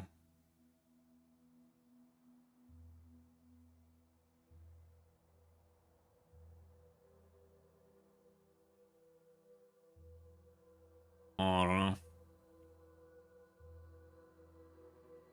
Oh, the follow-up attack. The follow-up attack... I think it might mean that if you attack once, it's just the attack, right? It does bleeding damage, has armor piercing, and then the next time you attack, you get a free skill. So it throws this as well, which doesn't cost anything, has slightly lower crit and attack. So it's basically just you attack 3 times if you attack twice. I think that's just what this means. Furtive Stab. This is a melee attack. Caltrops. Throws iron caltrops on the ground. Enemies walking onto them get hurt and hampered. Immobilized characters cannot move and evade. Done. Yeah. Alright, so mark target is what he is going to be doing. Kind of boring, honestly, but whatever. Prowess 3, Savvy 2, and Perceptive 4. That. The Darkness Within.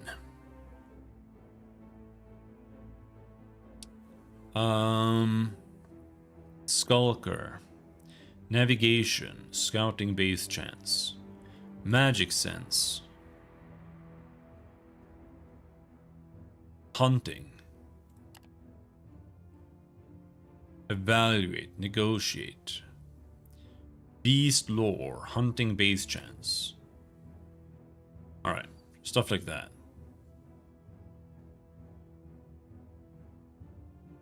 Deft swordsman.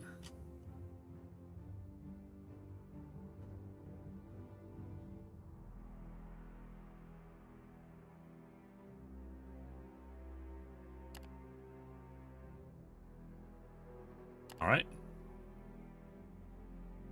Oh. +1 survival, hunting.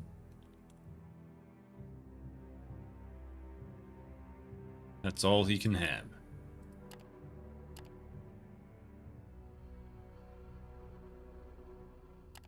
Alright, well that gives us a lot more stats. And it also gives us another fighter in scenarios where another fighter is good. Undead in the vicinity are less likely to attack. We can fit that there. Now we have 2 navigation slots. Which means that we need to go and buy the fucking compass.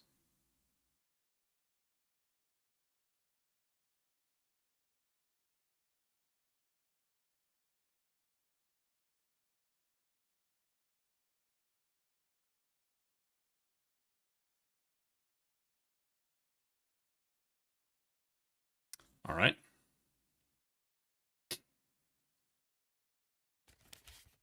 So, luxury wine. We are now at Devon. Luxury wine is actually kind of expensive here. I don't feel like there's like a single place in the game so far where luxury wine is like worth.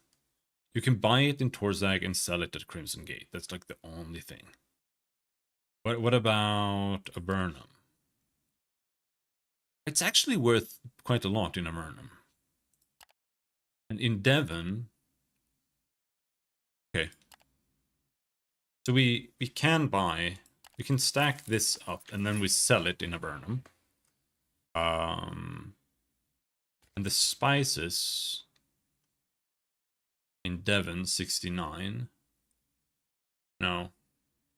You'd have to buy it at the Crimson Gate and sell it in Torzag. That can make a profit.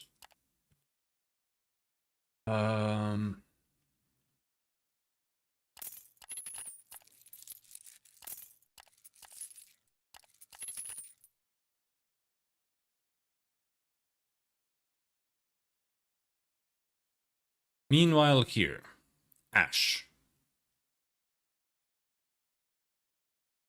I want to do Carpenter's Guild, so take that one to Ash.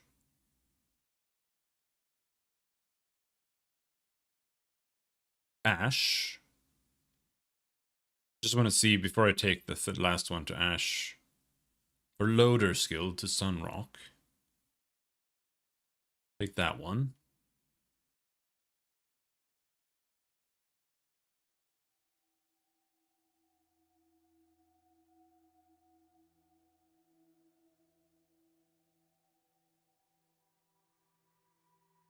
Rathonak Alliance.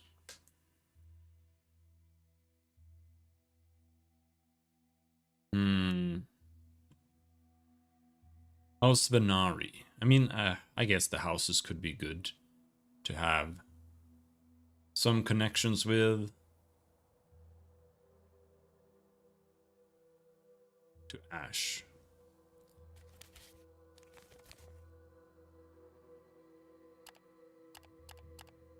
Oh, we can get another one. Distribute to Sunrock. Oh, I can take 2 of these.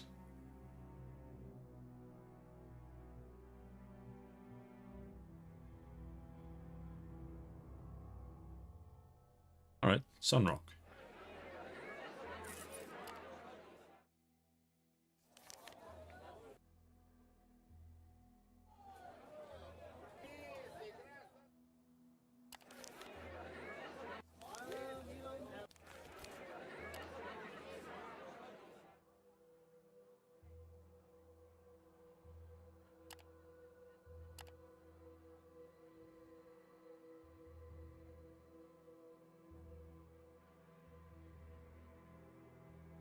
All right.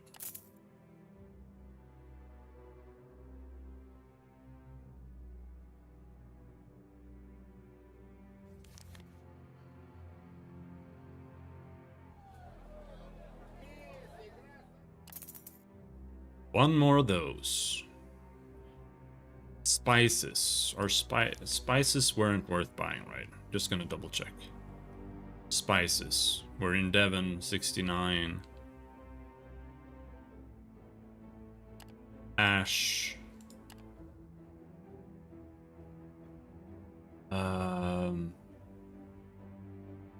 Omphilot Outpost.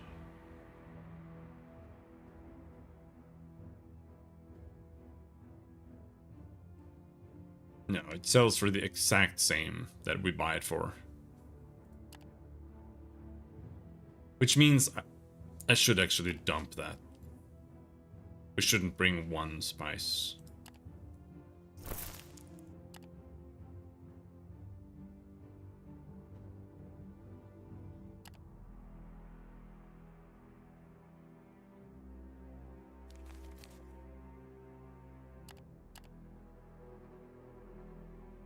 We're in Devon. Buying metal here is not the play.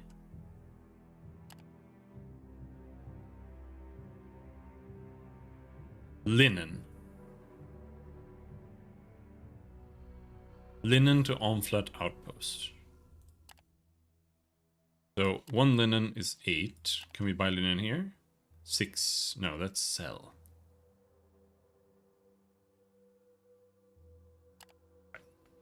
One full stack of linen. We sell that little supply there and take another full stack of linen. And now we're ready to go.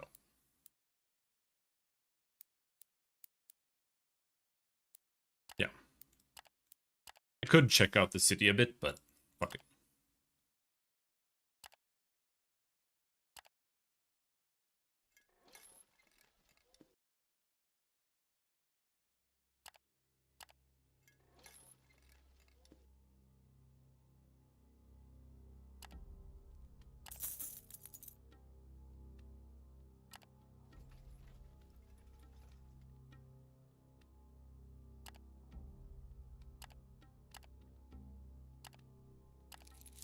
Do you think this other quest had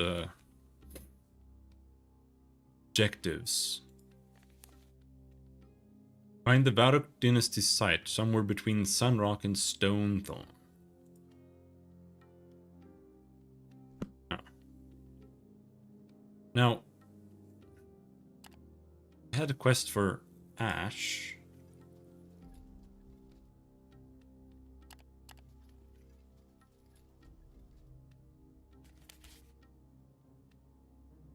Yeah, it's there.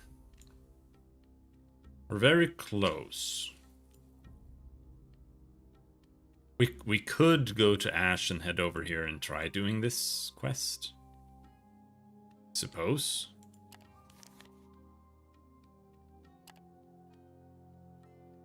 Wormslayer Hall.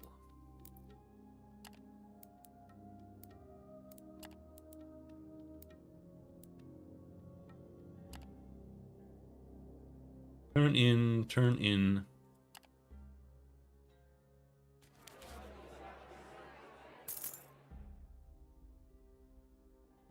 But I kind of wonder if I should buy even more fighters if we're going to head up there.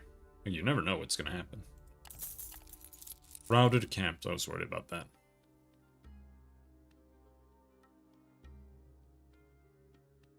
I wonder how you deal with this. I don't think you necessarily can deal with that. It's just like something you have to deal with.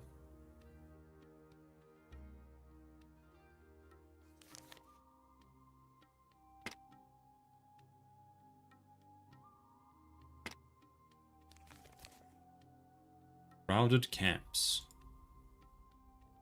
Chance of losing morale during camp. Maybe it's like not a huge deal, but...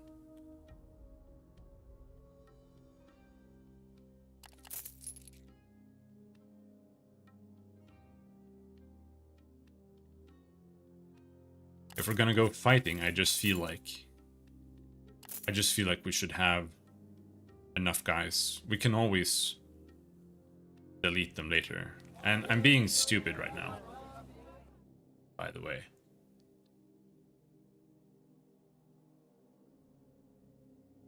I shouldn't have bought that now. Should have bought that when we come back and go up. But whatever. Whatever. Is there anything for Ash here? No.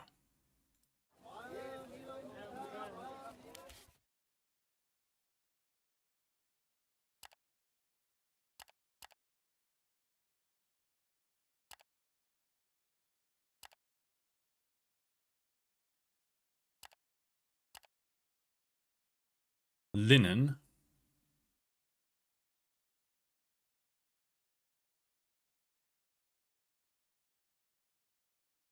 On Fallout Outpost.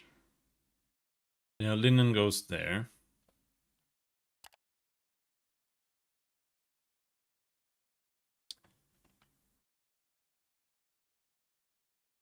I think you want 15 scrap metal or something, but I kind of want to buy all scrap metal. Stack up as much as possible. And then we chill.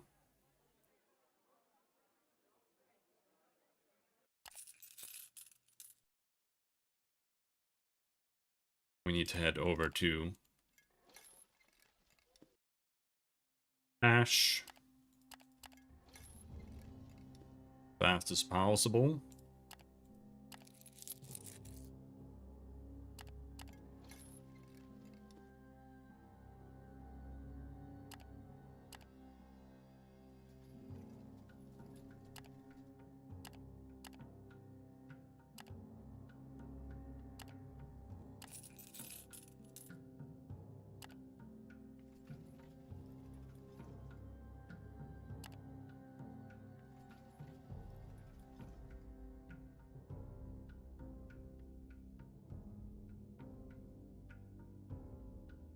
There, we got some money. Was any of this supposed to be sold in Ash? What about the luxury wine?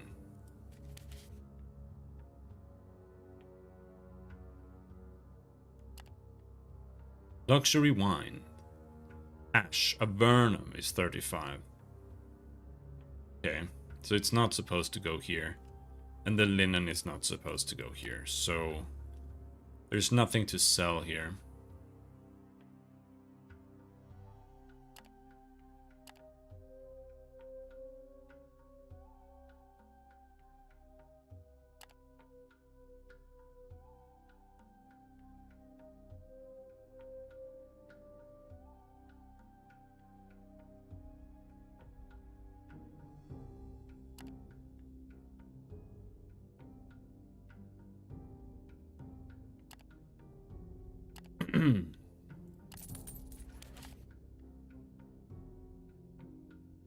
Bunker for the Carpenter's Guild, near Ash. Is there any, like, fighting thing we can do on the way up? Near Sun Rock, no. Near Mirage, near Sun Rock. There's one. This one. And it's a fairly large encounter, actually, but I think we would be fine.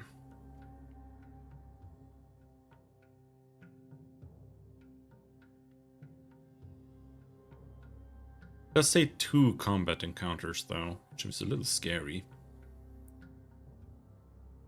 It is 61 bucks, though. I'm gonna do it. YOLO. We can hire even more guards.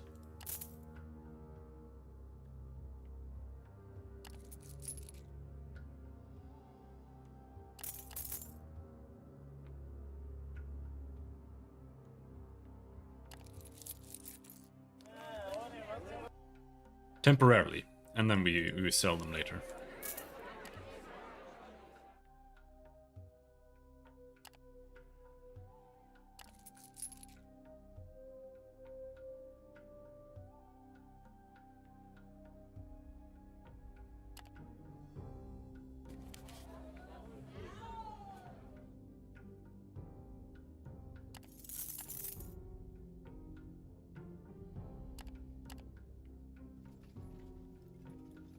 All right.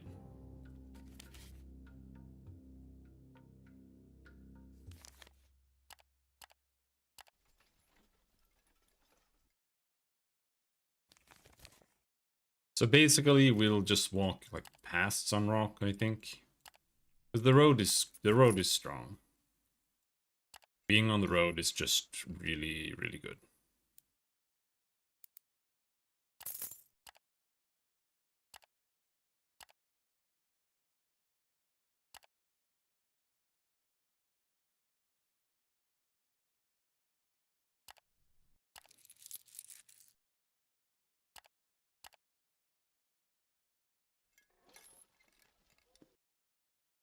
We head to Sunrock.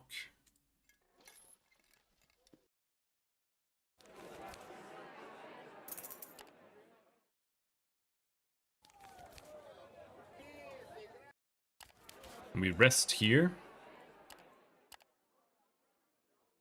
Makes everybody happy. And then we just go almost straight up from here.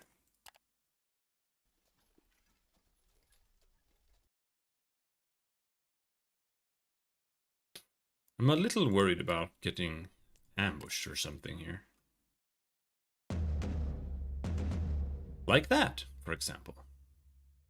I don't know why my combat strength is so low. I feel like it should be really high.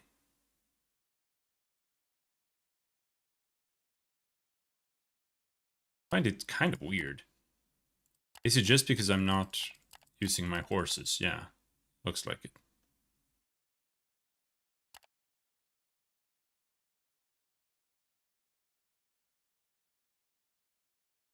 Flanking is a crit. But, like, they always do so much damage. Like, losing an entire fucking fighter against a complete, overwhelming, like, thing is just so weird. I don't know if pursuing... I get the feeling that if you pursue...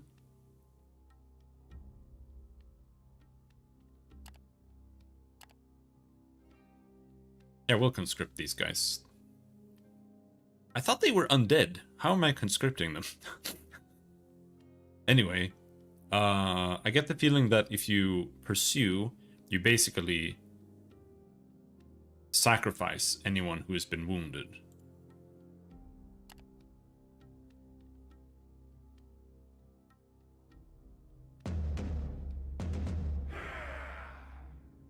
Alright, good.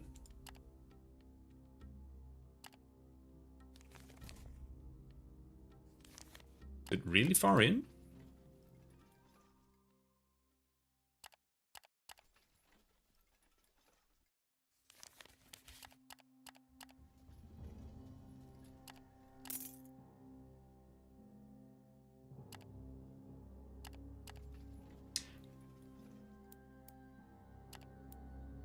Yep, relax. Relax, guys. We're done force marching.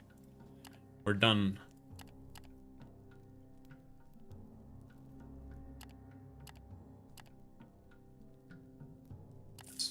It's all good. So it's here somewhere. There it is. Hand over 12 fighters. Alright. God damn, but alright.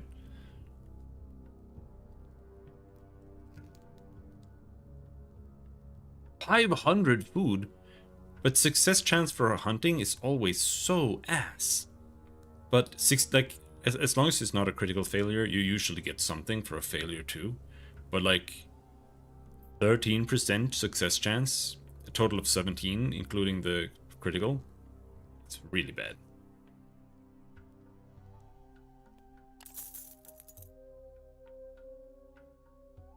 Yeah, I got 6 supplies. The adversary arrives, and fighting soon breaks out between them and your crew. The orcs' war cries carry far and wide. Orc raiding party. They're super weak. Alright.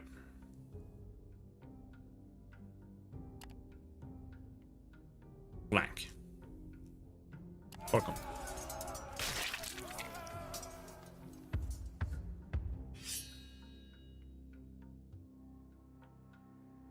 They're retreating.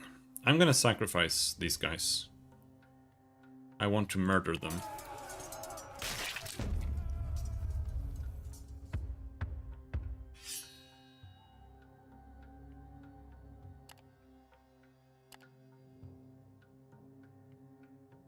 Saved 1 scout, I think, if I understand correctly. Yeah, we lost 1. Got some scrap metal. That's really good, actually. But that's about it as well. Victory is yours, but another attack is incoming soon, and so you stay.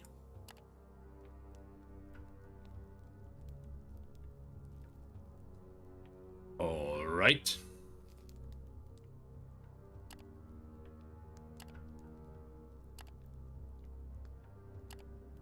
Keen. Plus 5% combat strength. Do we eat double? We can still send them out. I don't have enough guards, actually. Which pushes that down, but that's fine.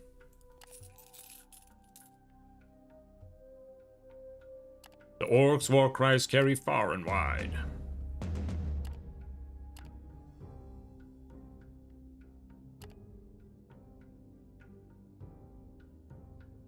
This is actually not really that interesting either, because I don't know.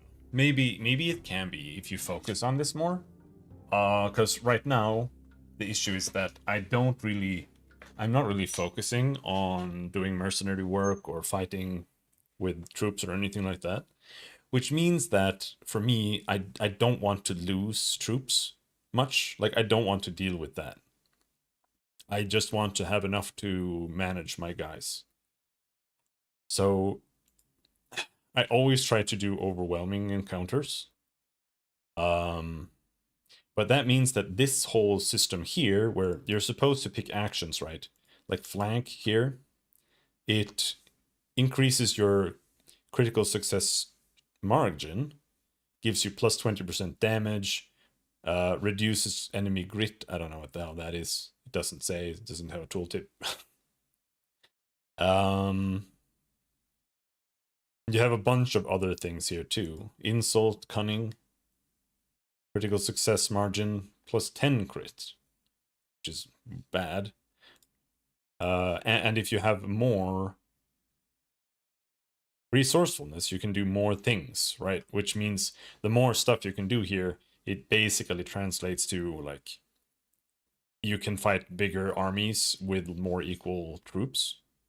And I don't really have any of this, and I'm not doing this much. So use scouts to harass enemy, chase, plus 10 chase, minus 10 grit. So here I really only do flanking, which it increases damage, but it doesn't seem like it really does anything. Because it just seems like damage, as long as damage is above their defense, then you basically do full damage. That's about it. And then you just kind of compete for points or something. I'm not really sure how it works. But it seems to be something like that.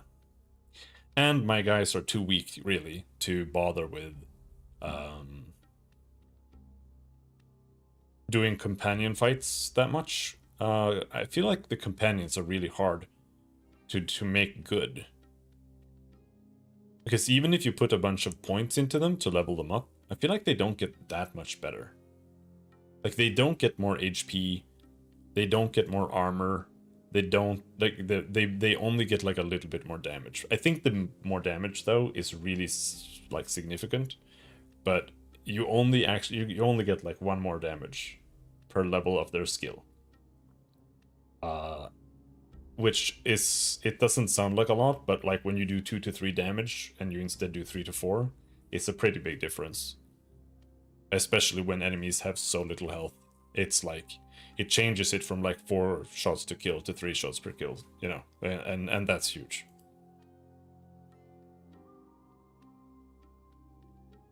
But let's fight these orcs.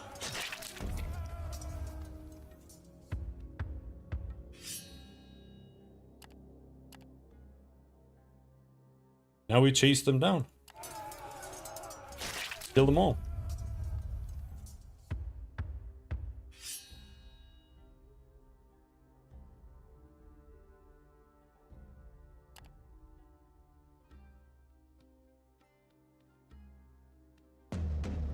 Ooh, another scrap metal. And you have completed all your objectives. Alright. Then we save there. We got that done. Now we need to go and find this. The Heritage of Hatred.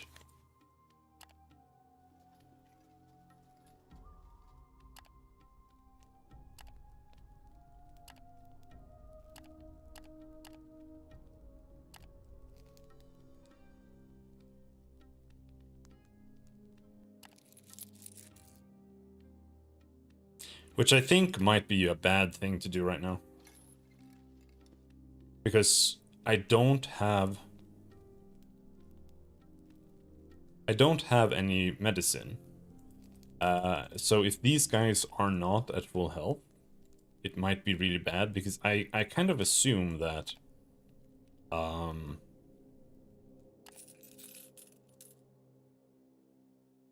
this is gonna lead to some companion fights.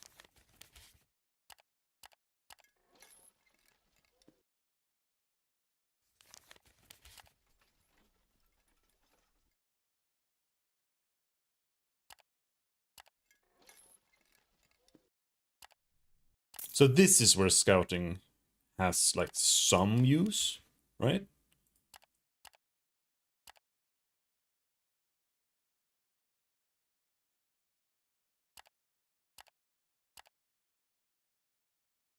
Perhaps. But even so, it didn't actually find anything. It's like, yeah, there's a thing here, maybe a thing here. I don't even know what this means. There's a 9. There's a 9 and there's something there maybe. I don't know what it means.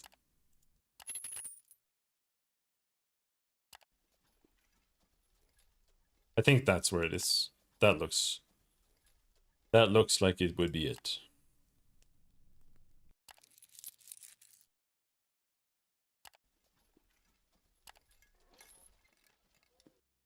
The reason for it is difficult to pinpoint. Perhaps it was an intricately shaped rock you saw, or was it the odd but catchy tune of one of your combs whistled this morning? The delicious food you ate at your last stop? Or maybe it was that hour of lying awake, thinking about the future before going to sleep last night. Whatever it was, you feel more inspired to work and travel than before. It lasts for a while. You gain inspiration. What? Oh shit, I'm like super far away from the area.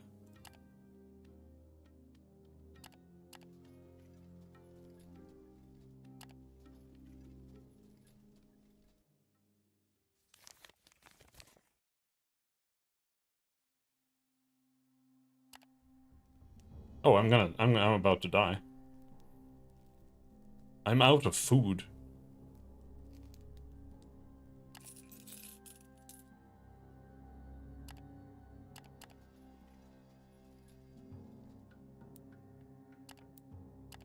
Very heavily so.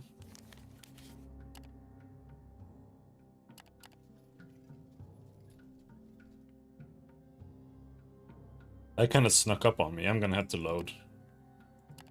That's why I saved. Probably there, but...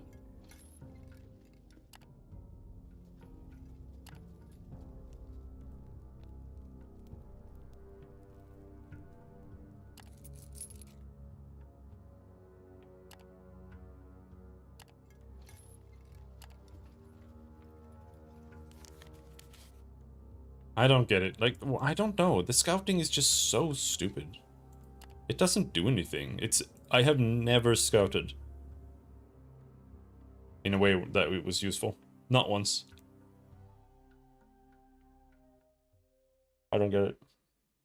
Oh, hello.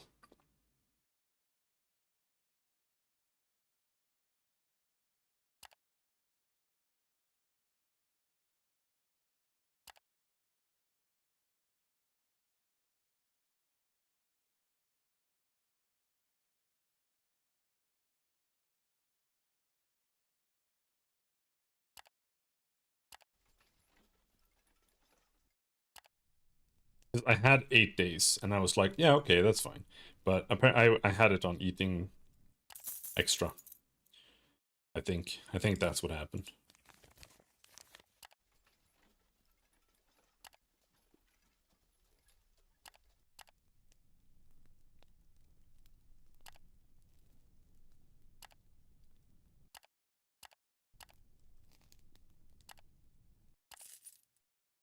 No ambush, no ambush.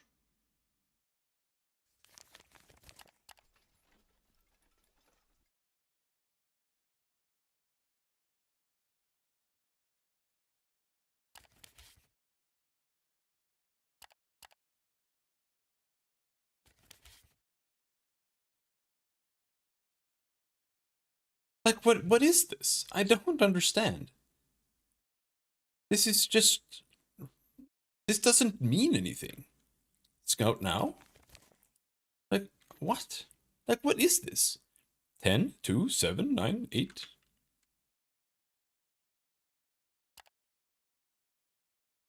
I genuinely don't understand.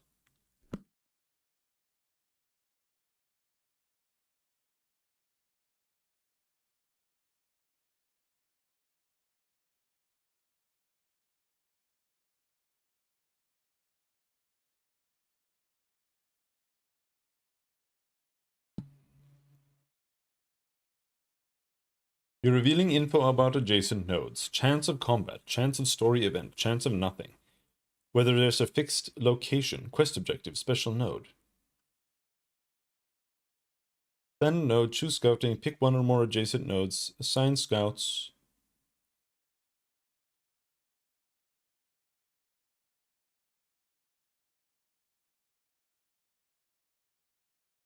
I don't know.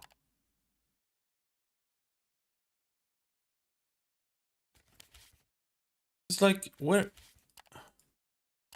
is it then?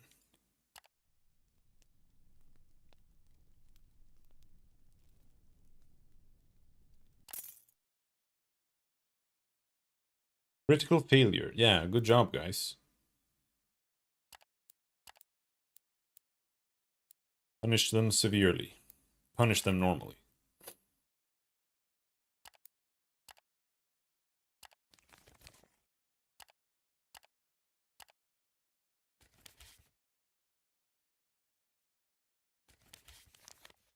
I don't know. I just hate engaging with this scouting bullshit.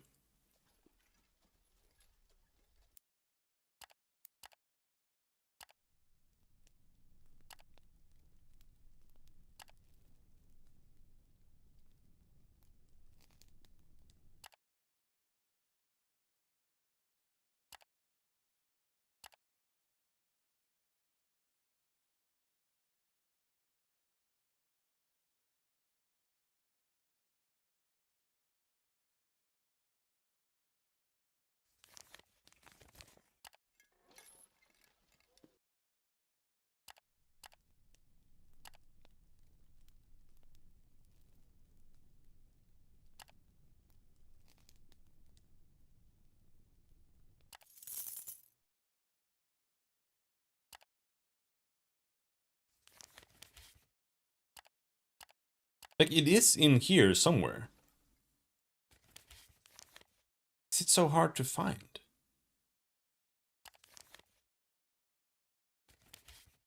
There's a 3. Okay, so I think it might be there then.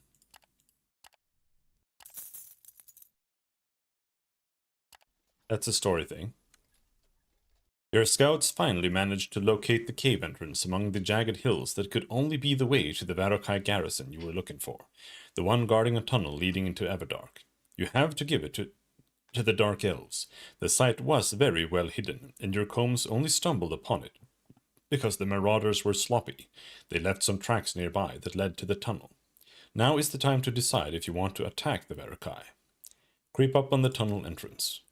What tactic would you like to use in the attack? Try to sneak in and slay them without raising an alarm. You try to scout out the area quietly and decide how to go about this. Ren knows his kin's way and can find a way in. He should lead the operation. Ren Kylon lost loyalty? He doesn't... What? Ren Kylon leads your combs on a silent killing spree, using the Varakai's own tunnels masterfully, always staying hidden and striking without a sound. They manage to down half a dozen Dark Elf soldiers before they are inevitably discovered. It's still much more effective than you would have thought possible. Hello, Skibby, how's it going? Long time no see. As the Varokai line up for a fight in the tunnel, you join your companions inside. A new line of defenders quickly forms in front of you in the main tunnel, and you have no choice but to face them. Yeah, it's companion fight, that's what I expected. I think everyone is actually like full health, so it should be fine.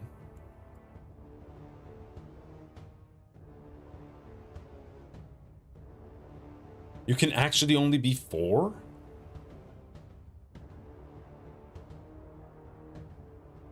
Holy shit. I wonder if there's a way to increase the maximum of that. Okay. I was hoping we'd have another party member.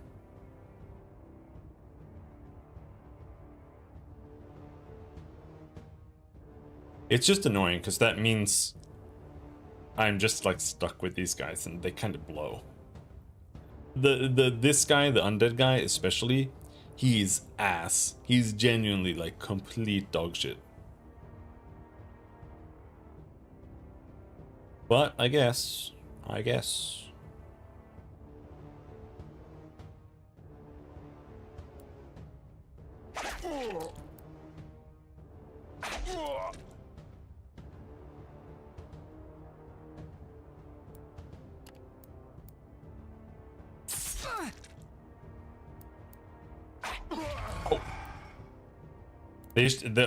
The issue is he always dies in like one turn.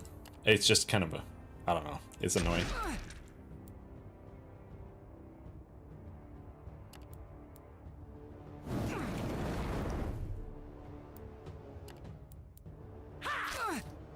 Okay, I think that guy's dead. He's dead. Reload.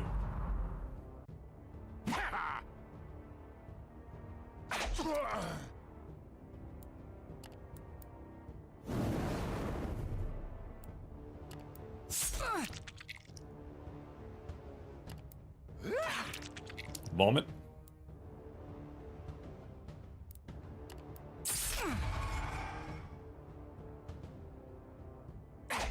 And he's dead. Oh no. He got die hard. Let's see. We unclick. No, can't unclick. He's got 5 HP. And currently he's bleeding for 3 rounds. Okay, so he's not dead. But I think shooting that guy is a waste, because the pistol does so much damage. Does 5 to 7, it's overkill. Plus he crits very often.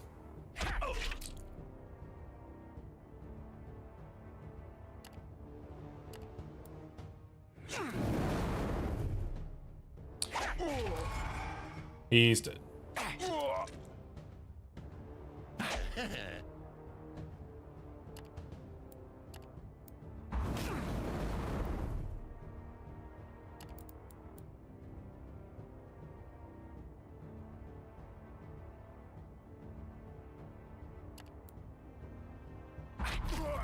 He's dead.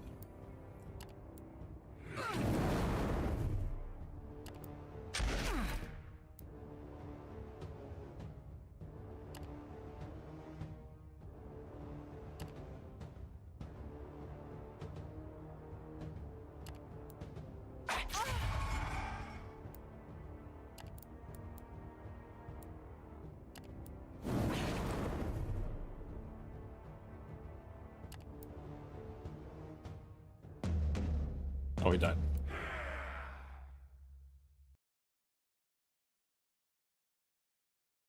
The garrison is defeated. The Vagrus that did not fall to the advance of your companions were defeated by your other combs. Some managed to flee into the depths of the cave system, so you know that there is no time to waste. You have to collapse the tunnel before a larger force arrives. Yet a quick look around the abandoned subterranean garrison reveals that the Vagrus have left some interesting things behind in their dark halls. You could try to loot this place, but the risk of more dark elves arriving is ever present. Search the Vagrus captain's quarters. Oh yeah. Arcane text, 2 Lyrg, 1 Demon Horn. The Vagrus captain's quarters are at the top of a long spiral staircase, and you're shocked to see the small windows carved into the rock wall peek out over the jagged landscape. The room must be near the top of a high cliff above the caves. You find all kinds of treasures here. Fine weapons, valuables, coins, and even some arcane-looking text on scrolls. It's a fairly daunting task to make an inventory of everything here, so you try to just grab anything valuable you can immediately. Unfortunately, this is still time enough for Dark Elven reinforcements to arrive and press into the garrison tunnels. Ooh, I don't know if I can fight that. Because all my guys are injured now. But we can have Rena, that guy. There.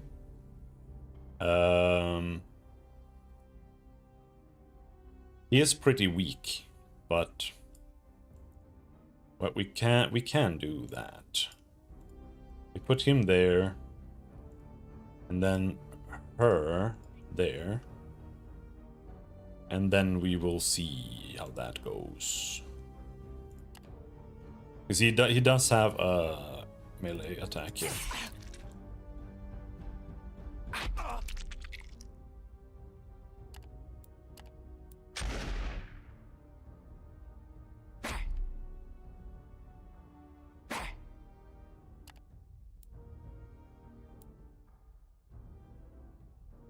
Then we do a summon. More targets are good. Blink. Fire tongue.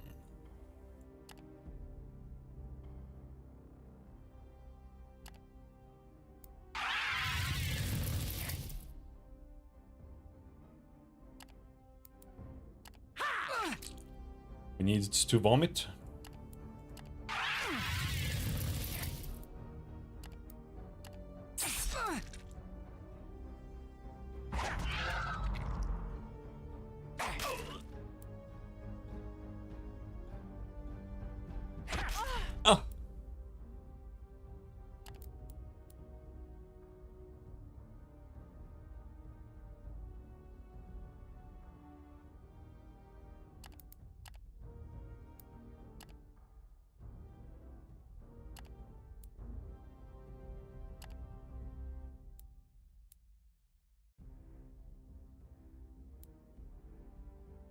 Poison damage 4 rounds. But I hit this guy. If this does poison damage for 4 rounds, why is this guy not taking poison damage right now? I'm so confused.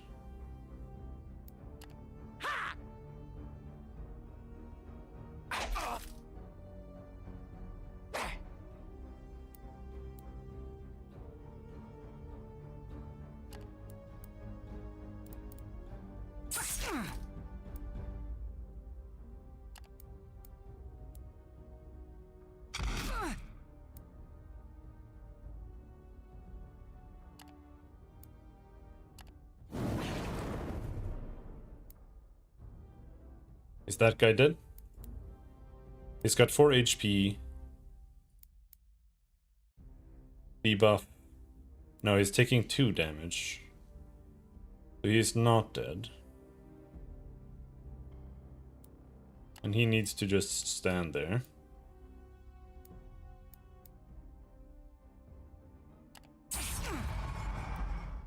Which means we do need to finish that guy off.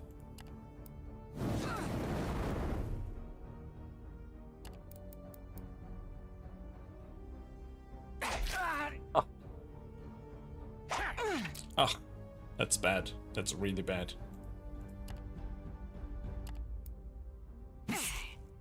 That's also really bad.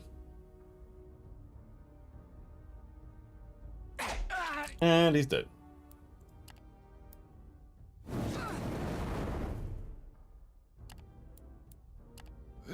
Ooh, crit. Maybe they're like immune to poison or something. No, he is taking 4 damage over time.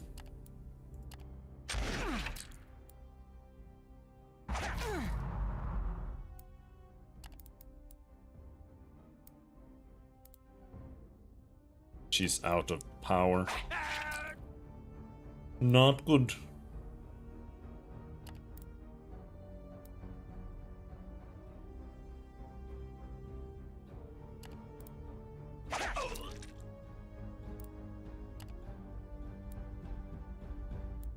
Yeah, so 2 damage. And we need...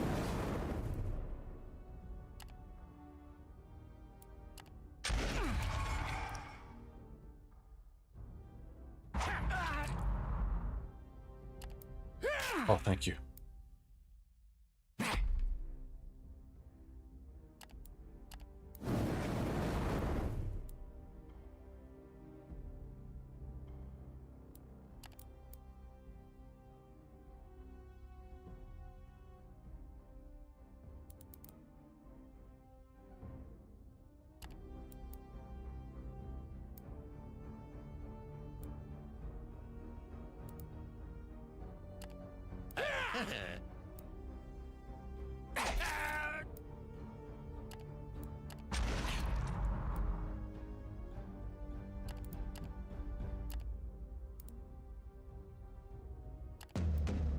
He died. Whew, that was close.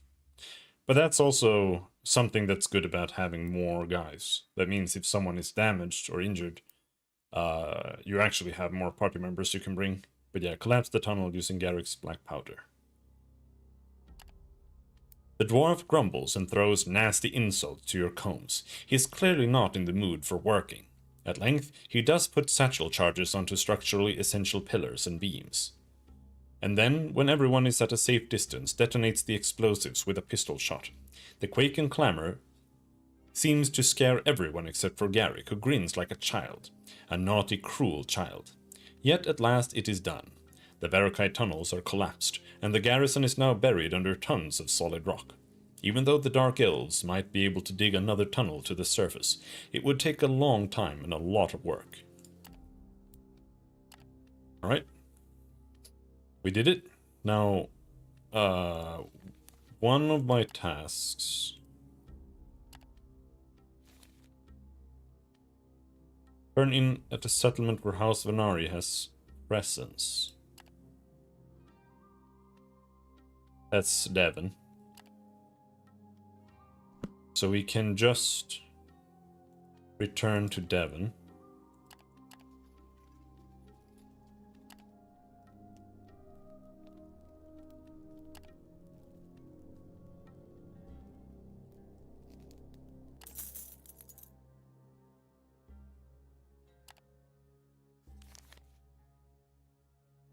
Or we can go down to Sunrock first and get rid of some of these fucking fighters that I have.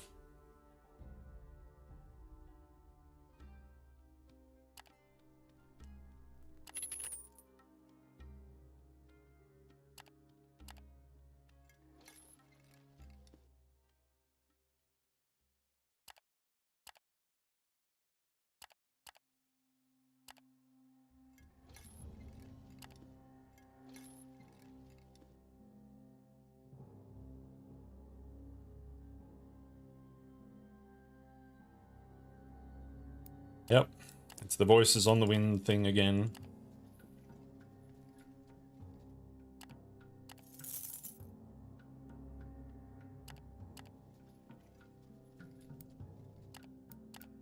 Relax, just go in. And turn that in for 60 bucks. Buy a couple of supplies. And here now. We should hire some fighters and fire some scouts.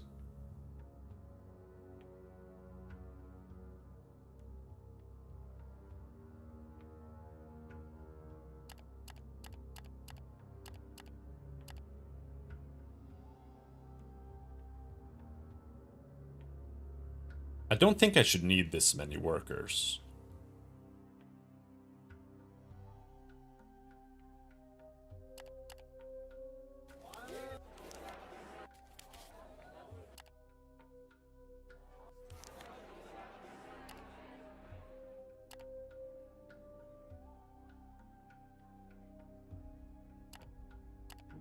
It's just my slaves are a little cranky.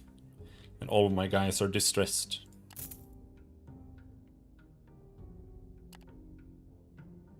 We still have crowded camps. That's crazy. Why do I still have crowded camps?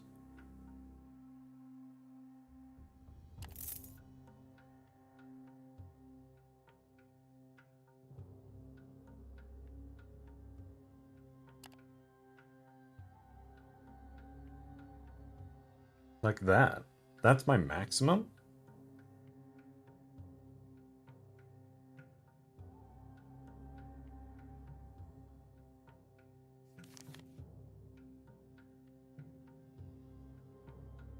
Okay. So we want to go back to Avernum. It's only one for Avernum. Wait, no, what did I just take? I took for Avernum. Well, sure. Okay, we do want to go there, but I actually didn't want to go there like that. We want to go to Devon. And I picked this one for Avernum, 27 days. I guess we can manage that. But I do need to go back up.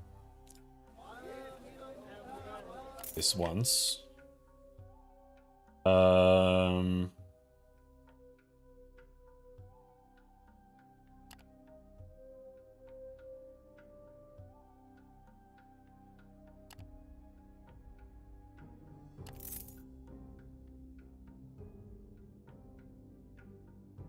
I think nothing here is worth buying, is it? Let's see.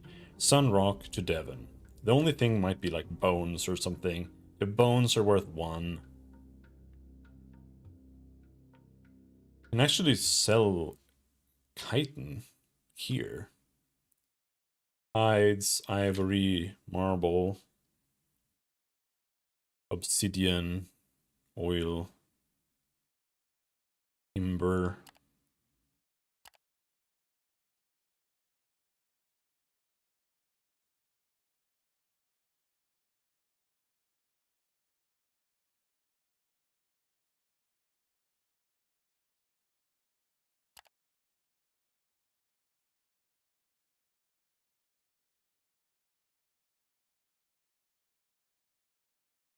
No.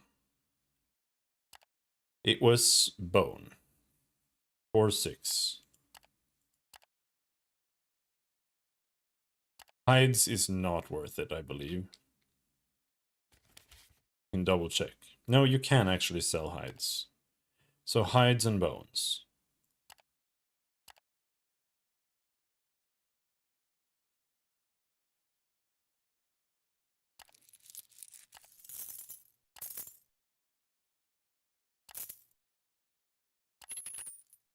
Fuck, that cost a lot.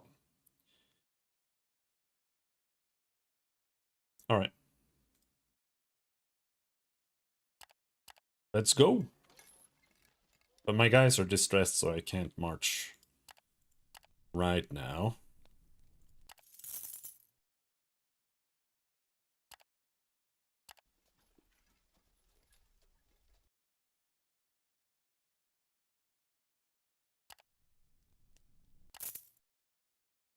Now we can march.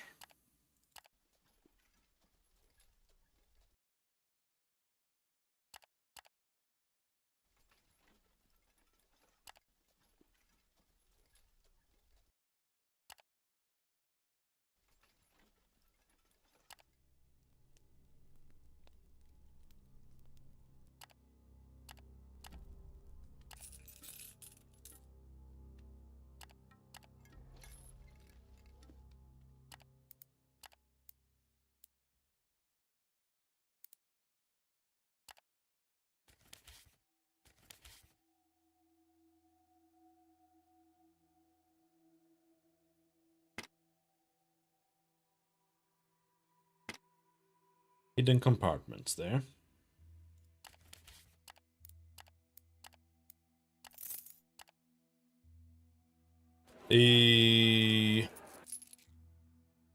Turn that in. So now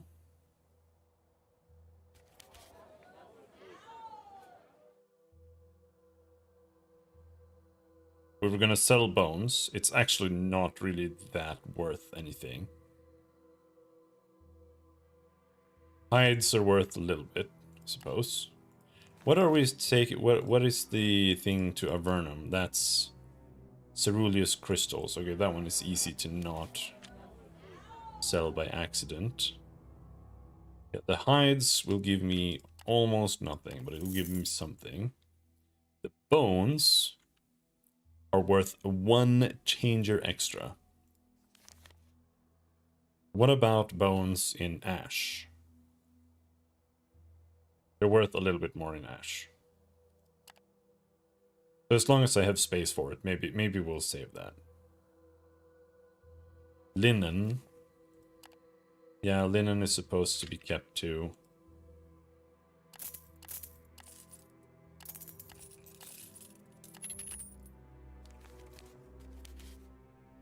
I actually cannot take much here. Unless I'm just gonna sell the bones. I'm just gonna sell them. So... do we have an... wait, are there... one supply run to Sunrock.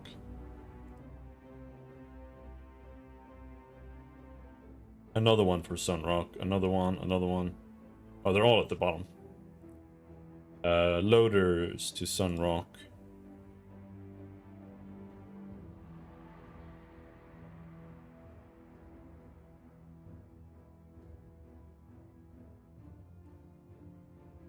Sunrock.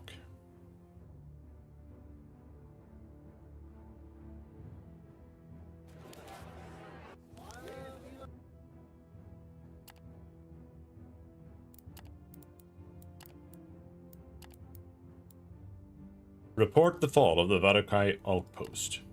The prince is delighted to hear of the fall of the Vagrus out in the jagged waste. He asks you again and again to recount the exact way his enemies fell before your combs. Noticing your rising impatience, Lakor finally says, smiling faintly, "You might see us as pathetic right now, but understand this, Vagrus. Our feud is a heritage of hundreds of years of conflict, and such victories as this one really makes a difference. We are merely..." He looks for the word, then says it in a way that it sounds alien. "Happy." The prince then beckons his major domo and informs you that although he cannot offer you payment now, the colony has some surplus mushrooms you can take as a reward.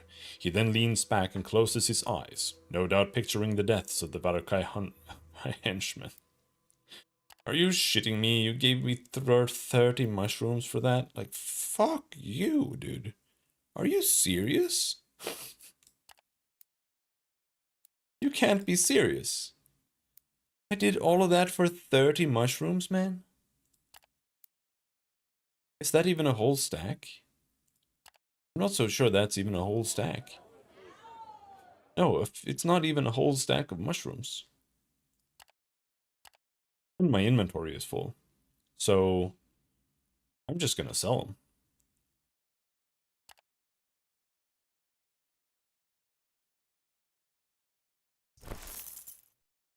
That wasn't even 1 bros. It was like half a bros.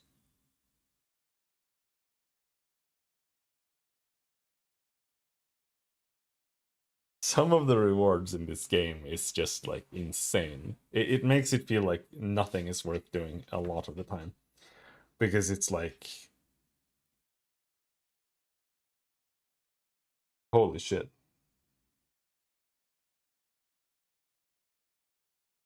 I don't know. It's so weird.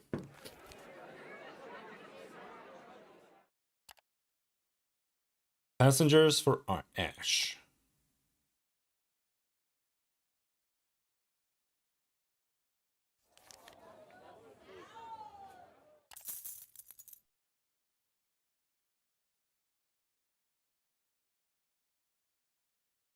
Alright.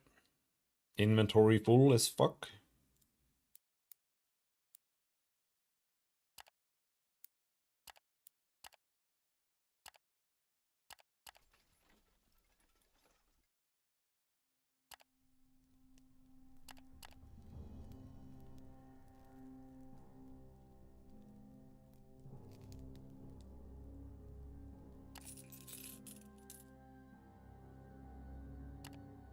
I feel like I need like slightly more soldiers. But just slightly. Because basically, if I lose 1 fighter, I can no longer do post extra guards. And the game is like unplayable without posting extra guards.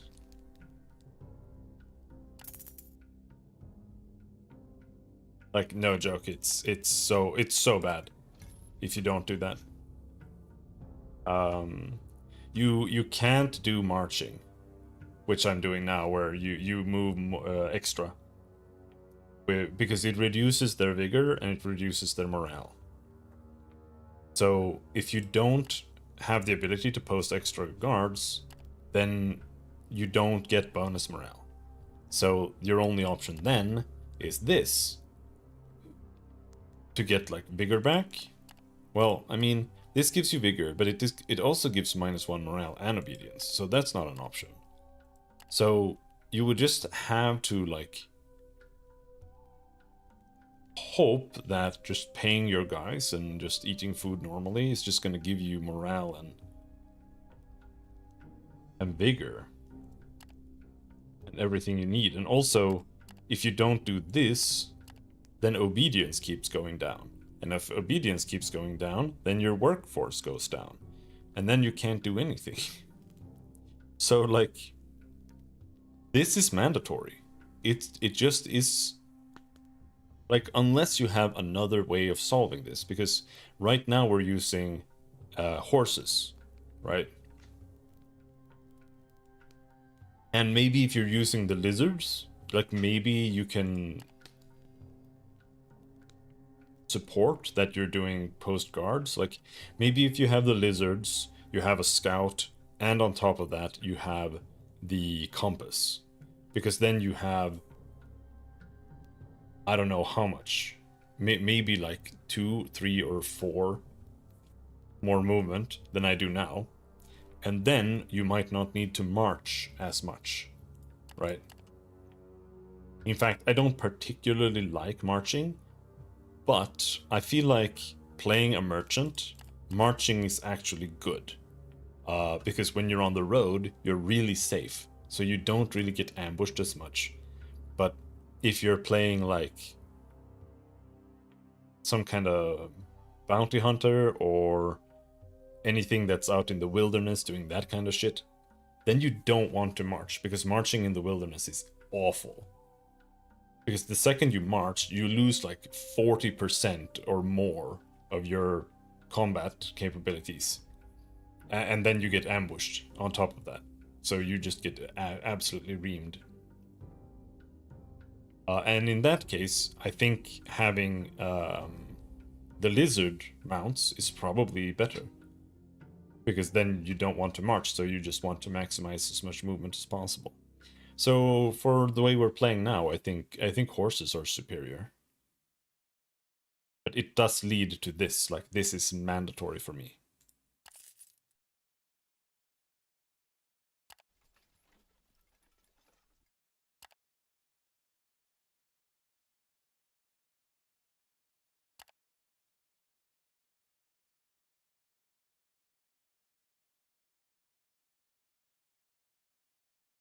We found one Avernum quest there. Alright.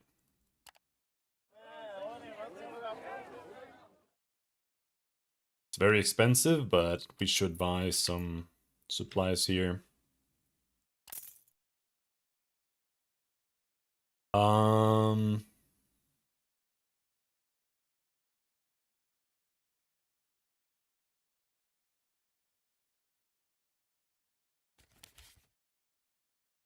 Bones. Bones for Ash. Yep, let's just get some bones there, and then we continue on.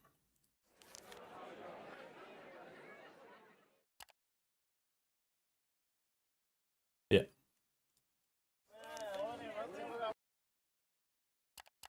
Without even stopping to rest.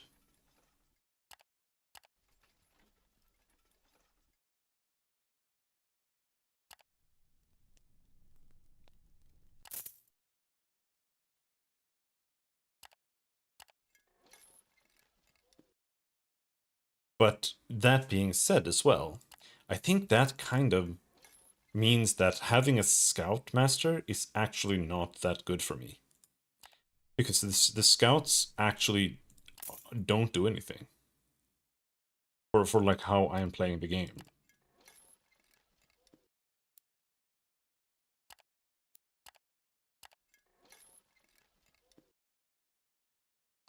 So maybe I should convert him into the other thing. Nothing to pick up here. Here we're selling bones. So the bones are in demand for whatever reason. Linen is in demand here right now. So we're in ash. Linen is...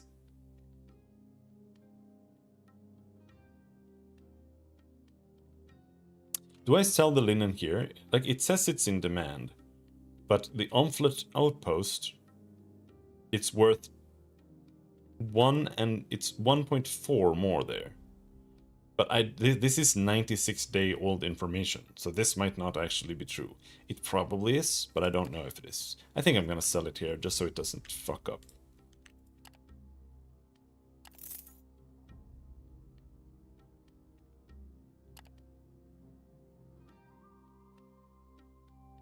This is all ceruleus crystals.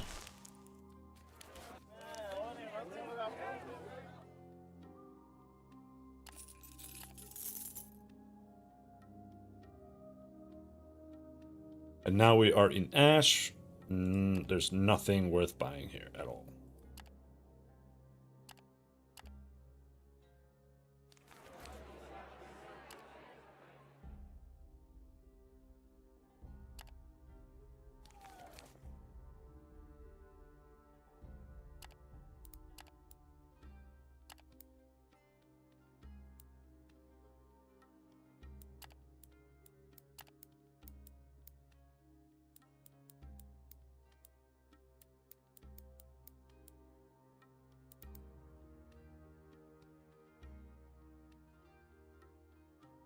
How's Darius 2? Then you can buy obsidian blades here.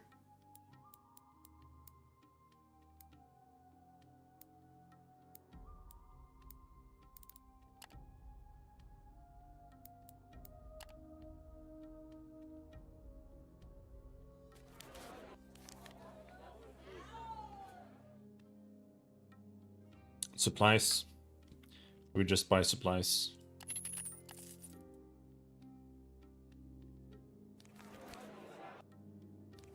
And we take a little nap here.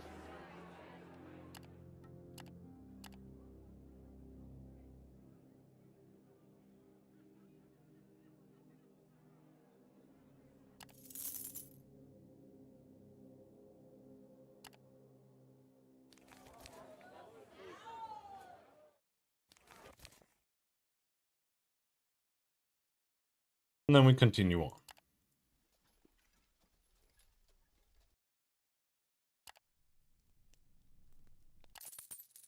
But I do want the compass. Like, I think no matter what, the compass is really good. Because... Outlaws? Oh, fuck. Hello? Wait.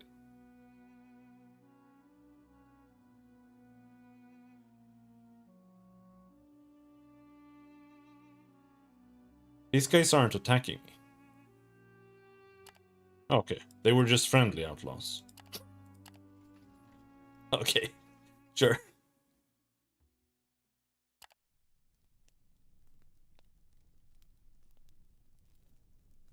Oh.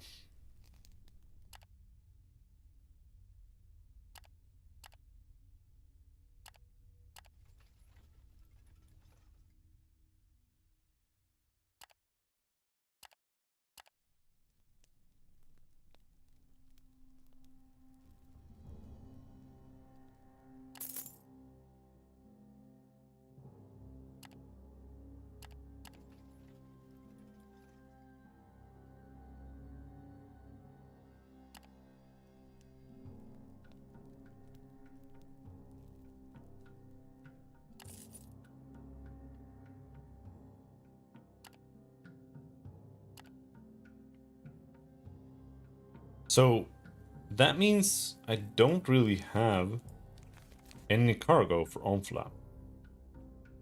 Right? Luxury wine. Just goes to Avernum. So we just go to Avernum. We don't even need to fuck with that.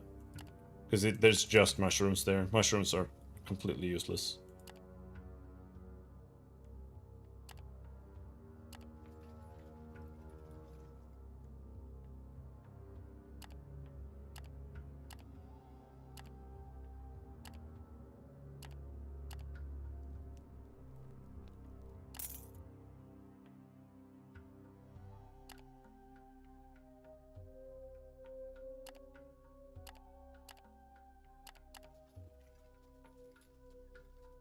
Wait, where's the entrance? There.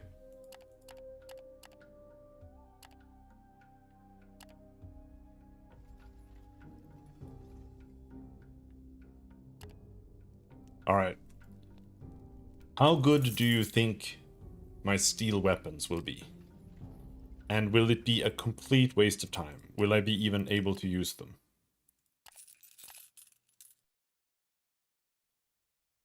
Turn in, turn in. And now we have tons of stuff here. Let's see, luxury wine. Isn't like super, it's not actually like super worthwhile, but yeah.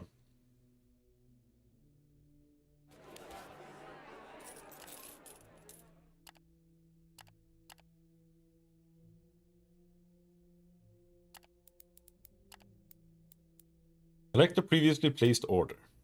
Your order of steel armaments is done. Your order is ready and Dokar takes you to his father and brothers who proudly present the completed work. It is clearly masterfully done and the attention to detail is phenomenal. I just think that's maybe like really important for me because if it gives me good, like actually good damage here, it would mean that minus fighter cargo, scout cargo, outrider cargo. I mean, it's... it gives +2 combat strength and defense. I think that's probably gonna be massive, massive, massive. Yeah, it gives me 99.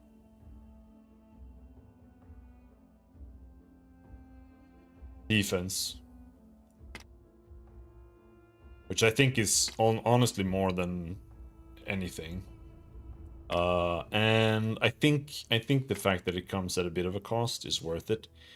Because it means we can make do with fewer soldiers for bigger encounters. And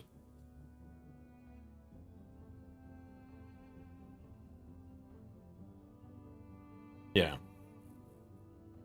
That way we mostly just need, like, this is arms. But there is a slot here that's like offense, which I would like to have.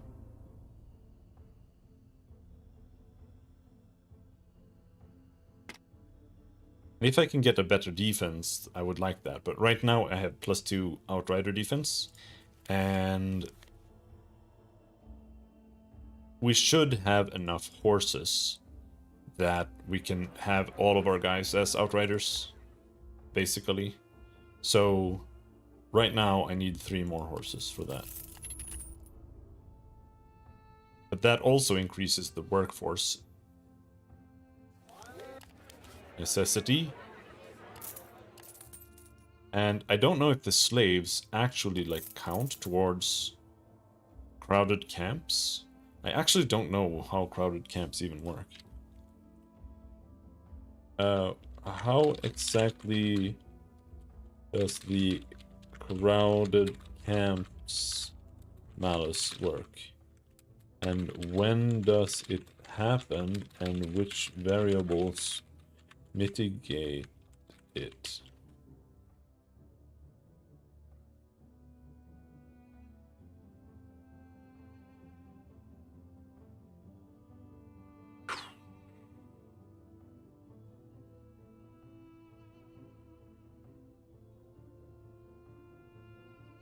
It happens when total caravan population is greater than total camp capacity. Camp equipment, tents, camp structures, special upgrades. It's just lying. It's just making up bullshit. What do you mean, camp structures? Each provides a certain number of rest slots. No, they fucking don't. What are you talking about?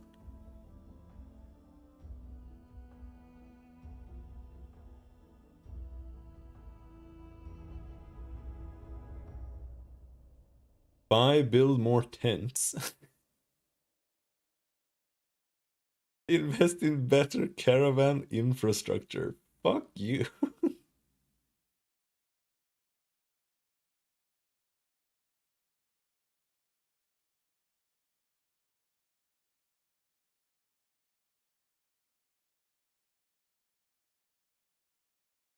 Alright. There is no camp capacity stat. You're right to call that out.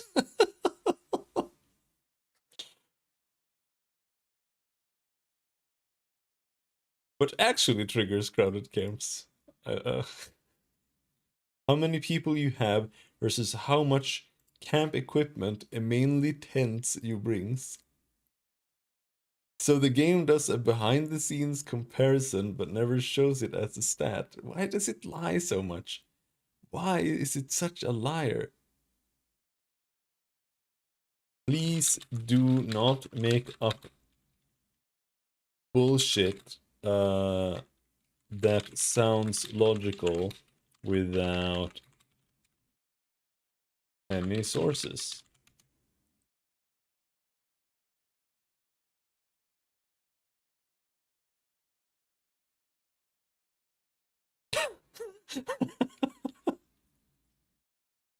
Okay, so it literally just, now it just tells me what can be said with confidence.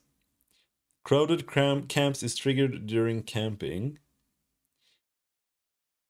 It results in worse camp outcomes. And then it's like everything else is not clearly documented. I don't know. We don't know. Nobody knows. Okay, thanks. There we go.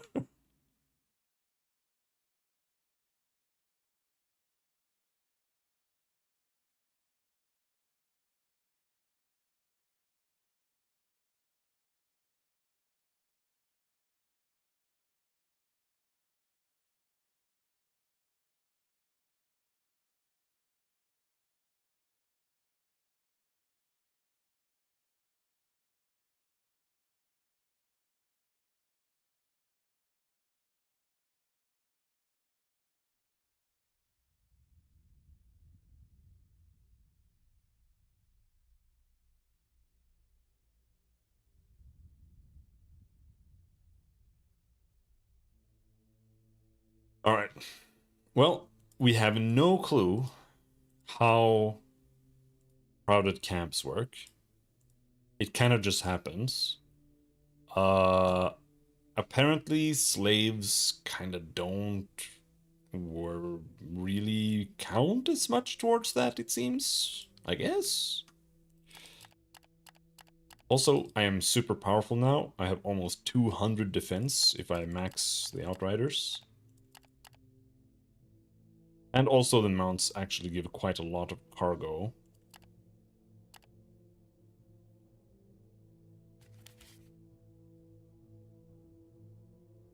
I am almost maxed in cargo. So much so that I can't even get another Beast of Burden. It's 350. It would put me above 3,000, which is the maximum. Which would mean I would just need to have like less mounts.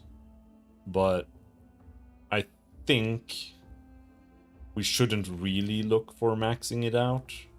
We just need to figure out like good spot. And there is this as well. Like I could switch to these guys. The reptile mounts. Because right now we are limited by our beasts of burden that have a movement of 8. The mounts have a... Actually, you know what? That's kind of cool. Like, I think there's, like, really cool things about this game, potentially. Because if you think about this, right now we have beasts of burden. Carry stuff. But what if you don't? What if you only have horses? The horse has a movement of 12. That would give you 4 extra movement, and they still have like an okay amount of storage. Like, it's not good. But you could have a lot more horses, because you can have 6 horses per beast of burden. So that's 210 carry capacity instead of 350. So you can still have carry capacity.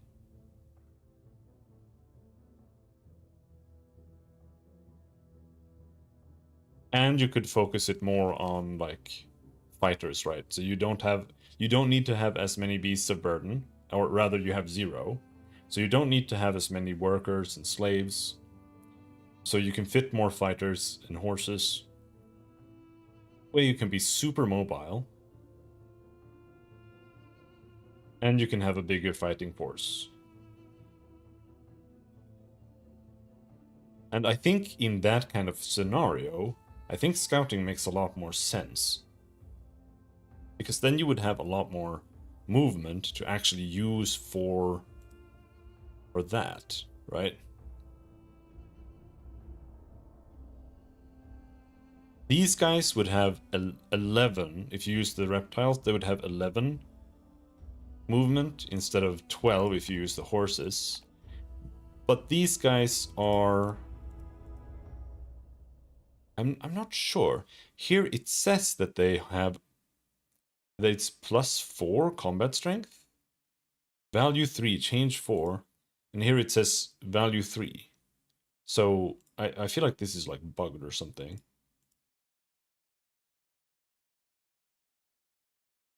Either that or this mount actually... No.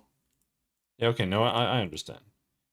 So this mount actually has 7 combat strength instead of 3.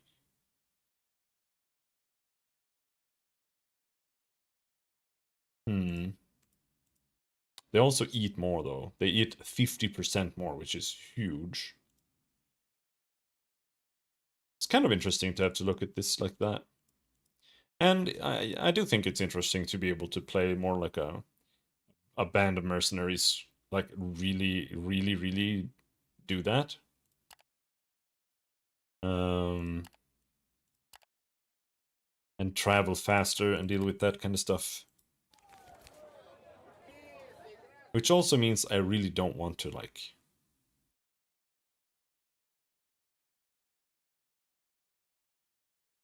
dip into it too much right now with this playthrough.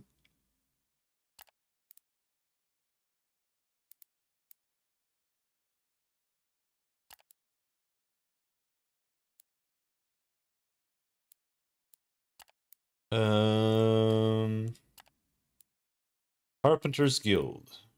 Sell them hot wares. Sell them moon dust. Shit! 1 moon dust is 8 Carpenter Guild? Damn. But even here, they won't buy my blades. Who the fuck buys obsidian blades? Like, if it's not the carpenters, then it has to be the loaders. But that doesn't feel like it makes sense. Get it? Smelt scrap metal.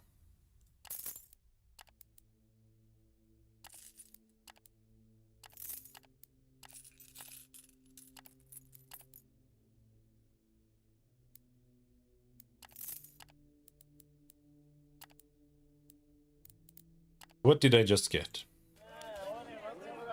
We have 14 iron, 8 bronze, or 9 bronze,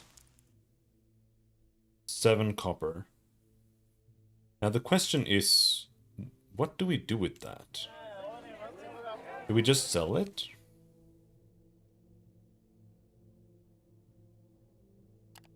Or is there something else worth crafting? Place an order. Like, we have the seal. Lances for your outriders. A mastercrafted weapon for 1 iron.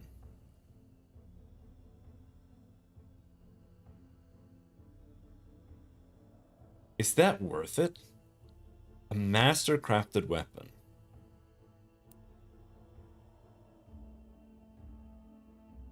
Reinforced wheels with metal axes for your cart. 20 days to finish. I have this already, don't I? Or is this better? I don't like that it doesn't show me what I'd get. But I think the mastercrafted weapon might be worth it. Though it's like, it costs 4, and an iron, 1 iron, is worth 10. So a mastercrafted weapon would have to be worth like 15 for this to be worth it. And I don't really recall. I think I might have one here. It says rare weapon 10 at Russian Quarry. Iron weapons and armor sells for 53. So that's 5 iron.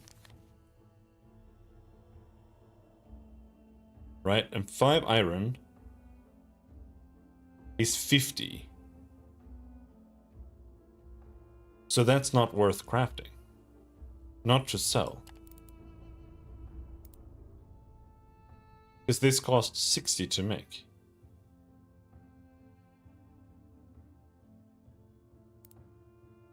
Okay. So none of these things are worth doing. Bronze armaments. What does the...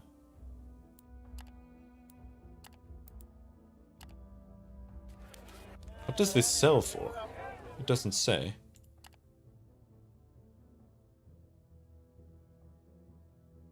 Steel armaments. Sells for 100.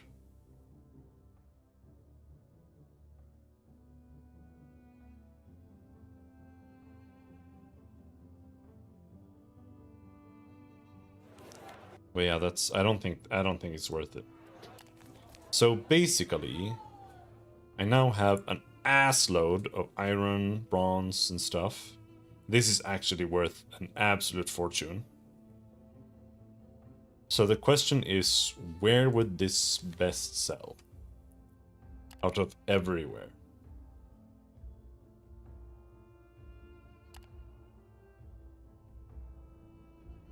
Iron. Utvorar, 73. Ash, 75. Port Refugees. I don't even know where that is. There, iron sells for 91. Ahar Kada. We don't know where that is. Oh, hold on. I fucked this up. It skips 4 every time you click. So, Crystal and Fort Refugees.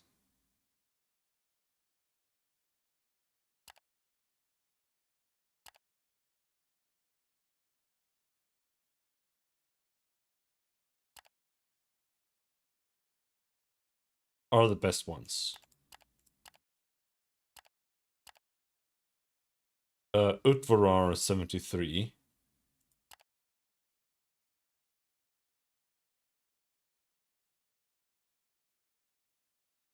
Where the fuck is Fort Refugees? Fort Refugees.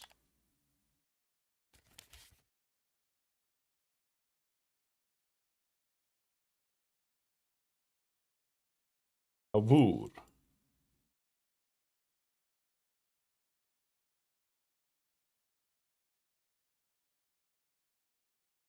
Oh?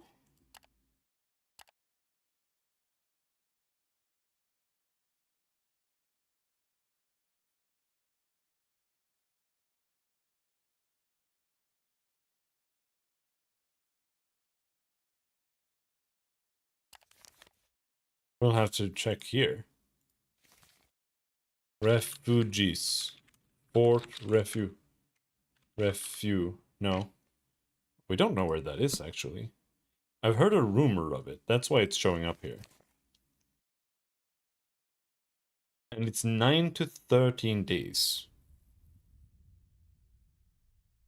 of travel. So it's not like that far. But it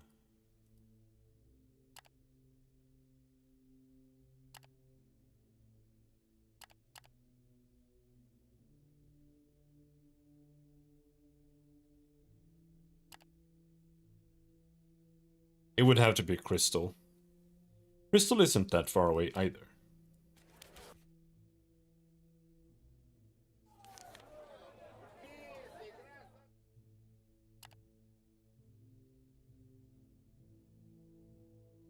But for now, what we should do is visit the mage in Canis. The tower's cool black innards welcome you silently, and the sorcerer awaits your request. You have brought his former pupil, Nadir. Once Nadir walks in, Canis seems to change from his monotonous cold self. He greets the sorceress with a hint of kindness in his voice.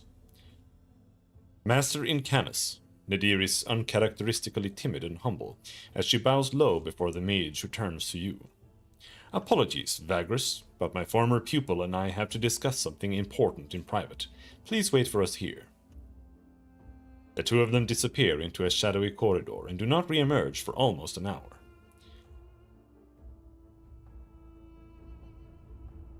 Both of them seem to be in a good mood. Nadir is smirking while Incanus walks with newfound energy. Well, your sorceress says, the good news is that we will be able to find the source of this curse with Master Incanus' help. But we will need to perform an arcane ritual, and as you would expect, such a specific and complex spell requires unique components, so let me explain what we need. You're listening? You sit down in the antechamber, and Nadir begins to explain what needs to be done to break her curse. To identify the source of the curse, the Master and I have to cast a complex arcane spell, a ritual. Once the curse's origin is revealed, we can work on ending the infernal attack, probably by taking out the source. She then clears her throat. The ritual requires several hard-to-come-by components. Spectral residue, collected from vanquished spirits, some oil, a bit of jade, finally, the horn of a mature demon. This one is quite difficult to get normally because the creatures we have faced thus far do not have horns that suffice. We might have an opportunity later though, as the attacks could become more and more serious. Alternatively, I have one for sale every few months or so, Incanus adds. He has wandered closer to the two of you. Yes, Nadir says, almost embarrassed. It is quite costly and I do not presently have the funds to cover these expenses. I'm counting on you, Vagrus. Okay, so all we need is oil and jade, I think. We might need some spectral residue. It really depends on how much spectral residue we need.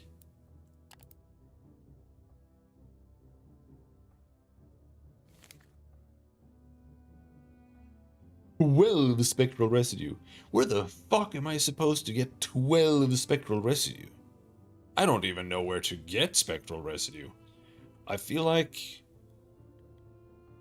you basically need to do like hunting quests for the church or something.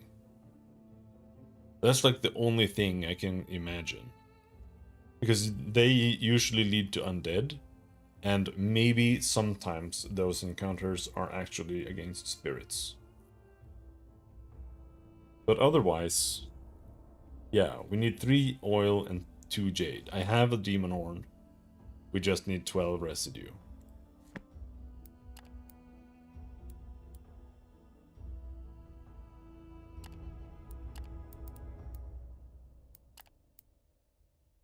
Scrying Orb.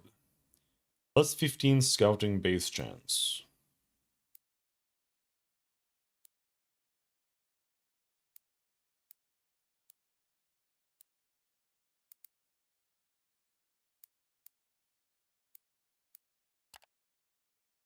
Yeah.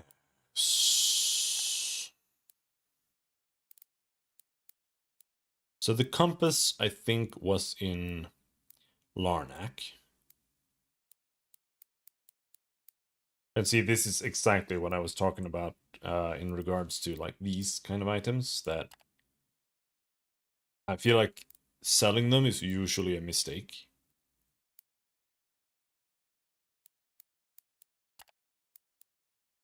Because it's going to be used for a quest.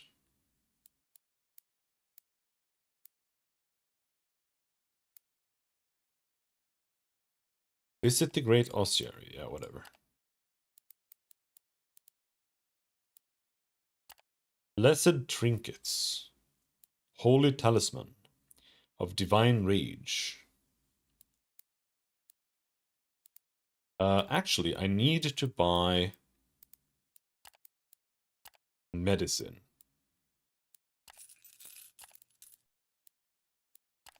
We should buy a lot, because I keep running out, like, instantaneously.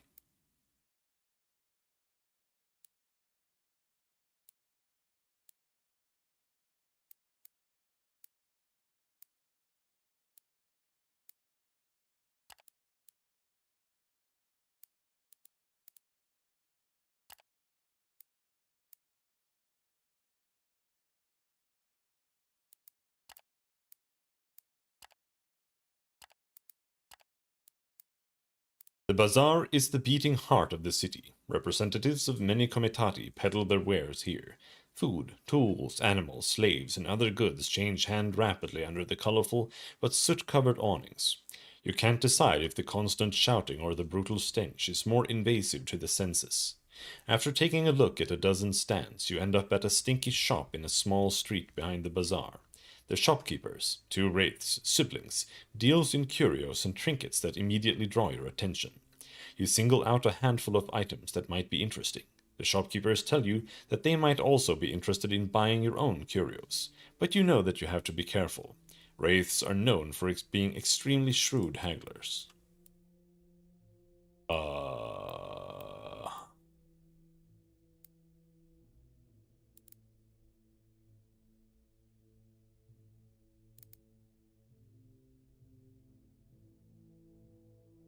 Buy a bone necklace used in Sadrirar rituals.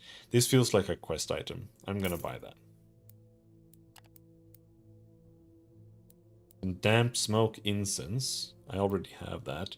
Dwarven gadget. I have that. Weird bone. Ancient tablet. Yeah. Luck talisman. Don't have that.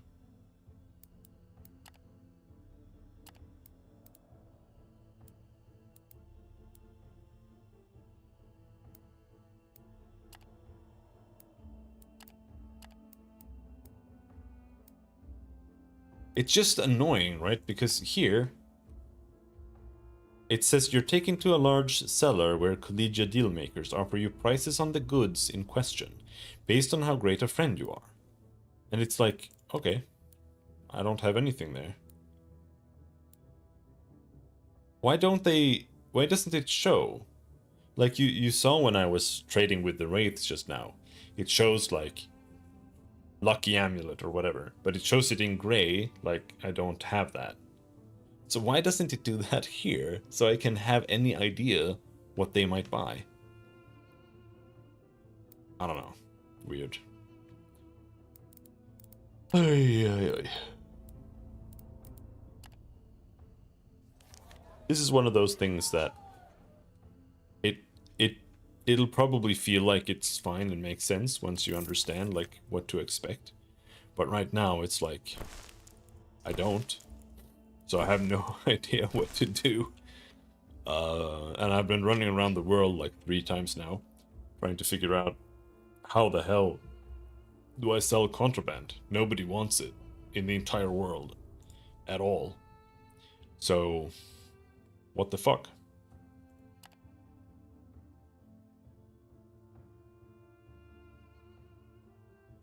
If we get here, Tier 2 Carpenter's Guild, then we get +1 maximum resourcefulness, which will put me at 4, which will be enough to actually use resourcefulness twice a day.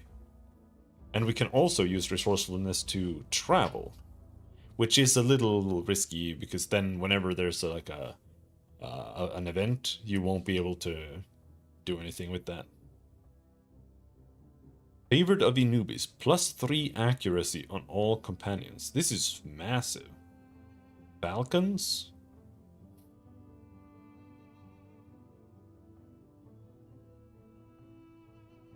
And it doesn't sound like it's a lot, right? Like 3.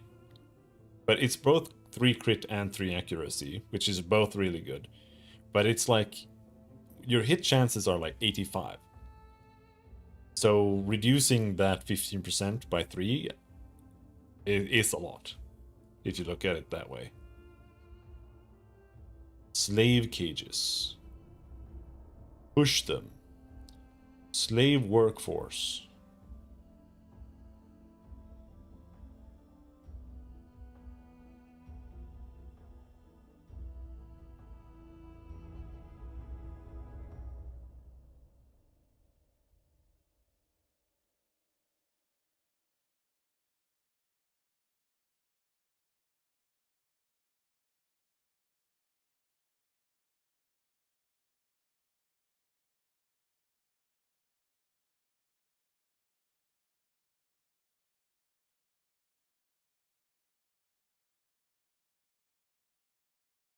I'm just looking what you get here. But yeah, these rewards seem really good overall.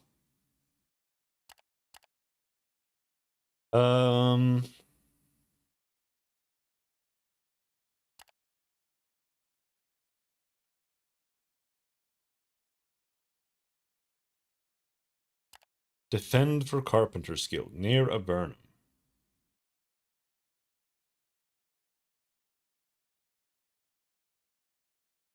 We should just do some small stuff like this, just random fighting thing. The thing I notice is that when you start doing those,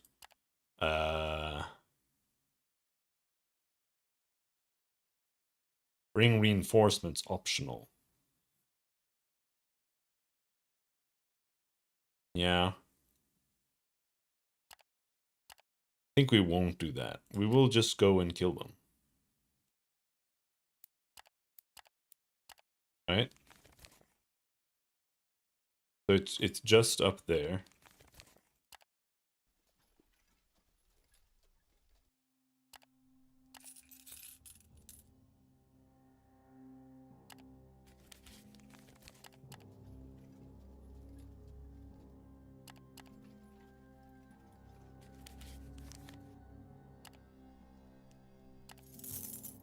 Should be the next step here.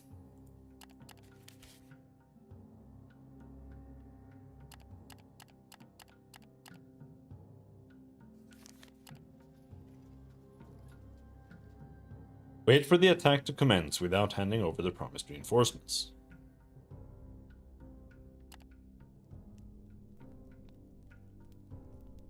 Right. Should have hunted.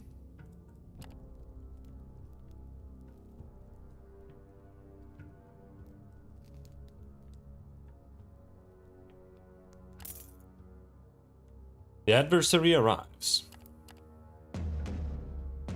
Alright, we're just gonna go and herb stomp some outlaws. Ouch!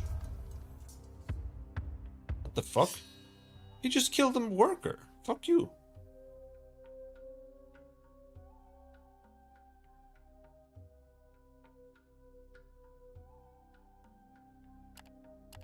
Pursue. Yeah, we have to hunt them down. Cut them all down.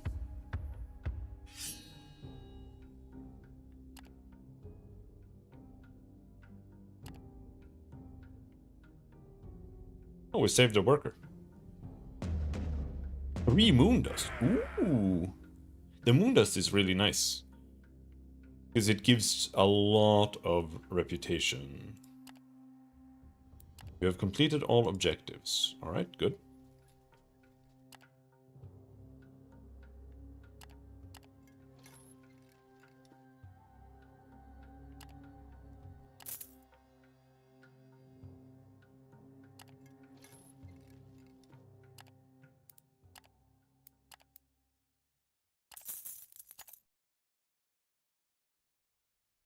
Very surprised that moon dust doesn't seem to actually be like illegal at all.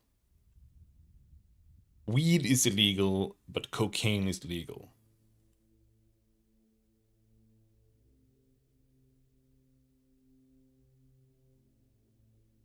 Which isn't actually true, but that's how the game is treating it.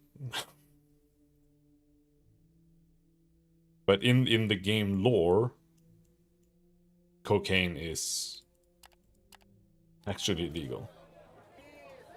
It's a little weird.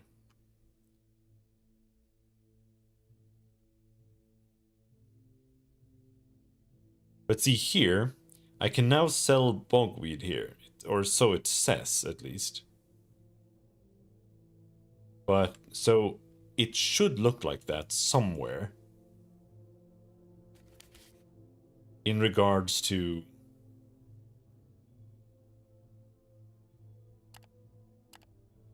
obsidian blades, right? But they actually... Oh, they buy obsidian blades in Utvarar. Oh, interesting. And it's not even illegal. Which is even weirder. The last oasis.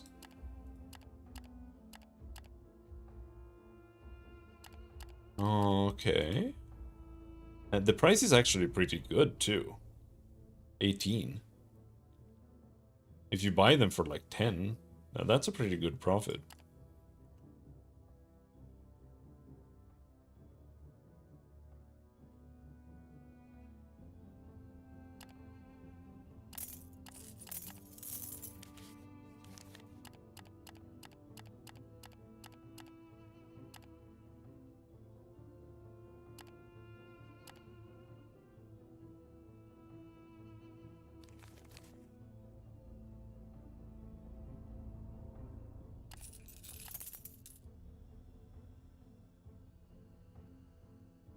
So it's 60 plus 50, 110.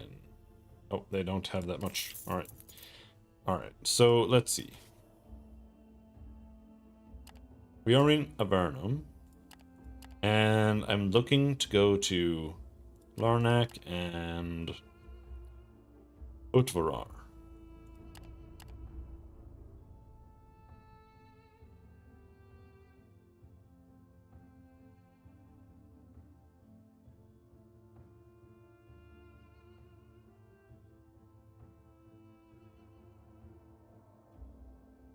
Man, you can just buy iron here and just sell it in Utvarar for tons.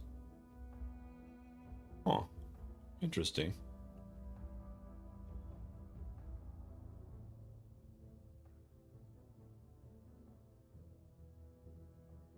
It's 10 for each stack. That's how much you make.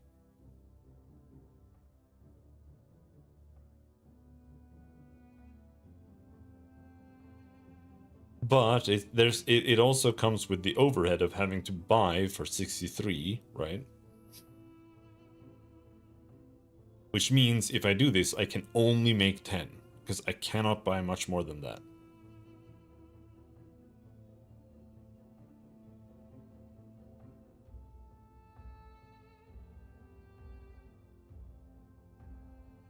How much money do I have? We have 77. That's even less than I thought. So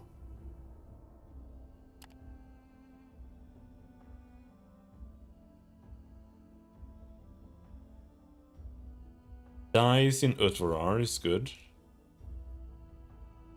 Jade. Linen would give 4. So if I can buy 3 stacks of that, it would be as good as buying metal.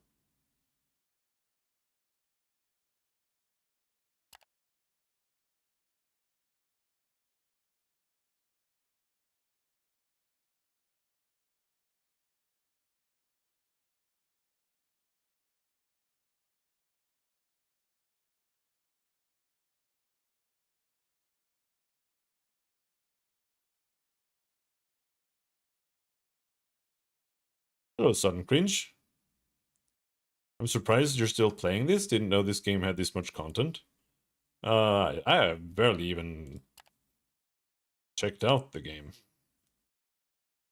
I've only been to like a couple of towns and gone around those towns. There's still quite a lot of areas we haven't gone to.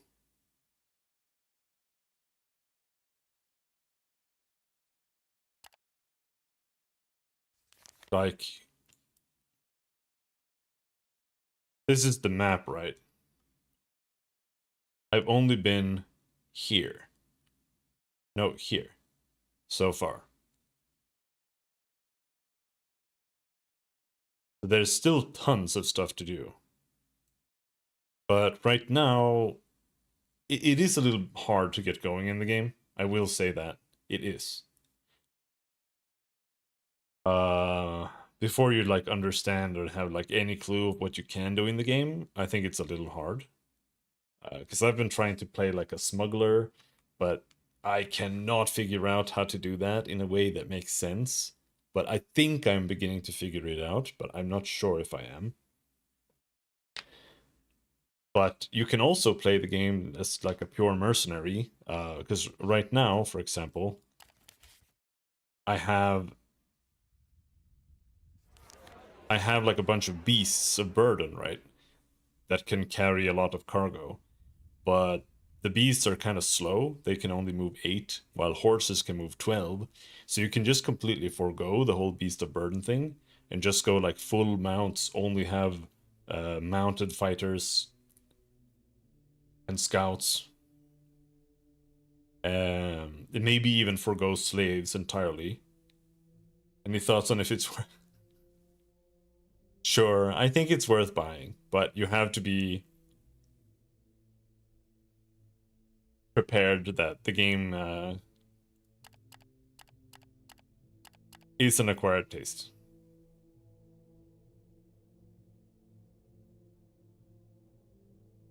The sale does end tomorrow, I think, for the game. I bought the DLCs at least, but I don't know if the DLCs are worth.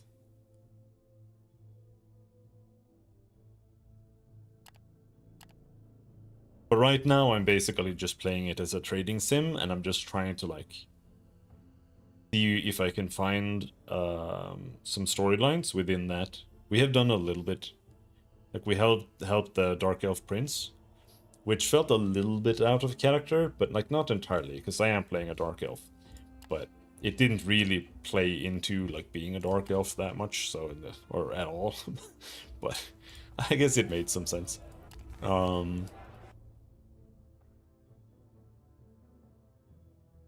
I like Sunless Sea, so this is my type of game. Yeah, I mean, you'll probably like it then.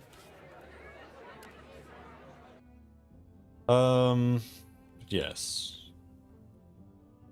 Like I said, what we need to do now, I believe, escort for the Church of Ashcool, near Ash.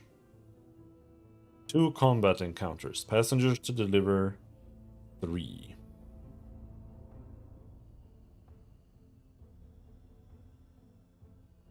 This is the kind of stuff I need to do now.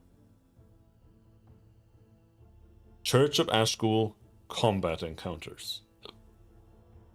Because that might be undead or spirits. But it also does mean that in order to do that at all, we should get a blessing. Ask Ashcool for a blessing.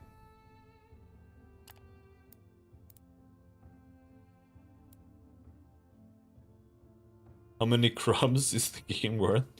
Very good question. Ask for a greater blessing. Same effect, but lasts longer.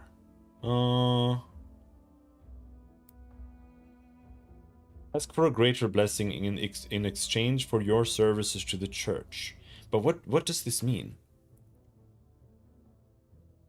Oh no, this is what I want. Allows your companions to damage impervious enemies for 12 days. In exchange for your services. Does this mean it costs 2 rep or something? Alright, let's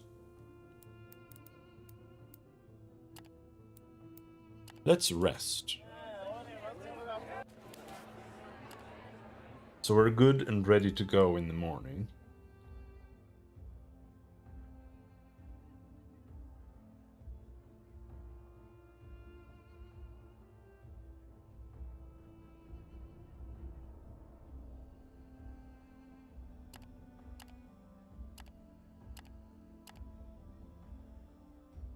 Yeah, let's sleep on the stable floor today. Critical success on the odd job. Nice. Extremely expensive supplies. And temple. Ash School Blessing. Allows your companion to damage impervious enemies for 12 days. Minus 30. Oh, fuck. Oh, no. Well, that's fine. Like, whatever. But that is a lot. I wasn't... No. Sure. So...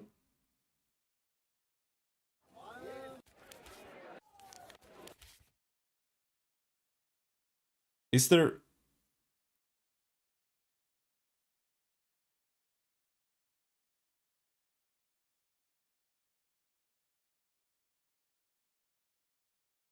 No, there's only this quest. There's only one. Near Ash.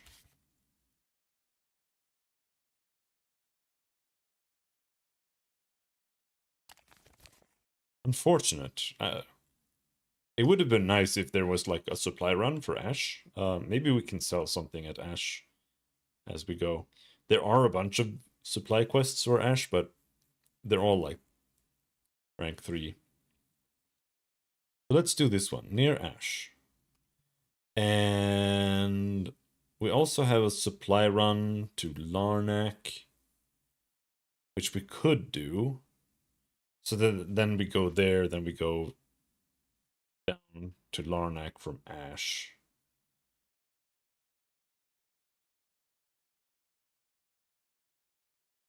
Sure. Larnak.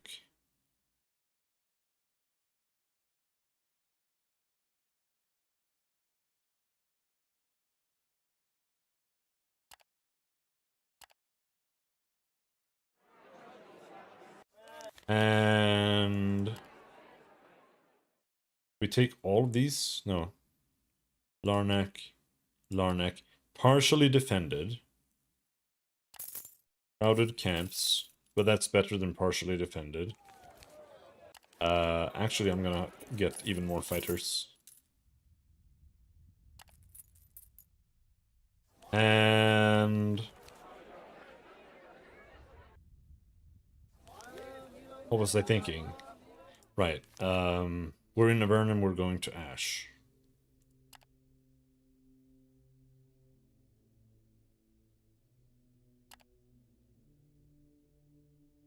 We just buy some iron.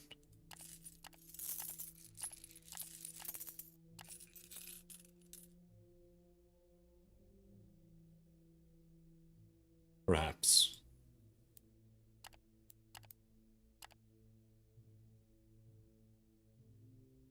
Alright.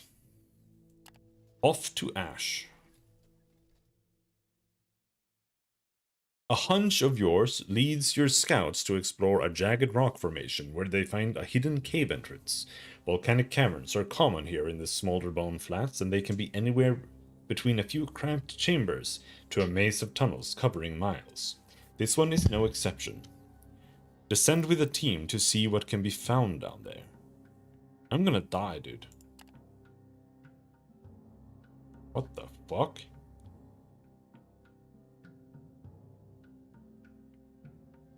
Honestly, I almost, like... Renilcon? He's not a frontline fighter. Not really. But Borax fucking sucks ass. He literally cannot do anything at all other than take damage. He can vomit like twice, maybe 3 times. And he misses almost every single vomit. And then he needs to just stand there and chill for the rest of the entire fight. So I think maybe speccing Renikon into a melee fighter could be useful. Just because everyone else is so ass. Or he is ass. Harvick is kinda... Like, you can spec them. Harvick, you can give him armor, right? So you can make him be...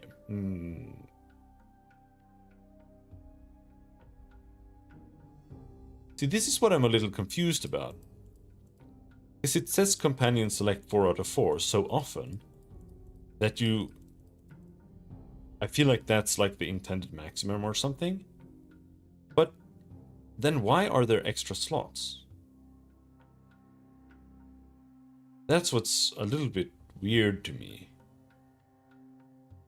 Because it kind of implies that you're supposed to be able to have 6 guys.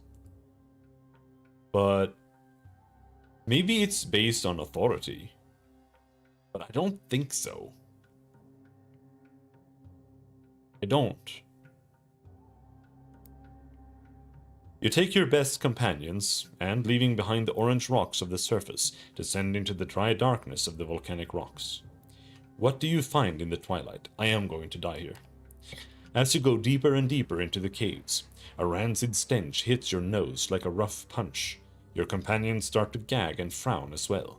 Something stinks really bad here. Then the solid ground gives way to a soft wet mud that reaches up to your ankles, and your torches reveal an odd mist floating around you. Bones are sticking out of the muck at your feet. This is a den, no doubt about it. Then, before you could pull back from this cave, they appear, sickly, tentacled, rubbery-looking things, somewhere between a lamprey and a worm, their maws lined with barb-like teeth. They close in on you with surprising swiftness, moving on walls and the ceiling with ease.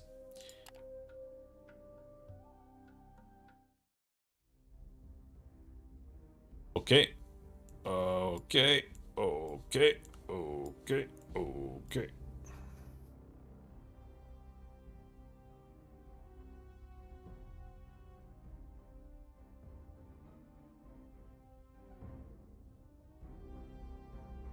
%25% block.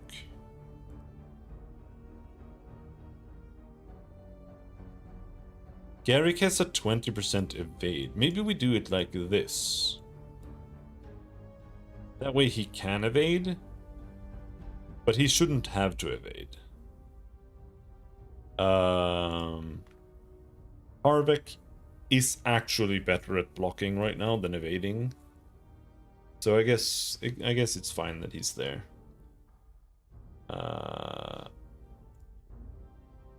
Renikon has a 40% evade.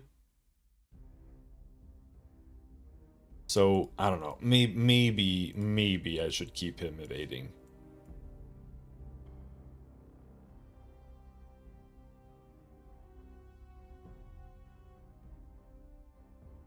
It's just like, if he evades and he starts, like Garrick starts taking damage, it's usually a bad thing.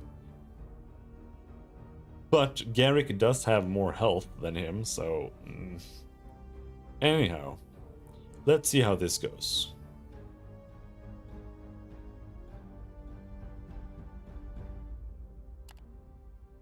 Furtive Stab. Miss. Very base.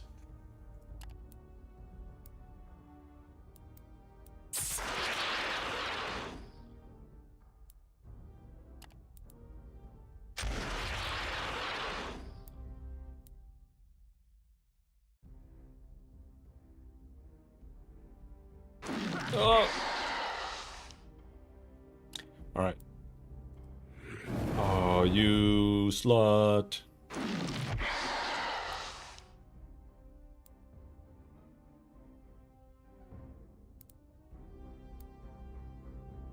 I guess I could always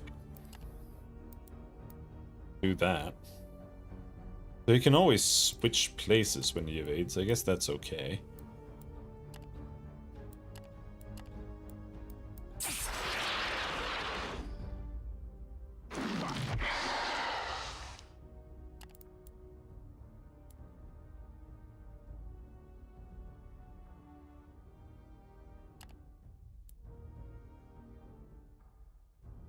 One bleed damage, 2 rounds. So this guy is technically dead. It's just like if I don't kill him now, he has 2 more rounds of attacking me. But I also feel like it would be better to get more damage in on someone else. Fucking hell. Like, they are so bad at hitting.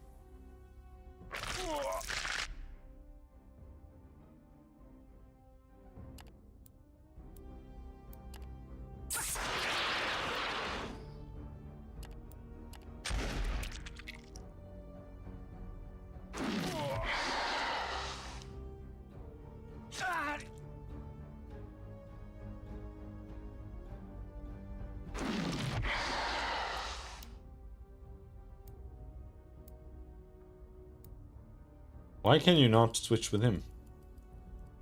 Oh, come on, man.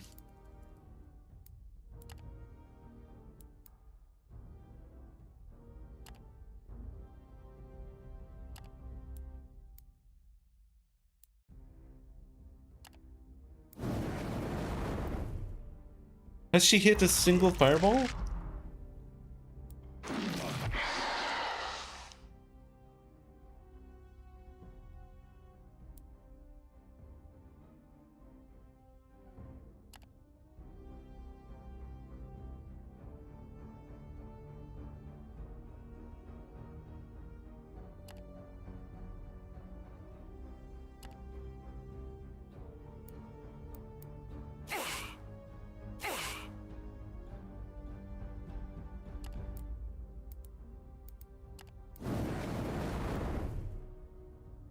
Oh, that was my own fault. Okay. Now that was not my fault. Yeah.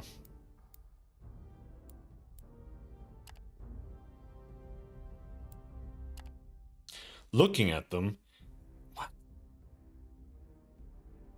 Debuff. -2 evade. -60 evade.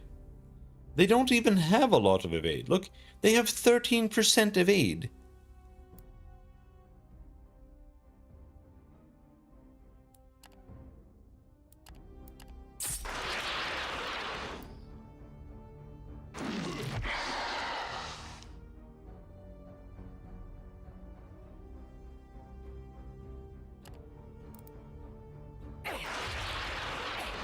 Okay, so it always combos. It always hits twice. Wait, it's his turn again?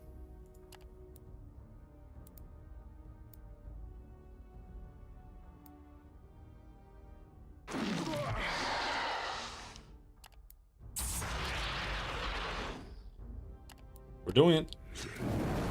She hit! She actually hit. Okay, so now they have 33% hit chance. Or evade chance. See, it's just, for me, I always just feel like the evade chance is enough, isn't it? Like, why do we need to have accuracy on top of evade chance? Because, like, let's say this monster had an evade chance of 33%, and that's just like how the monster worked. They're just extra evasive. Like, the characters aren't, like, more accurate, right? Because that's what I feel like. I feel like if you're gonna have accuracy, it's gonna be more accurate. So that they can deal with evasive monsters. Right? While baseline, they just always hit. Because having like an 85% hit chance is it's just so annoying. Like, it just makes the game feel ass, in my opinion. And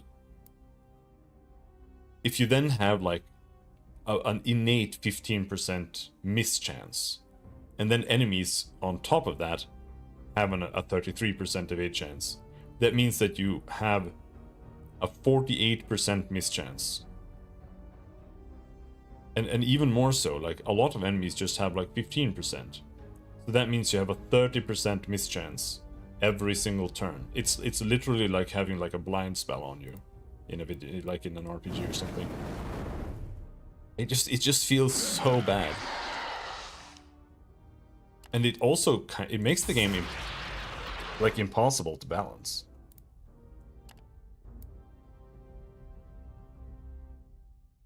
To some degree, because like, and this isn't just about this game, this is about RPGs in general. Because if you have two options, right? You have one option, which is 60% chance to do 5 damage, and the enemy has like 15 health. That's a third of its health in one turn. Or you have like a 50% chance of like stunning the enemy for one turn.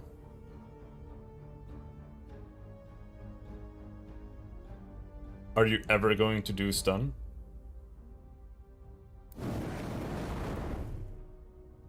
Like, if you have like a 50% chance to hit, you're gonna need like 6 turns to attack the enemy just so that it dies from damage. It just...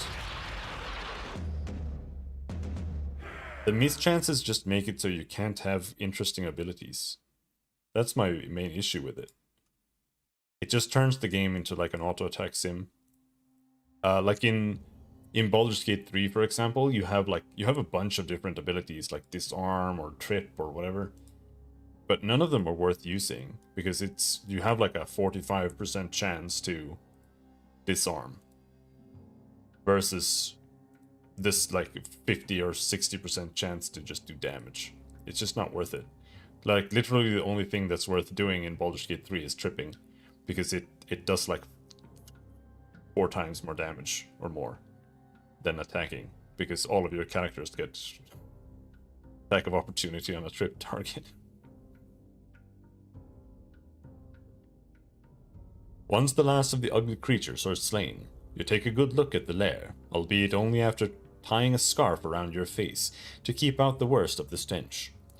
Although the nest itself is relatively small, you find a cluster of ugly eggs that you promptly destroy, as well as the signs of several unfortunates already having fallen prey to these beasts. But nothing useful remains in the acidic, noxious muck that is the lair. Then one of your companions shouts and you run up, only to see a makeshift ladder leading up into a hole in the rock ceiling. Further exploration reveals a dwelling of sorts above this chamber, half bedroom, half laboratory, with odd tubes, a mortar, cauldrons, a hammock, and even some scrolls on rugged shelves. You light a candle and observe some papers and a journal on the stone table at the far wall. Whoever lived here appears to have been interested in a breed of creatures called Grufta, so they set up a place to observe them, only after having been booted out of Devon, though for endangering citizens. The last journal entry reads, Nerudis 17, Dia Albea. The nest seems to have grown beyond my wildest dreams. Both specimens are becoming larger too, rapidly, the older ones soon reaching 3 feet in length. I will have to begin being cautious around them, although I sense that they are so accustomed to my presence that they will accept me as their own after a fashion. For now at least. Do they realize how the food they receive is connected to me? Speaking of which, it is time to go out and grab some more of the escaped slaves. I am swiftly running out of corpses. Could this person have also fallen victim to the Gruftas or something else? It is hard to tell. Nevertheless, you gather anything useful here and head back to the surface. Arcane text, crystal lamp, 2 antidote, 3 medical supplies, 1 marble statuette, Alchemical tools. Okie doke.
We go to Ash first.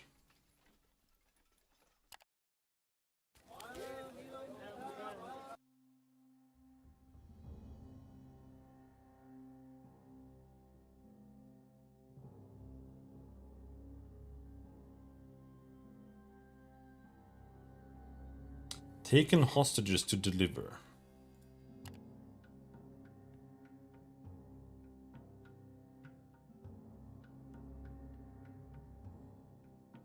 Oh, fuck.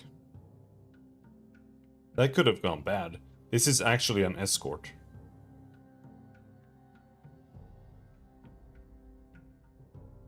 We have to escort...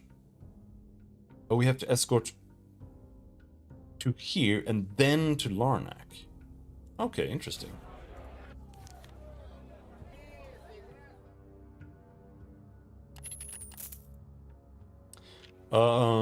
So I was gonna sell iron here.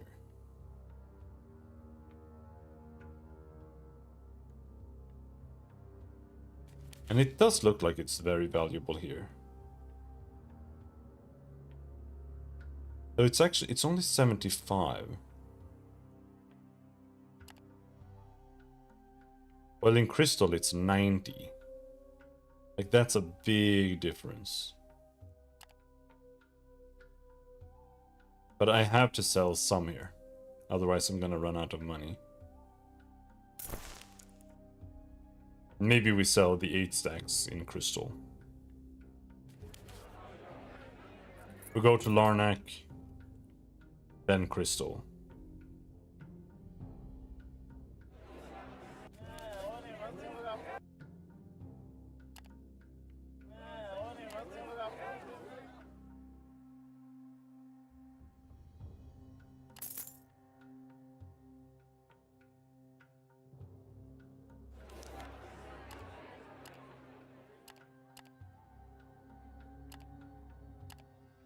My submissive slaves.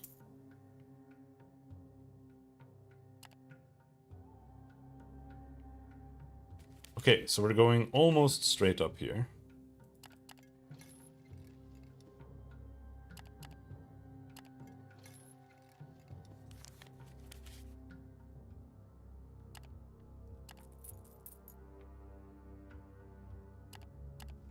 Should be hunting here. Maybe.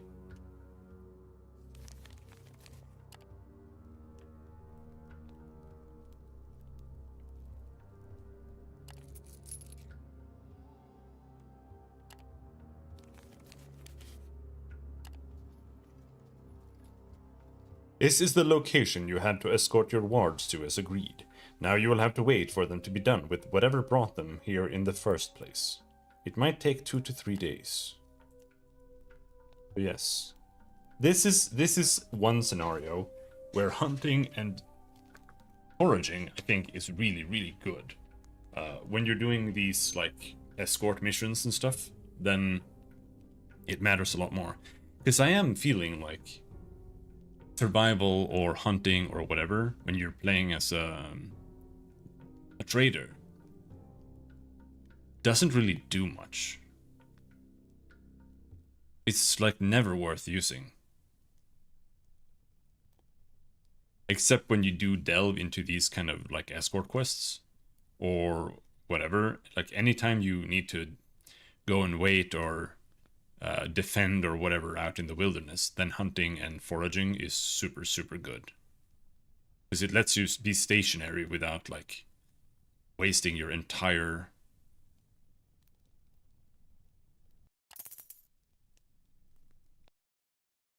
Except when it looks like that, of course. Then it's fucked.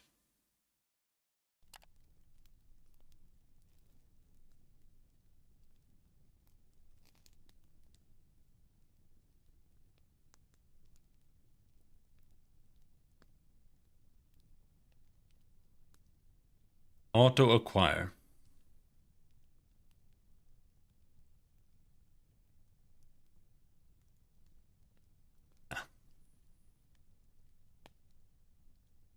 Manual.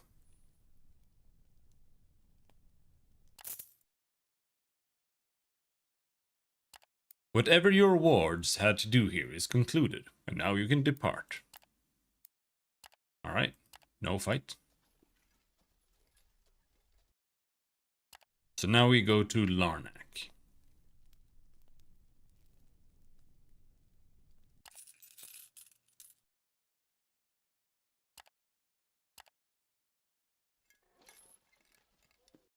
Even though you have expected an attack because of your wards, the adversary appears suddenly and the attack is imminent. The Ashman's war cries rings in the air as they ready for battle.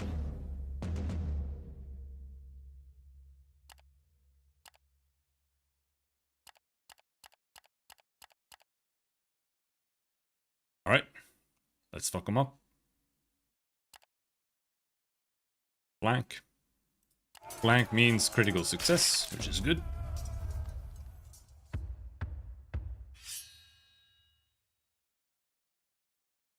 I just feel like if I don't pursue them and kill them, that they'll come back or something, but I don't know if that's true, or if I'm just wasting guys.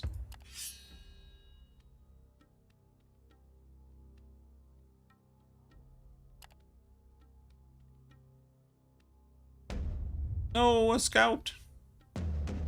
Lost a scout and a mount.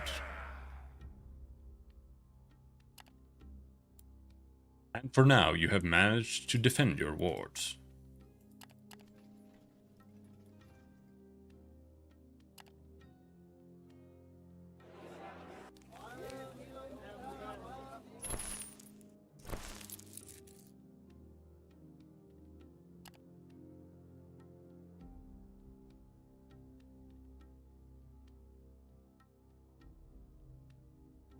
Beast defense.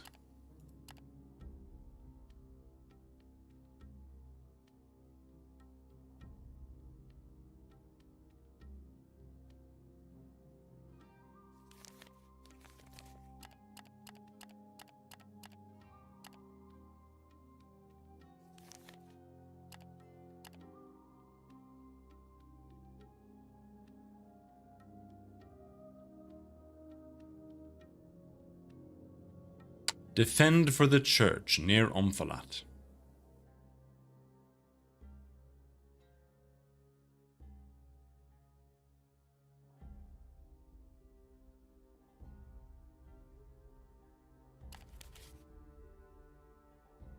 That's there. And then after that, defend Larnak.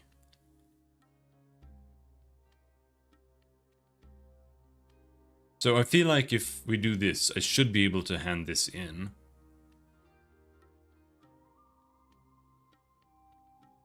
Abduct your target, then bring them to Avernum.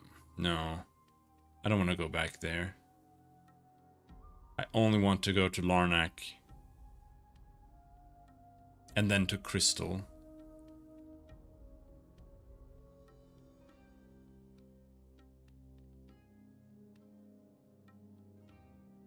This one. Yeah, let's do this one. It's worth 29, it's pretty big.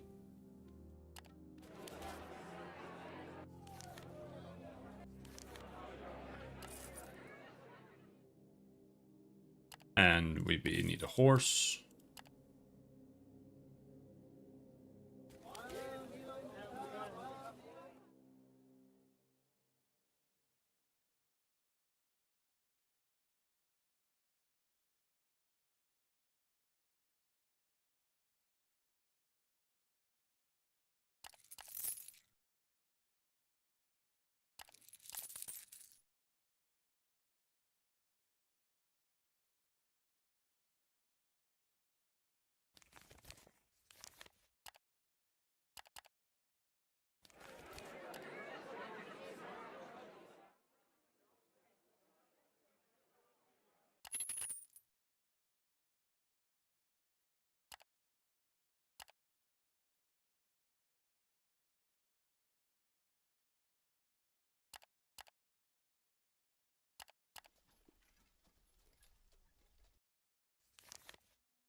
What's going on here?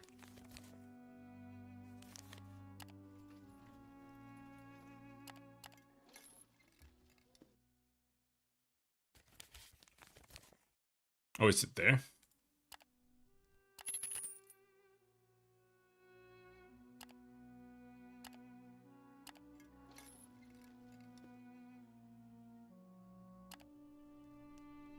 Should be there. No, it's up. Here. Hand over 12 fighters. I don't think so. It actually doesn't say when you pick it up how many like fighters they're requesting or anything like that. At least I haven't been able to see anything like that.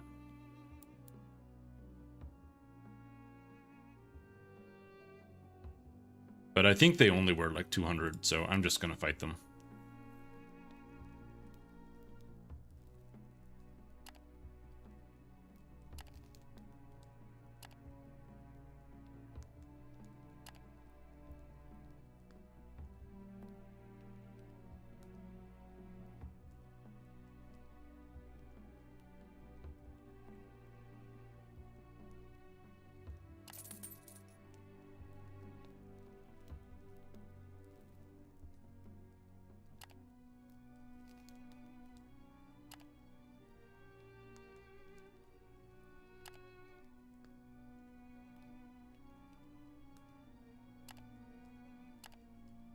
Well fed, plus max vigor. Max movement, max march. Alright, so me being... Morale seems to be the only thing that actually gives combat power.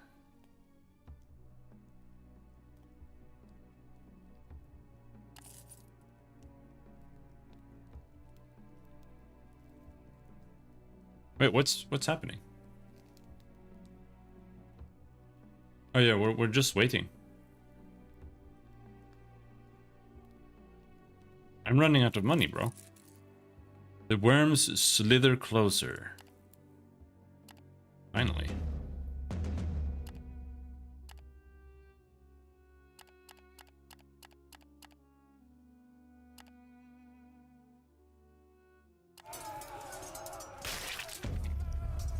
Lost 2 horses.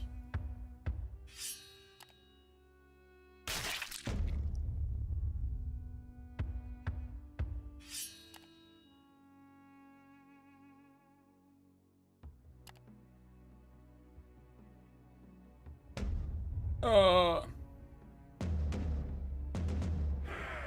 6 sandworm trophies. Lost 2 guys. Victory is yours, but another attack is incoming soon, so you stay. Oh, bro. Oh, he's just eating up all of my money.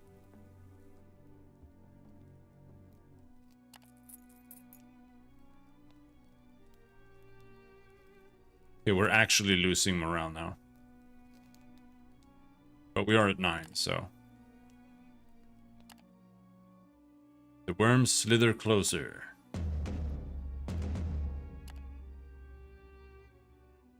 Maybe it's better to not use the action.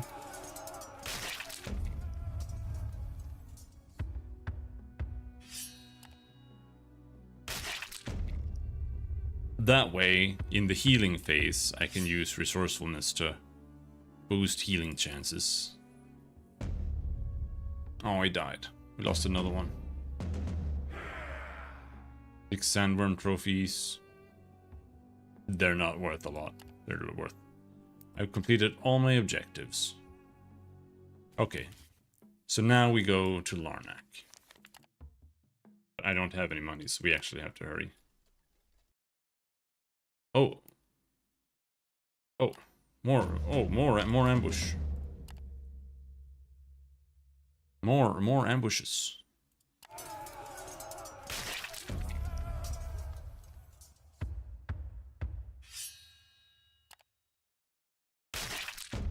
Ouch. Lost a bunch of fighters, damn.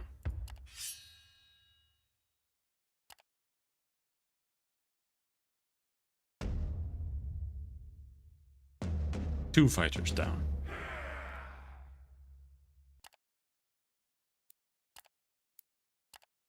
All right.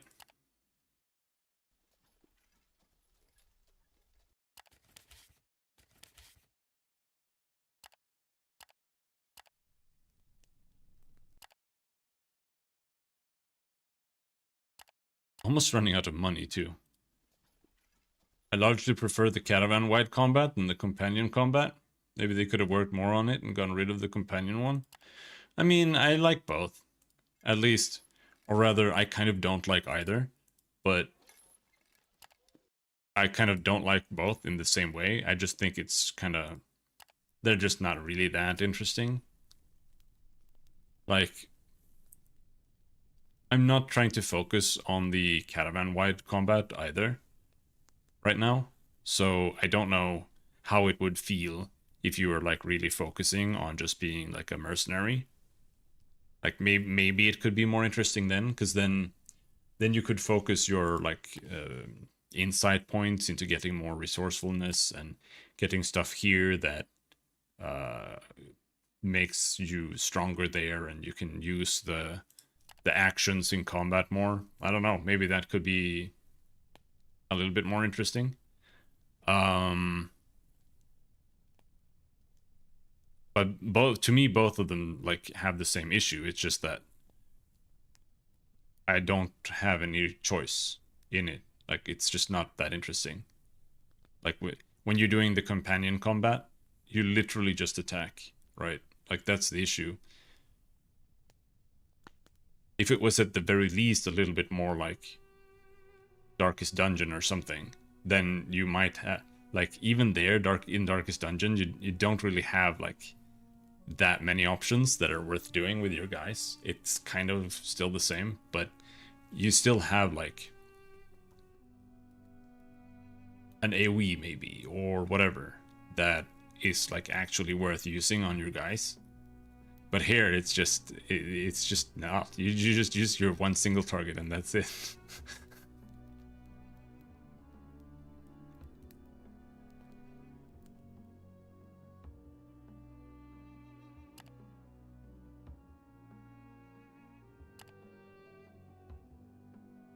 My guys are exhausted.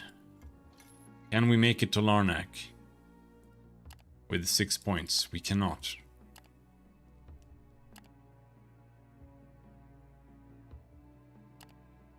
I am broke as shit, and I don't have any food.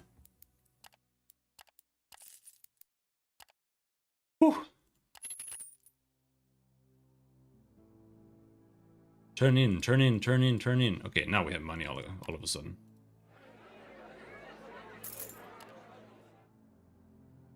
Crimson Gate.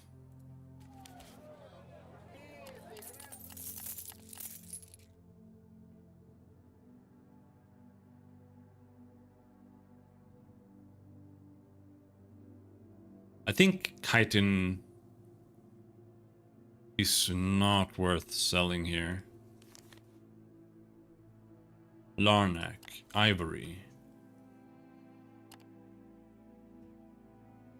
I mean, I like that they have the whole character combat as well. I just wish it was better. Really. Like, I like that kind of combat. I just think it's never done well. Unfortunately.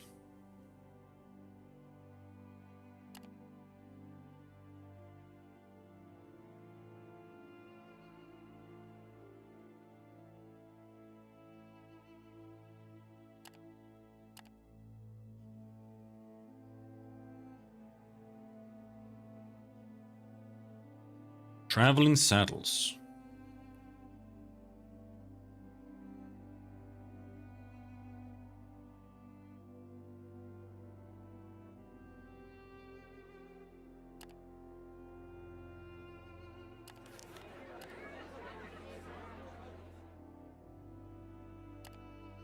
How much does this actually do? Quite a lot. 266. 2426. It's not quite 200. It's like 260 or something.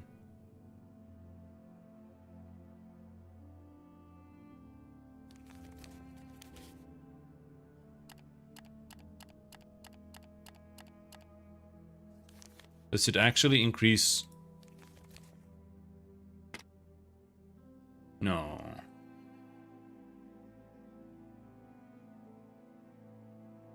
Two, 638. Yeah, it increases the beast of burden. Not mounts. Even though mounts are also under beasts, it means beast of burden. When it says beast cargo plus 35. It would be ridiculous if it worked on horses. It would be mandatory. I mean, it almost is mandatory already, but...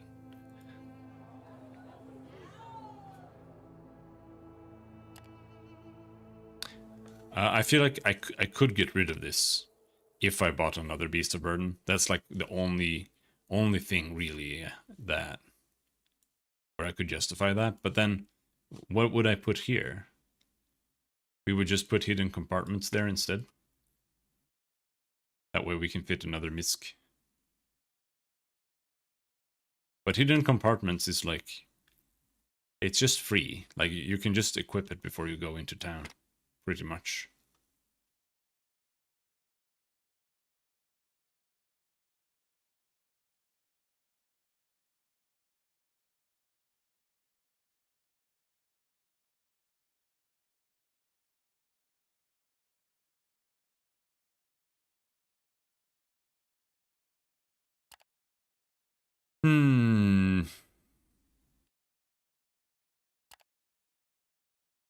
Okay.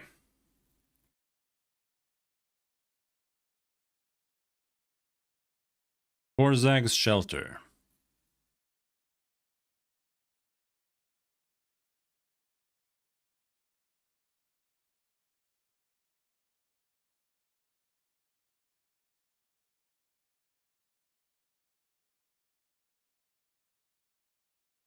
We should go back to Torzag.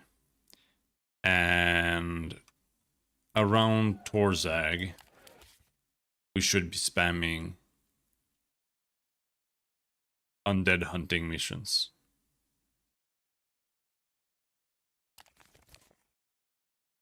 I think.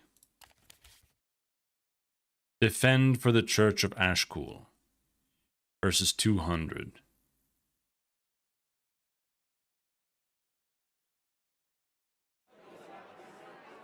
Should buy 2 new horses.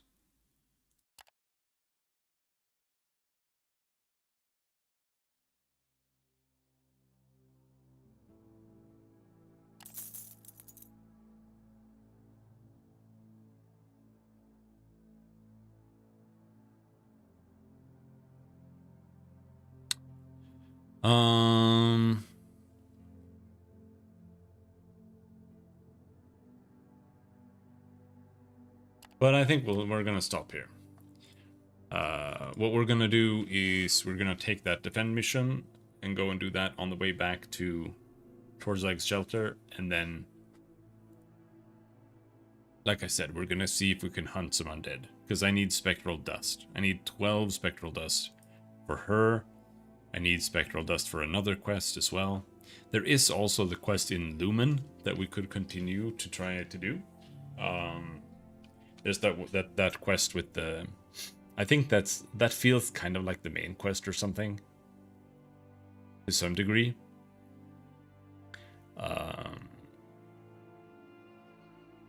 With the guy and the girl there who are like tax collectors or some bullshit. Because I need to collect stuff for them.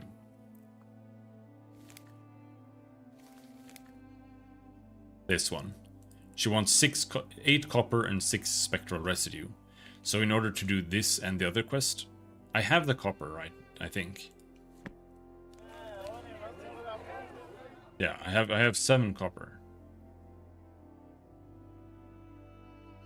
So I just need, right?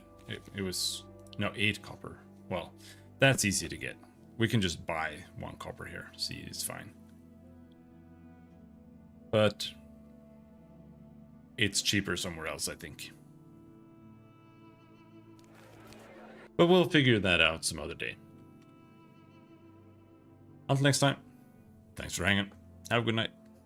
Bye-bye.